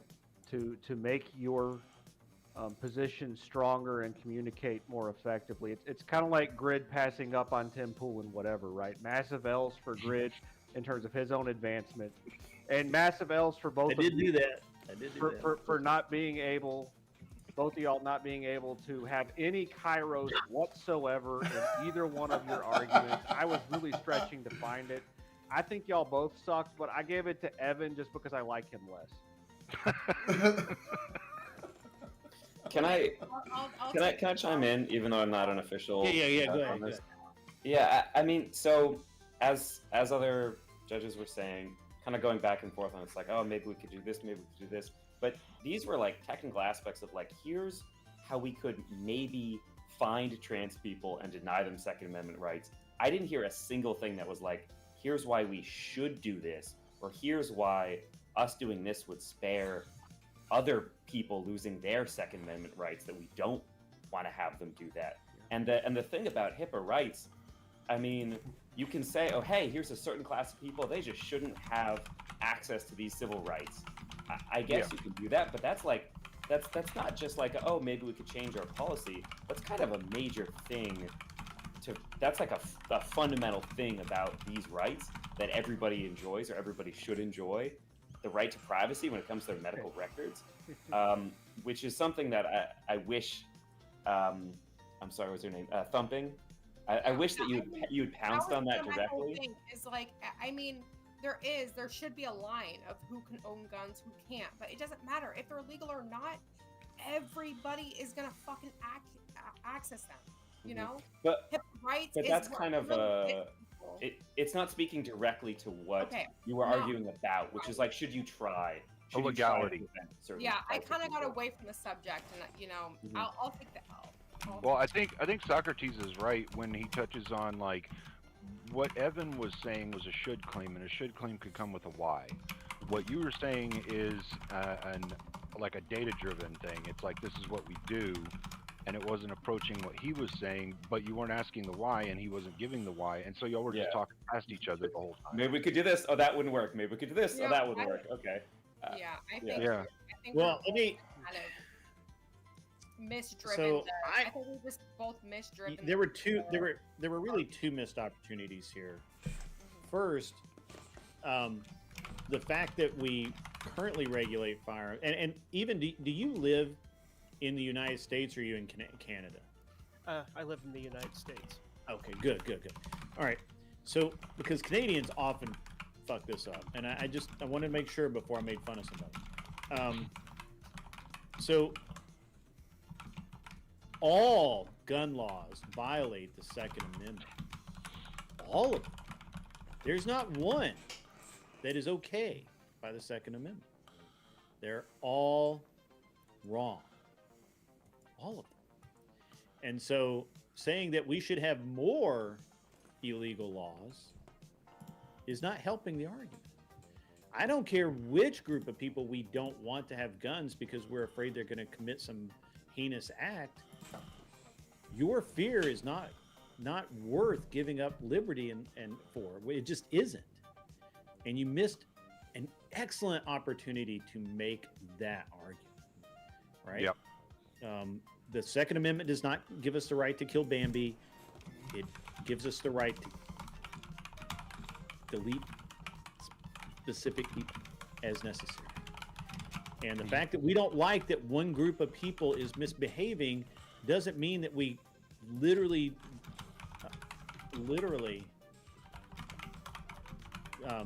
prevent those people from a basic right. Instead, what we do is we solve that problem.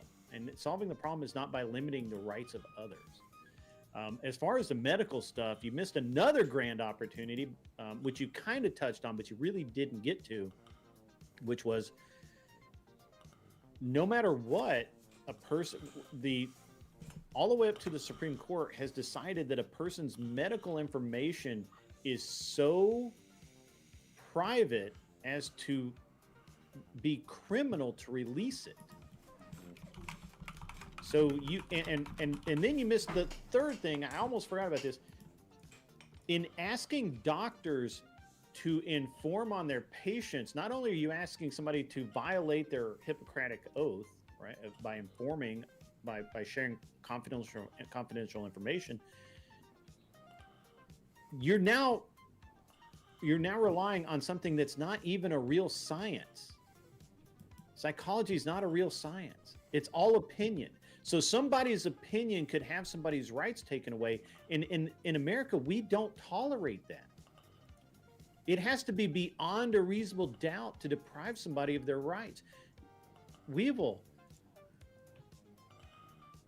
you're awesome, but you missed some really, and I'm sure that you know a lot of this. Like you know. I know. Trust me, I know. When I was saying these things, I was just trying to get them out so fast. I was honestly trying to, I guess, spurge them out without thinking about it.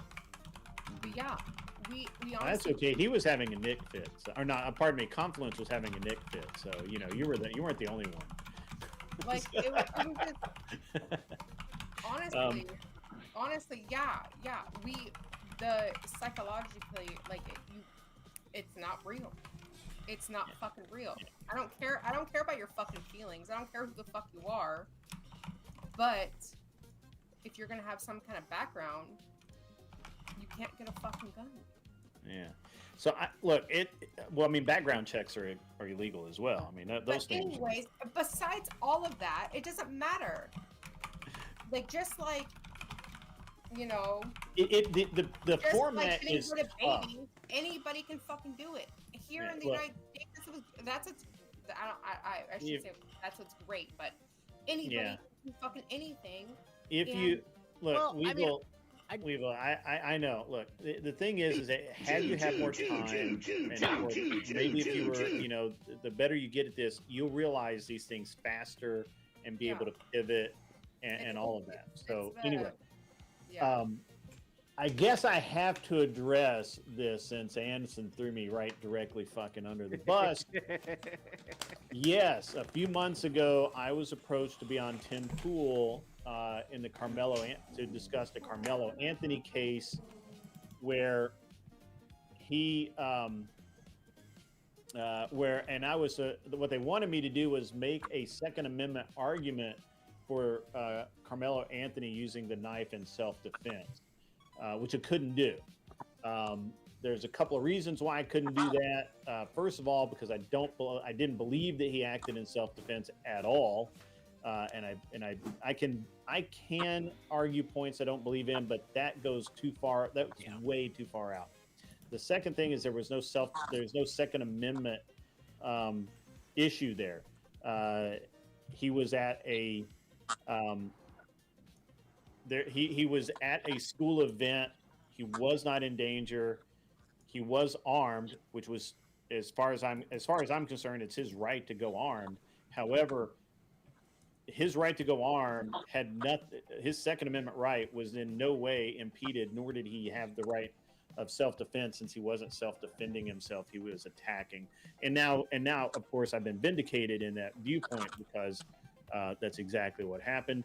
The video shows it. Everything is exactly as we prescribed it.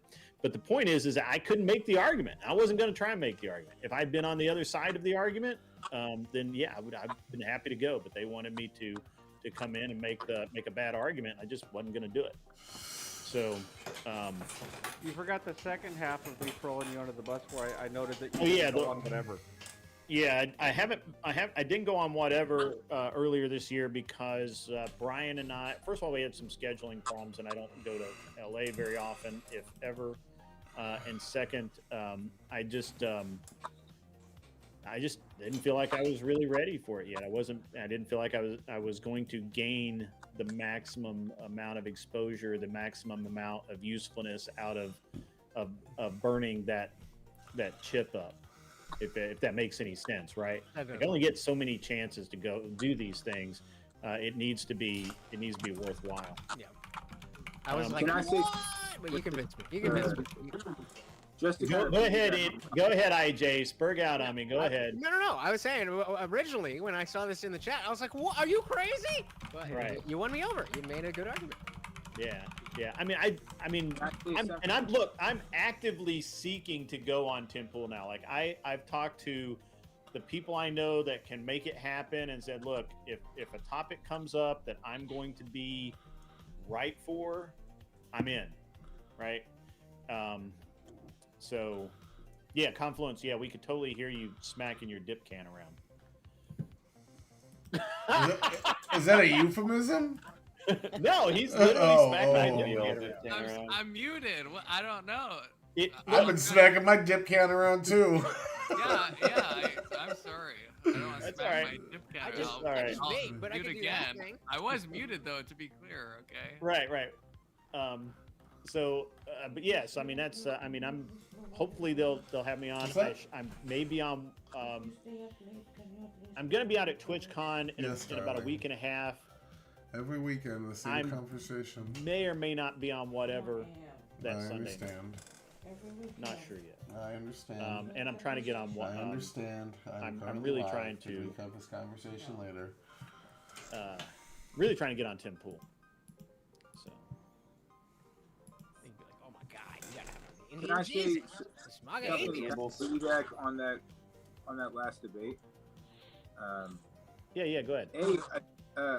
I think you kind of nailed it, Grid, when you said in the whole 5 minutes, neither one of you all brought up the Second Amendment, which should have been the backbone of either of your all's whole.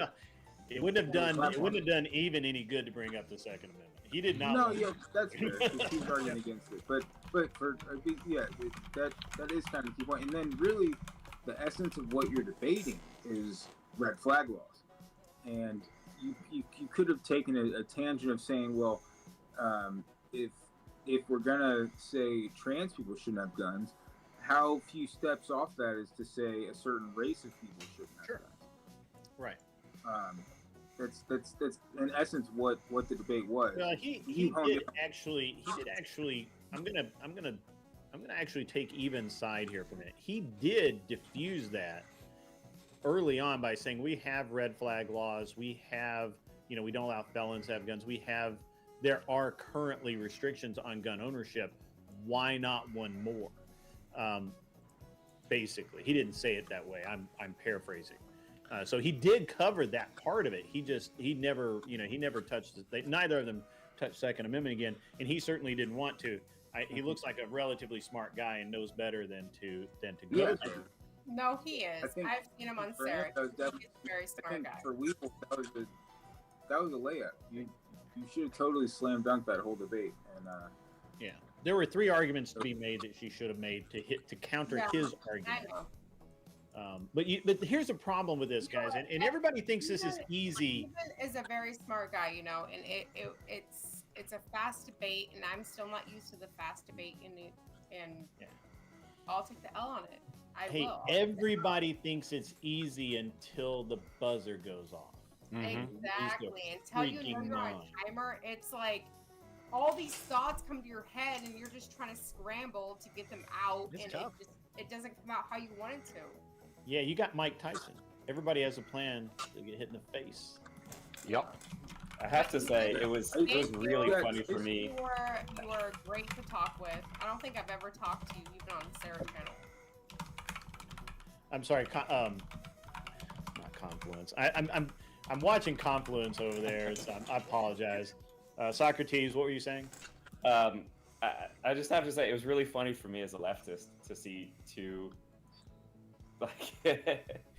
conservative people debating like, oh, maybe we should limit Second Amendment rights a lot. Maybe welcome to Zombieland. People who have never even made threats to violence should have their Second Amendment rights taken away. We appreciate you picking us. That was really funny for me. Tonight's feature zombies. I agree, Socrates. The limiting of the Second Amendment rights, like you're framing, is proof that rights don't actually exist. Because if it was a right, you wouldn't be able to limit it, right?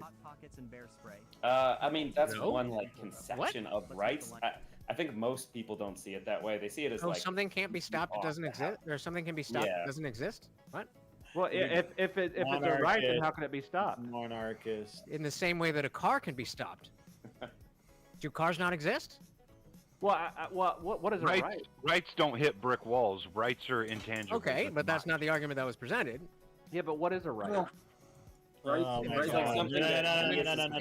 absent a duty. It's an entitlement absent a duty. I have to get into the next that idea round of debates. I know you all want to get into the rights argument. Maybe we'll do that one next. I'll do that. All right, so I took on Andrew Wilson, and he couldn't debunk me. So take your pick. Yeah. All right. So I have even. Who's left alive over here? Even, Confluence, Jesus, and CT. Right now, I don't know what's going on with Vapor. Does anybody know Vapor? I had to put him in the back because he looks passed out. Yeah, I was gonna say maybe next time. I don't know. I don't know. He just showed up, and I assumed that he was like with somebody else's group.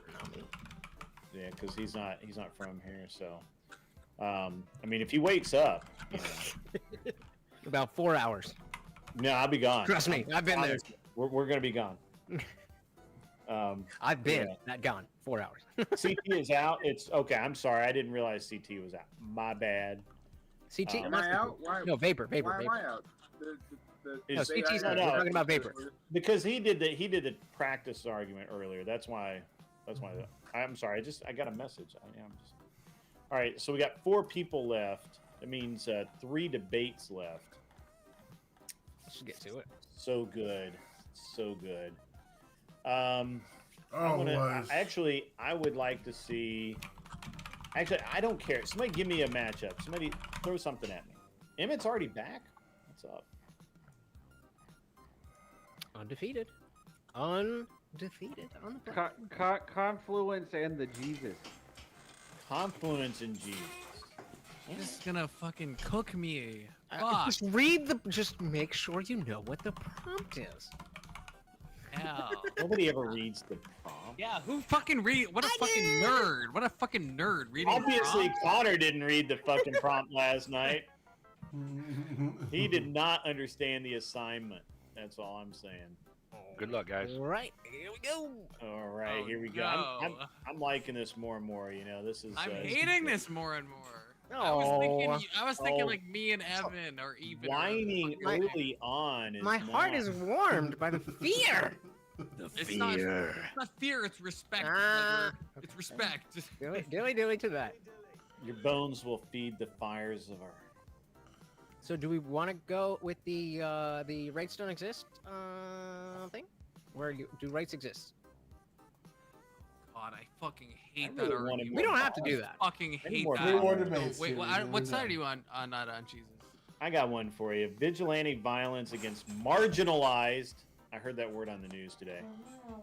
Communities Huh? is an inevitable, means it is unavoidable, byproduct of populist. I'm kind of a populist. I've lost you. Can you read them? Yeah, this is. I'm interjecting too much because because I had to clarify so much earlier. If you don't know what that word means, then you. All right, I just want to make sure that everybody's on the same page because I have to clarify so many times. Vigilante violence against marginalized communities is an inevitable byproduct of populist politics in 2025. Basically, Trump evil. He has inspired vigilante violence against these marginalized people. I would say no. I would say no. Okay. It was a tricky prompt, though. Yeah, that's a fucking hell of a. I mean, I would definitely be down to do that. Someone who disagrees, but yeah. Right. All right. What are some more of your like fringer beliefs that don't like fall directly in line? I wish I was a part of the H1B. You go back to religion. I don't know where you are in religion. Oh, I'm so strong.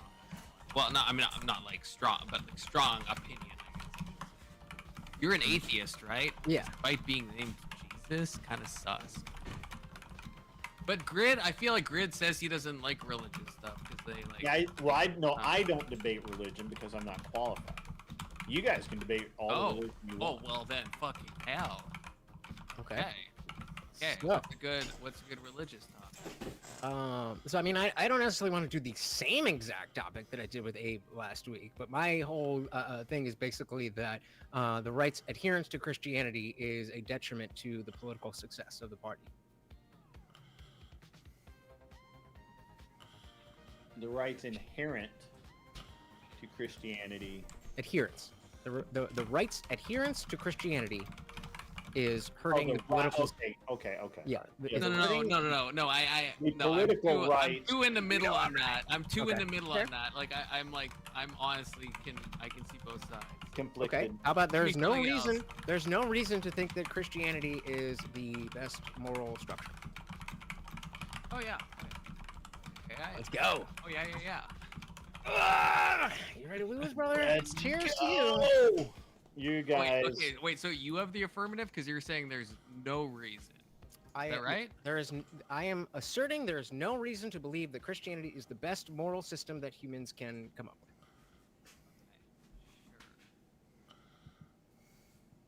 Sure. Good. All right. So then Jeebus has the affirmative, right? Yeah. Ready for it? Okay. All right. Just let me know when you're ready. Alrighty, so I mean, I basically, made the same exact argument last week that Christianity is a great moral structure, but it doesn't matter how great the tenets of an ideology are if nobody follows them.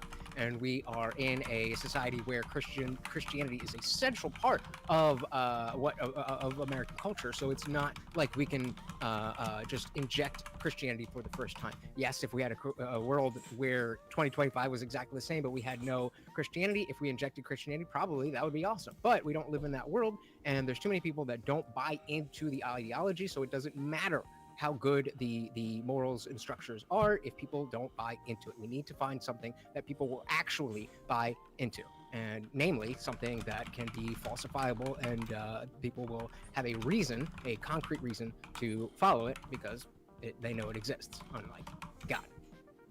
Andrew likes to talk about, Andrew Wilson likes to talk about my preferences, but preferences exist. I don't know about my God. All right, that's time. Whenever you're ready, Confluence. Yeah, I think that's way too utilitarianism.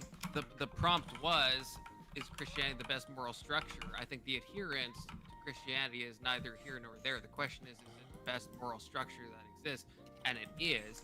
And if we even if I was to grant your point, if we look at other cultures, if we look at other societies, we look at what happens in India with the caste system, we look at what happens, to go to my last debate with Kel, I think, with the Mayans, we see degeneracy, we look at the Islam world, we see Sharia law, every other religion, we look at secular humanism, it doesn't work. None of those things work. But ultimately, again, I think I would challenge your whole opening by saying that you're making a utilitarian argument by saying it doesn't work in practice, but the prompt was, is Christianity the best moral framework? And I think it objectively just is, and I want to hear a rebuttal to that.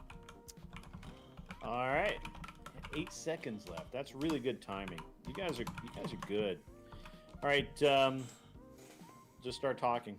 So the prompt was about best that can exist. I will give you right now, today in 2025, we don't have an already formed moral structure that is better than Christianity.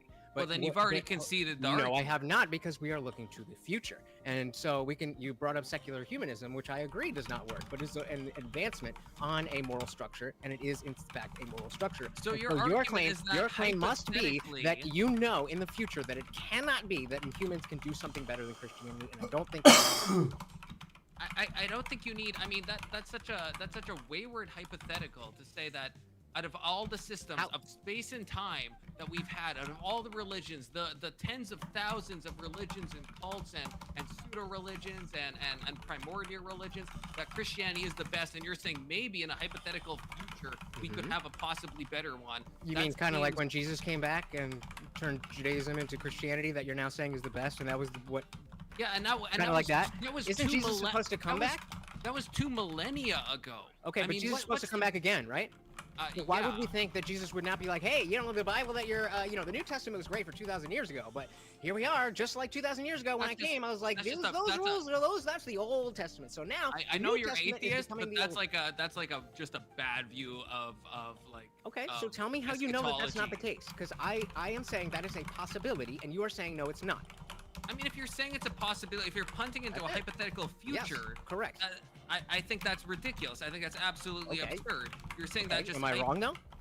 Yes, you are. How so? I mean, no. How do you know that humans in the future will not create a better moral structure than what Christianity is? I'll answer. That is the only way that you can concede. In millennia there could possibly be, and I think this is there we go. Discussion to make. So then you don't know that it's the best that can exist.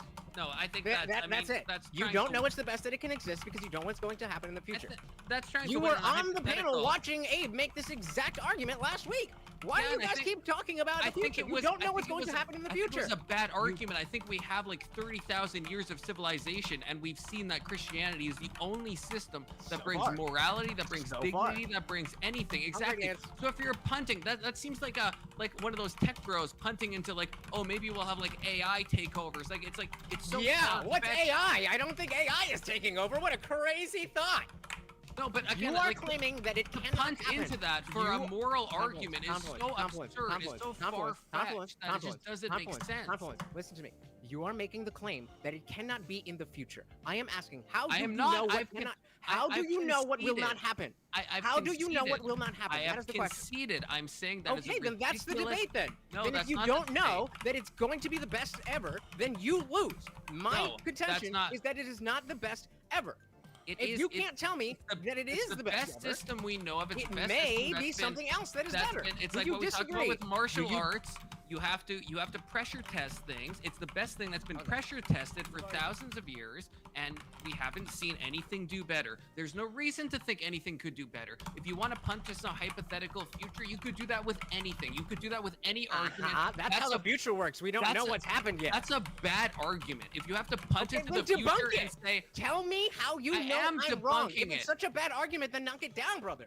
I am knocking it down. No, I'm you're saying, not. Tell me how you know what will not happen in the future. Jesus, let me talk. I'm saying if we have like your argument is we have like a sigma% chance of like maybe in a hypothetical world there's something better, but out of the 30,000 years of human history, from all we know of human biology and human psychology and human spirituality, there has been nothing better than to punt into some far-fetched You are claiming that everything that happened in the past is better. going to be exactly what happens in the future. That I'm not claiming humanity that. has I'm developed not claiming all the way up to Christianity and then stopped, and then there will not ever be any more moral. I'm Kairosing your ass. I'm saying history repeats itself, and history is cyclical. And if we don't, So when's slavery coming back? When's slavery coming back? Slavery has. History doesn't repeat itself. Exactly. There's more slaves now than there's ever been in history, brother. That's a losing point in America? for you. In America? You didn't say America. Okay, I'm going to go on your technicality. There's more slaves so then, in existence so the now when than the slaves ever. come back to America? So that's when a losing slaves come back point. to America then? Okay. You said no, what has exactly. happened will be. You're pointing to a random hypothetical that could happen in the future. You said history repeats itself. So you tell me, since you know the future, when slaves will come back to America. You didn't say America. I'm saying now I am. slavery. So you're right. Back. There's more slavery in the rest of the world. So okay, so you're know shifting the goalposts. When is you're shifting? history I'm itself, calling right? out a fallacy. Shifting the goalposts. Okay, playing to the judge. You said you know the future. You said history repeats I didn't itself. say I know the future. I'm saying you can't point to a You didn't say it explicitly, but the logic of what you're saying is that you are claiming that what is going to happen in the future is something that you already understand, and that is not the case. This is the exact same argument that Abe made. Not the same argument. Yeah, I don't care what brother. argument Abe made. Go back and watch it. I just posted it. I don't care. Abe wrong if he made that argument. It's the exact same argument. How do I you know don't give a shit. I win. It's the same argument. It's a bad argument if you're Gentlemen. talking about future. All right, Gentlemen. Love you. All love.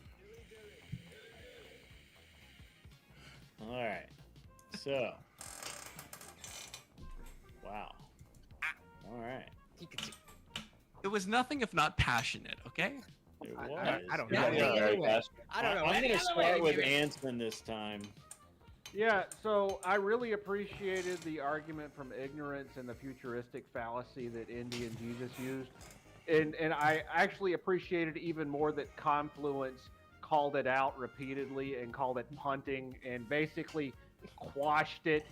And that was Kairos. That was him seizing the moment that he had and being able to actually make a valid logical argument that was reasoned against it, because there were way better arguments you could have used, Indy and Jesus, other than saying, well, we don't know the future. Okay, but right? You're coming from down. So it's yeah. Kairos, Indian Jesus. So, it's all about the Kairos.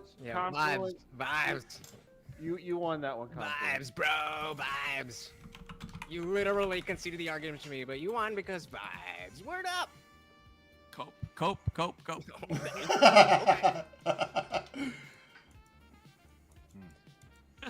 Nobody saw that. Okay. I did not spill anything on myself. You didn't spill a thing. Nope. I was looking over first. I was looking at you on your other on your channel. Go ahead, Cleaner.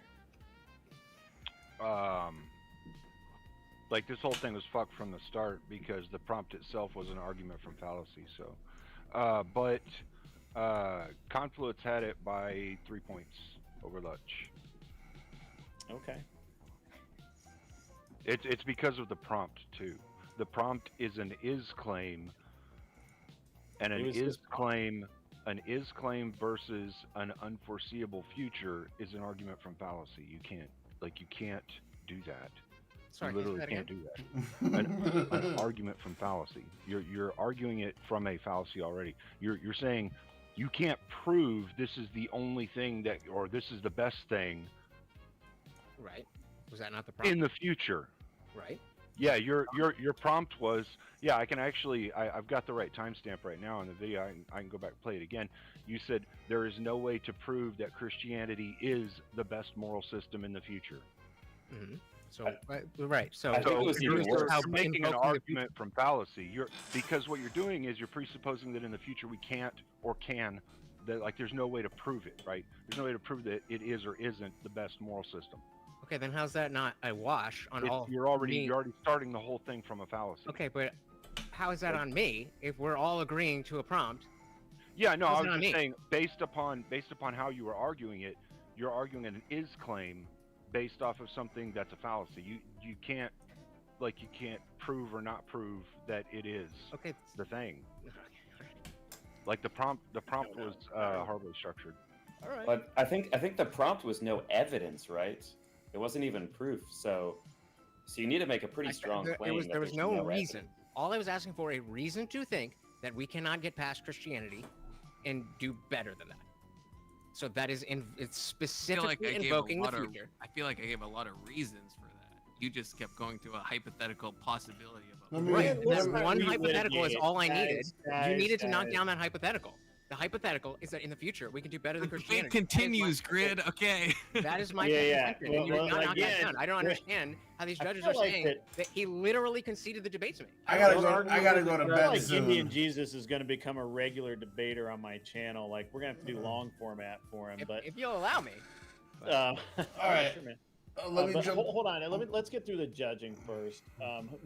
Tyler, you gotta go. Okay, go ahead. Yeah. So Christianity, you were arguing that we could hypothetically come up with something greater. He met that argument directly. He said, yes, I can see there is a possibility, a sigma possibility, I believe he said, that we could do this. But if we look at past events and all likelihood, the possibility of that happening is very minute. So your argument is based off the premise that we will discover this, thus it's not the best. But he's saying that that's such a minute possibility that to base your argument off of it, and the likelihood of your argument off of it is shit. And that's why you were saying it was a shit argument. That's what you were saying. If we could, that's not at all what the prompt was. Your argument was. Okay, I'm not gonna argue that. This is what your I know argument. what I did. I know what I saw. If you guys judge it for him, congratulations. I'm looking at the arguments you use. I was writing them down as I transcribed. You're not. In the same way that you thought I was on the defensive last time and I wasn't. I transcribed. I transcribed the whole debate. We're all I'm telling you. Confluence, congratulations. Yeah, I'm not done yet. Hold on. 1-1. Hold Good on. job, brother. I'm not done yet. So, again, he kept going back to this. He kept going into what we can prove right now. The is claim, as Cleaner was saying, is what we can prove right now that this is the best. The possibility of another in a future is likely. I mean, it's not likely, he didn't say, but is a possibility. He couldn't completely discredit it. But just the possibility of it does not mean that thing is foreseen to exist. I never made that argument. That's the argument he made. That was his counter argument to you, which dispelled your argument. I don't understand how that dispels the argument. That's what I'm saying. When I'm saying when we're saying X is the best, and I say, well, what if we could do better than X in the future? And you say, well, that's weird, or I don't understand how that's knocking down the argument. What if doesn't really actually mean that it exists? Like, I'm enjoying all of this. You're saying really what if, and he's saying that what if is plausible to exist in some way, but that is it the has that not is the prompt. happened. If it there is, has not happened. That's not the prompt, though. The prompt is there is reason to believe that it may, in the same way that humans evolve. There's no reason to believe. There's a small sigma possibility that it may. There's no reason. Yeah, he went in and said that. Actually, if we look at all of history, we look at 30,000 different attempts at morality and moral systems, we see, with history repeating itself, that it's very unlikely we're going to find something better than this particular one, and there's no answer to that. So, Confluence, I actually agreed with your argumentation in terms of your belief structure.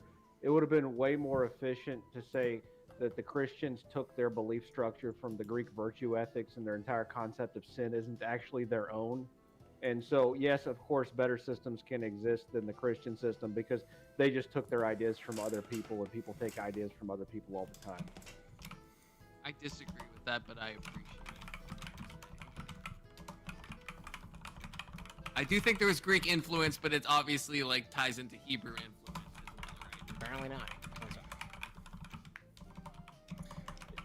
Yeah, I would say if I can jump in as well. To Indian Jesus, from one humanist brother to another, I would have in that moment just owned humanism is already better. So I would just say like, no, it's not. It's not better. That's the problem. But you're based Jesus, based Indian Jesus. It's not better. Christianity is better than secular humanism because even though secular humanism tells you what is right and wrong, it doesn't give you an incentive to do what is right versus wrong, where Christianity does. But the fact is that Christianity doesn't apply to everybody and is unfalsifiable. And so my claim was that potentially, maybe, theoretically, hypothetically, in the future, we could get to something better. And Confluence directly and explicitly said that I was right. So there's no reason to think that. There's no reason to think that, Jesus. You can think that. That is a different claim than my claim that there's no reason to think that what you are saying. That was the prompt, wasn't it? No, that's the opposite of the prompt. Wasn't the prompt? Is there a reason? There is no reason to think. Right, there is no reason to think. Okay, hold There's on. a sigma possibility in the future. Okay, there's the reason. The sigma possibility is the reason. That is the reason I do what I do. This was a really easy one just based off the prompt, right? The prompt was there is no way to prove that Christianity is the best moral system in the future. So all you have to do is say, well, so Indian Jesus, can you prove that in the future we cannot come up with a way to prove that Christianity is the best moral system at some point in time? Can you prove that? Can I prove that in the future we won't be able to come up with some type of no, hold on. Okay. Can you prove that? Yes or no? No, I cannot. Okay, then it doesn't matter whether or not I can prove that in the future, in your hypothetical, it is or isn't the best moral system, because you've already said that if possible somebody might be able to come up with some way of proving it in the future. But that's my this is that's what I'm it. No, I mean that's it. That's the end of it. That's the way that you argue. So that means I'm right. That somebody in the future may hypothetically, potentially. That's the claim. Yeah, it's ridiculous though, is what it is. Okay, fine. It's a ridiculous claim, but he chose to debate it. It's not my fault if he chooses to debate a false claim. Weren't you? That's fair. That's fair. Affirmative. So how do I lose because he agreed? You were the affirmative. He agreed right? to a bad prompt. I presented a claim. Am I crazy? Weren't you? I don't know. It's one of us. Brother? It's one of us. You were the affirmative. I presented a claim, and you specifically, explicitly stated my claim to me, and somehow I've lost this debate. It's fine. I just don't understand. No, I didn't actually vote you based off of that itself. The points that he got were because he actually made better claims. Like me personally, I would just say like there's a better prompt, because it already had a fallacy in the prompt. Sure. So it was like fair. I get it's a bait prompt. No, it's a bait prompt. I get it. I've got them too, but I don't typically have them with fallacies in it unless I'm being an asshole. But my point is, any issues with the prompt have to go out the window once everybody agrees to the prompt. If it's a bad prompt, okay, it's a bad prompt. But everybody equally, Grid, myself, and Confluence equally agreed to the prompt. So how am I getting dinged for the prompt? I didn't ding you for the prompt. I was just letting you know the prompt was from fallacy. I'm sorry. I'm trying to understand. No. That's what I'm saying. No, he got a better point score because of the arguments and all that stuff in the debate. I was just letting you know that prompt started out as a shit show because it was from a fallacious point of view. Like it was a fallacy. You're throwing a fallacy in there. You can or can't prove something in the future. Nobody knows what the hell the future holds. That's like by itself. That is a fucking foul. You can't prove anything in the future or disprove anything in the future because that's we're not why it's there a yet. bad position to claim that Christianity, that Christianity. Right. So this is. I don't get it. It wasn't that you know. It was his reason to better believe. Argue a thing that doesn't exist. It was. It's their. I don't want to take. It's fine, guys. I don't want to take up so much time. Let's get. No, you're fine. So if I may, gentlemen, one of the things about this, which is why I asked you a couple of times if that was really going to be the prompt, is anytime we're talking about something in the future, it's unprovable. So I don't know what there is to debate about. Okay, then you guys literally. I asked you a couple of times if that was the prompt, and you guys were like, "Yeah, all right." Well, and look, I'm gonna let you. I'm not here to tell you what your. I mean, You're gonna let us fail, Grid. Well, hey, look, now I'm very consistent about this. If you make a bad prompt, I sometimes have to stop myself from saying that's fair. I agree. Because I don't want to make your arguments for you, but Confluence, I would not have look. From where I'm standing, you lost the minute you accepted the debate. Because you there we go. were What are we talking about? enough, Jesus, what the fuck? you were stupid enough to debate something that's going to happen in the future. Grant, I know you're gonna turn into a pumpkin. You know, I'm trying Not to like only move that, but stuff guys, all forward, four of you were on this panel a week ago when I made the same exact argument. You were like, "Oh, lunch cooked." I don't understand. That's why I'm so confused. It was literally Well, last week. Again, it was the same I exact said, argument. I wasn't. That's what I wasn't as brutal last week, but I'm sorry, Confluence. In my opinion, you lost the minute you took the prompt. Now you argued very well. I think you did. You made good arguments. They were cogent.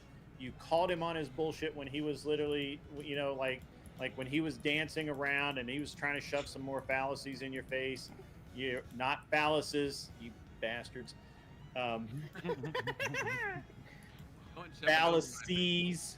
Whatever wins the debate. Whatever wins the debate, right? Can I just throw this out there? Last week, the prompt was morality and Christianity is out of step with shared U.S. morality. Should we embrace more of a freedom of religion structure because it pushes out seculars? That was not me. That was the prompt. You and Honest Abe. Yes, that's what you. I have it written down. I transcribed every single debate. You made a very similar argument, though. It was a similar argument. But it wasn't a future argument, which It is absolutely was. Prompt, It 1000% was me asking Gabe how he knows what the future is. And I mean, do we want to watch it? I have it as a mod right here. You might have made the same argument, but that's not the same topic. No, it was the same. He made basically the same argument, and again, Abe kind of let him. But that's the thing. He's right. I say this all the time. You can't be wrong now and right last time. So if you're saying he's wrong both times, fair. I'm willing to accept that. But I'm just confused at the if I won before with that. It's a different topic. You can't use the same argument for like two different topics. That's not what the issue with the judges is. I understand the questions that IJ has, right? Lutch has a question in that. Look, I use basically the same argument, and basically it followed the same order. Why did I lose this week? It's not about loss. It's just about, why is this or not. But I'm totally fine moving on. Compound wins. No, man. I look. I want everyone to understand this. You guys want to debate? Again, what's something you guys are passionate about? To me, it's. So I brought up earlier the notion of I think Confluence lost the minute he took the prompt, but he literally did very well in the debate. I honestly felt like he had a better performance, IJ, than you did. I think that, I think you did better against Abe because Abe didn't fight. Abe did not come at you as strong. Also gross. And mirror your image. What the shit? Energy. I don't know, it's man. late. When it gets late, Confluence was very it gets effective. goofy. You've been on my panel when we were like, he ramped up just a little when I did that 18-hour one, we got so that is why everybody I would got so have. goofy. If I had been a judge tonight, I would have given Confluence Glenn did like the a win 30. after I admonished him I don't know how long that it was. you were Indian Jesus, I just got your message. I want to be out of here. But once he took the prompt and you guys got in the debate, you're right. It's going to be my last one. I'm going to get him. It doesn't matter that all those neither of you can prove. Yeah. I got you, man. I got you. You're arguing an you guys want to esoteric debate? What's something you guys are passionate? He's arguing against an esoteric prompt. So now we have to all we can judge is the arguments that you guys are making. I agree to you that I will give you the point that he did concede, but he said, so what? We have all of the history. We have all of this. We have all of that. So even though, in some mystical presence, we can say this might happen in some alternate universe. It could happen even. But what we have is history, and that's how we predict the future. Okay. I think he was right to do that. It was actually, I thought that was the most brilliant move of the entire debate. So, was actually saying that. If you guys were talking more about his tactics, I don't want to get into it without actually debating it. Talking about the future and in all ways, yeah, it's totally right, totally fine. I think Confluence did a great job. Is there something we could pinpoint? That So I well, have an issue. I'm just confused about my own performance. Where last time I was like, "Oh, look, you did so great with that." Now I'm making the same exact argument. I'm just confused. No, no, Yeah, no. When I said I'll what I tell said you about that. the I'll tell you prompt, the that was exact for reason both of why. y'all. That wasn't you're wrong, Jesus, or this was a fallacious prompt. From Like, succeeding politically, or he shouldn't have accepted it. You shouldn't I have would debate proposed this. it. You know, But- that wasn't Okay. just one of you. That's both of you. Last All week right, when you well, won let's, against let's Abe, get it- let's Abe's get it- energy make it happen, didn't guys. mirror All right, yours. we do have Joseph in the You back, were too. able He's to score more points based on aggressiveness, based on control of the argument. It wasn't the argument itself that won you the debate. It's just two different types of opponents. Honestly, if when he ramped up, if you had immediately gone calm and just said, "Hey man, calm down. This is what it is." I would have given, I'm not a judge on this. I would have given you control points as a judge. Yep. Fair enough. So it's not that you're, because we're not, we don't, at the end of the day, we're not trying to prove who's right or wrong here. Right. All we're trying to do is battle is to try and improve the technique, improve And I how appreciate you guys argue. taking the time. Because I was genuinely confused. Now I get it. I get it. Yeah, no, I mean, honestly, again, once it started, you made solid points. He made solid points. He just had my opinion. I'm not a judge this time, and I don't think I'm saying anything that the judges said. I think I'm maybe saying none of them said this. I just think that Confluence was much better at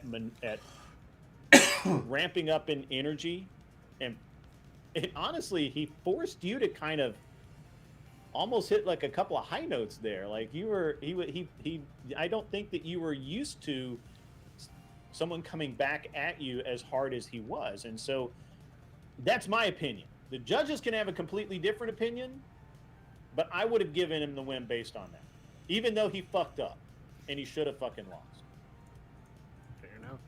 Yeah, the couple of control points that he got over you was when he made it look like what you were saying was ridiculous 2 or 3 different times, and you didn't just go, well, it's not ridiculous. This is the argument. We're sticking to this prompt. This is, or try and do it in a calm way or a structured or logical way, or try and diffuse it back down and make it look like, no, you don't know what you're talking about. I'm not being ridiculous or something like that, right? He was able to get you in that.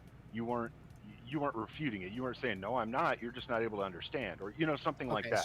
So if I had articulated, wait, but that's the prompt, so you just conceded the prompt to me in a calm voice. Yeah, that would have got you you would have got the win off of there if you'd have pointed out. But when I watch the VOD, it's just going to be about the tone. Yeah, no. It's not just that singular point. That's what I'm saying. That's why I'm confused, guys. You're talking past yourself. So I have a maybe a really general point about this, which is when I asked you this, Indian Jesus, my kind of first question to you, I said, oh, you should have just said humanism is the best. And you're like, no, well, Christianity is better than humanism.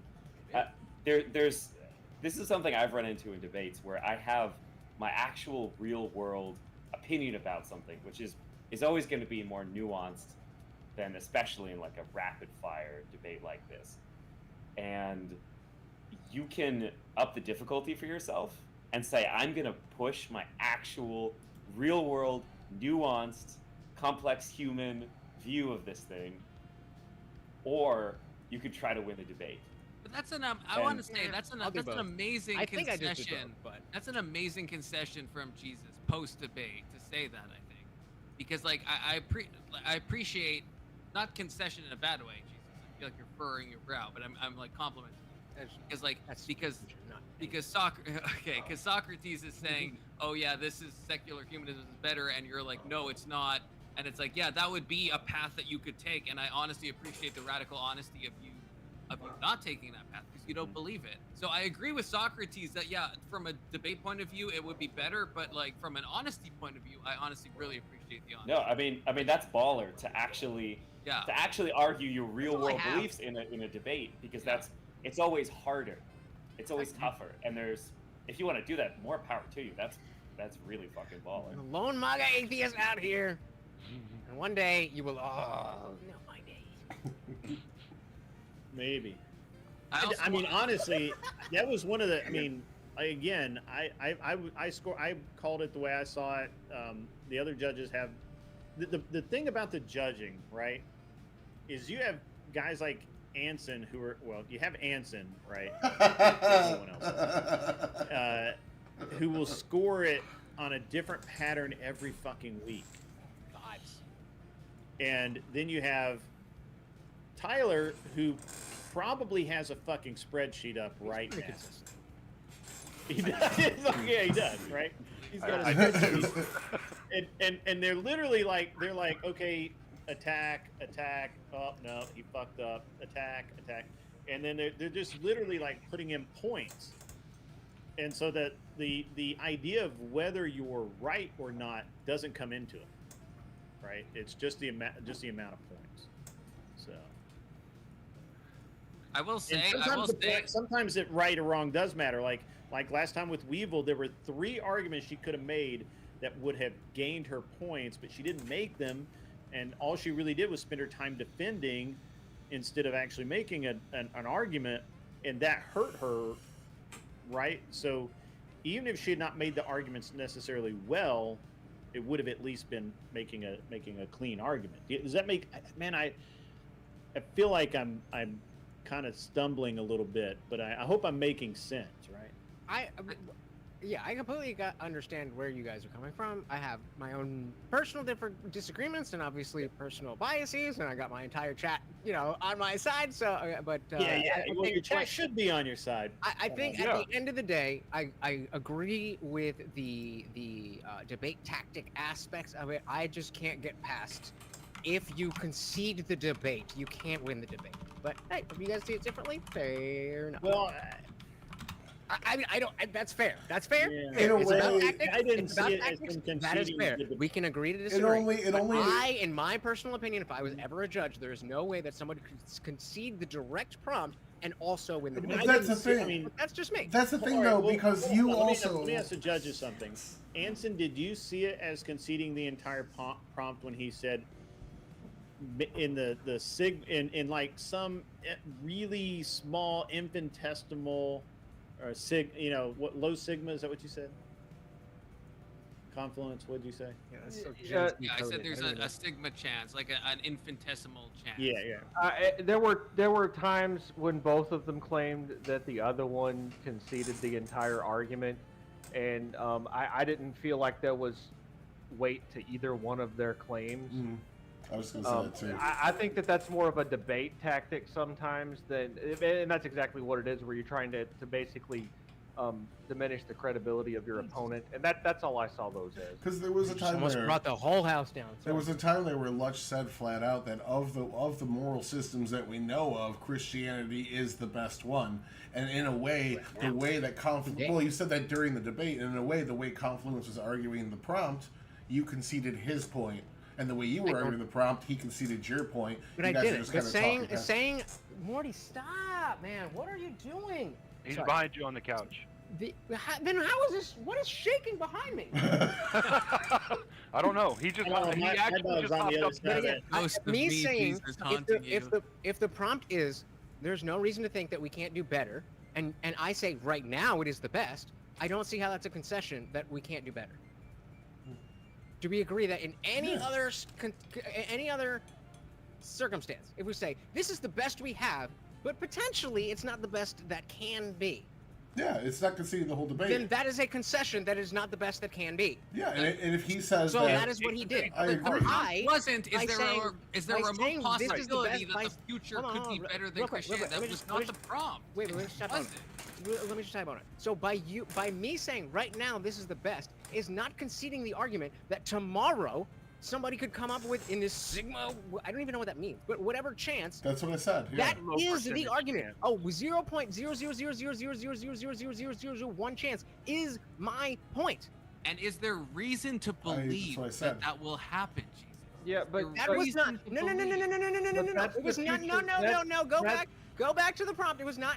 Is there a reason to believe that Lutch's ideology is right? There's the reason to believe that Christianity is the best. 0.0001% chance that there is something better means that I win the debate. No, you I'm were wrong. sorry. I was right. There is a chance. Does anybody disagree with the idea that there is a chance that potentially maybe something better than Christianity can come out in the future of humanity at some point? Does anybody disagree with that claim? Yeah, I do. It's a futuristic fallacy, and he pointed out that it was a futuristic fallacy know that using so, other words so in you're the making debate. the same argument as Confluence and Abe that you guys know the future, and that's fine. No, I'm not. You can pretend that you know the future. You don't know the future. You don't know the future. That's not what I'm doing. I'm saying that devising an argument based on ignorance is a bad idea.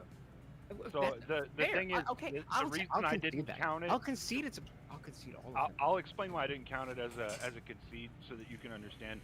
I heard the prompt, and the prompt was, there is no reason to believe that in the future we would have to say that Christianity is the best moral system, or to something to that, right? And so what I'm hearing is what I'm hearing is like you're saying that like there's no way of believing that it is the best moral in the future, the best moral in the future. He says, okay, well, yeah, I mean, there's a small percentage chance that maybe that's possible, but also right now you've conceded also that right now Christianity is the best moral system for now within the people that believe in it. So it's like, well, okay, so there's a small percentage chance on either side that could have been the thing, but the thing was, the argument wasn't about whether or not it is the best moral system. It was about whether or not you could prove in the future that it is the best moral system. No, it wasn't. Proof was not that's in what your prompt was. Reason is not proof. Reason and proof are two very different things. I have a reason to believe that Morty is somewhere in the house, even though I can't see him in the frame. I have a reason to believe that Morty is somewhere in the house, right? Do I have proof that he didn't run out the front door?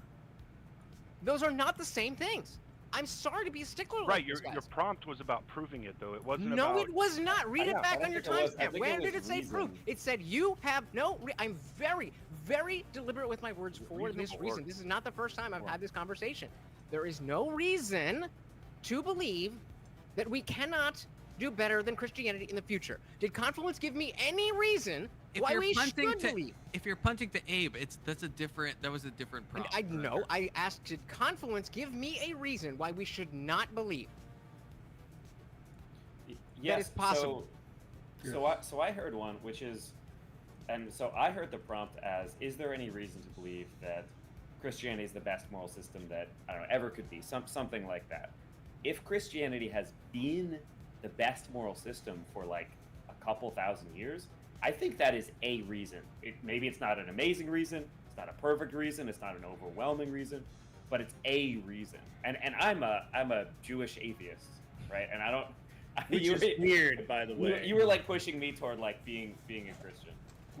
Okay, that's fair. You know, I mean, in my determination of the difference between proof and reason, I was asking for proof.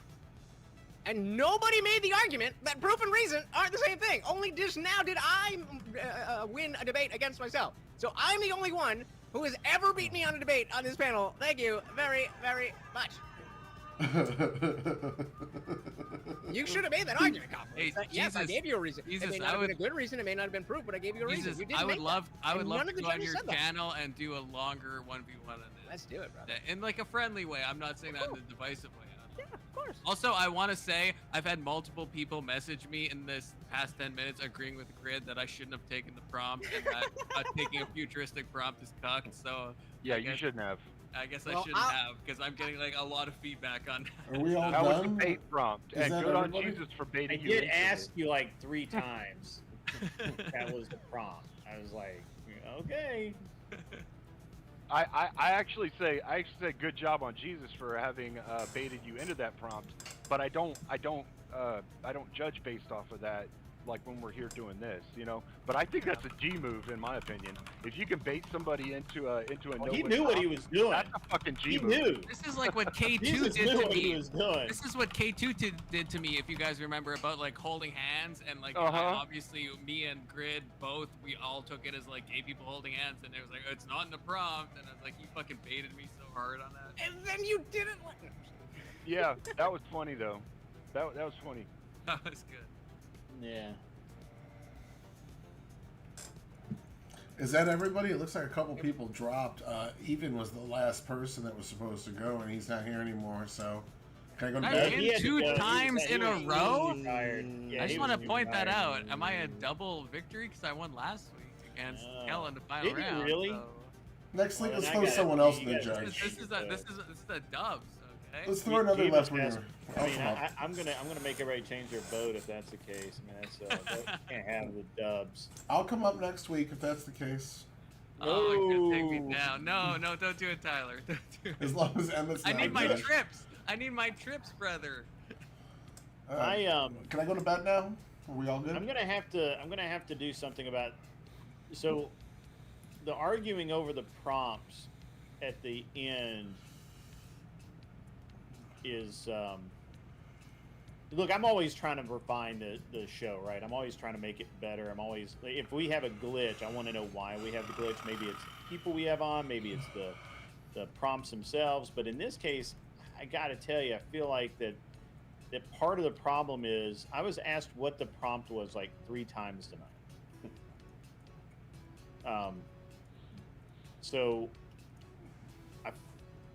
I'm gonna have to figure something out about the prompt. Can I make a suggestion, Grid? Yeah, go ahead. Get a I'm not list. gonna take it, but you can make it. Yeah. I'm just Yeah, make a list of 20 prompts and write them out, and then share the screen so that the shared screen is showing what the prompt is, and make the debaters choose between those 20 prompts instead of going through the whole, y'all, what do y'all want to talk about thing. Just basically say, look, this is what we're talking about tonight. And then That'd probably do it, yeah. And then Or- then you can make sure that it's well written with a good binary choice instead of the open-ended stuff.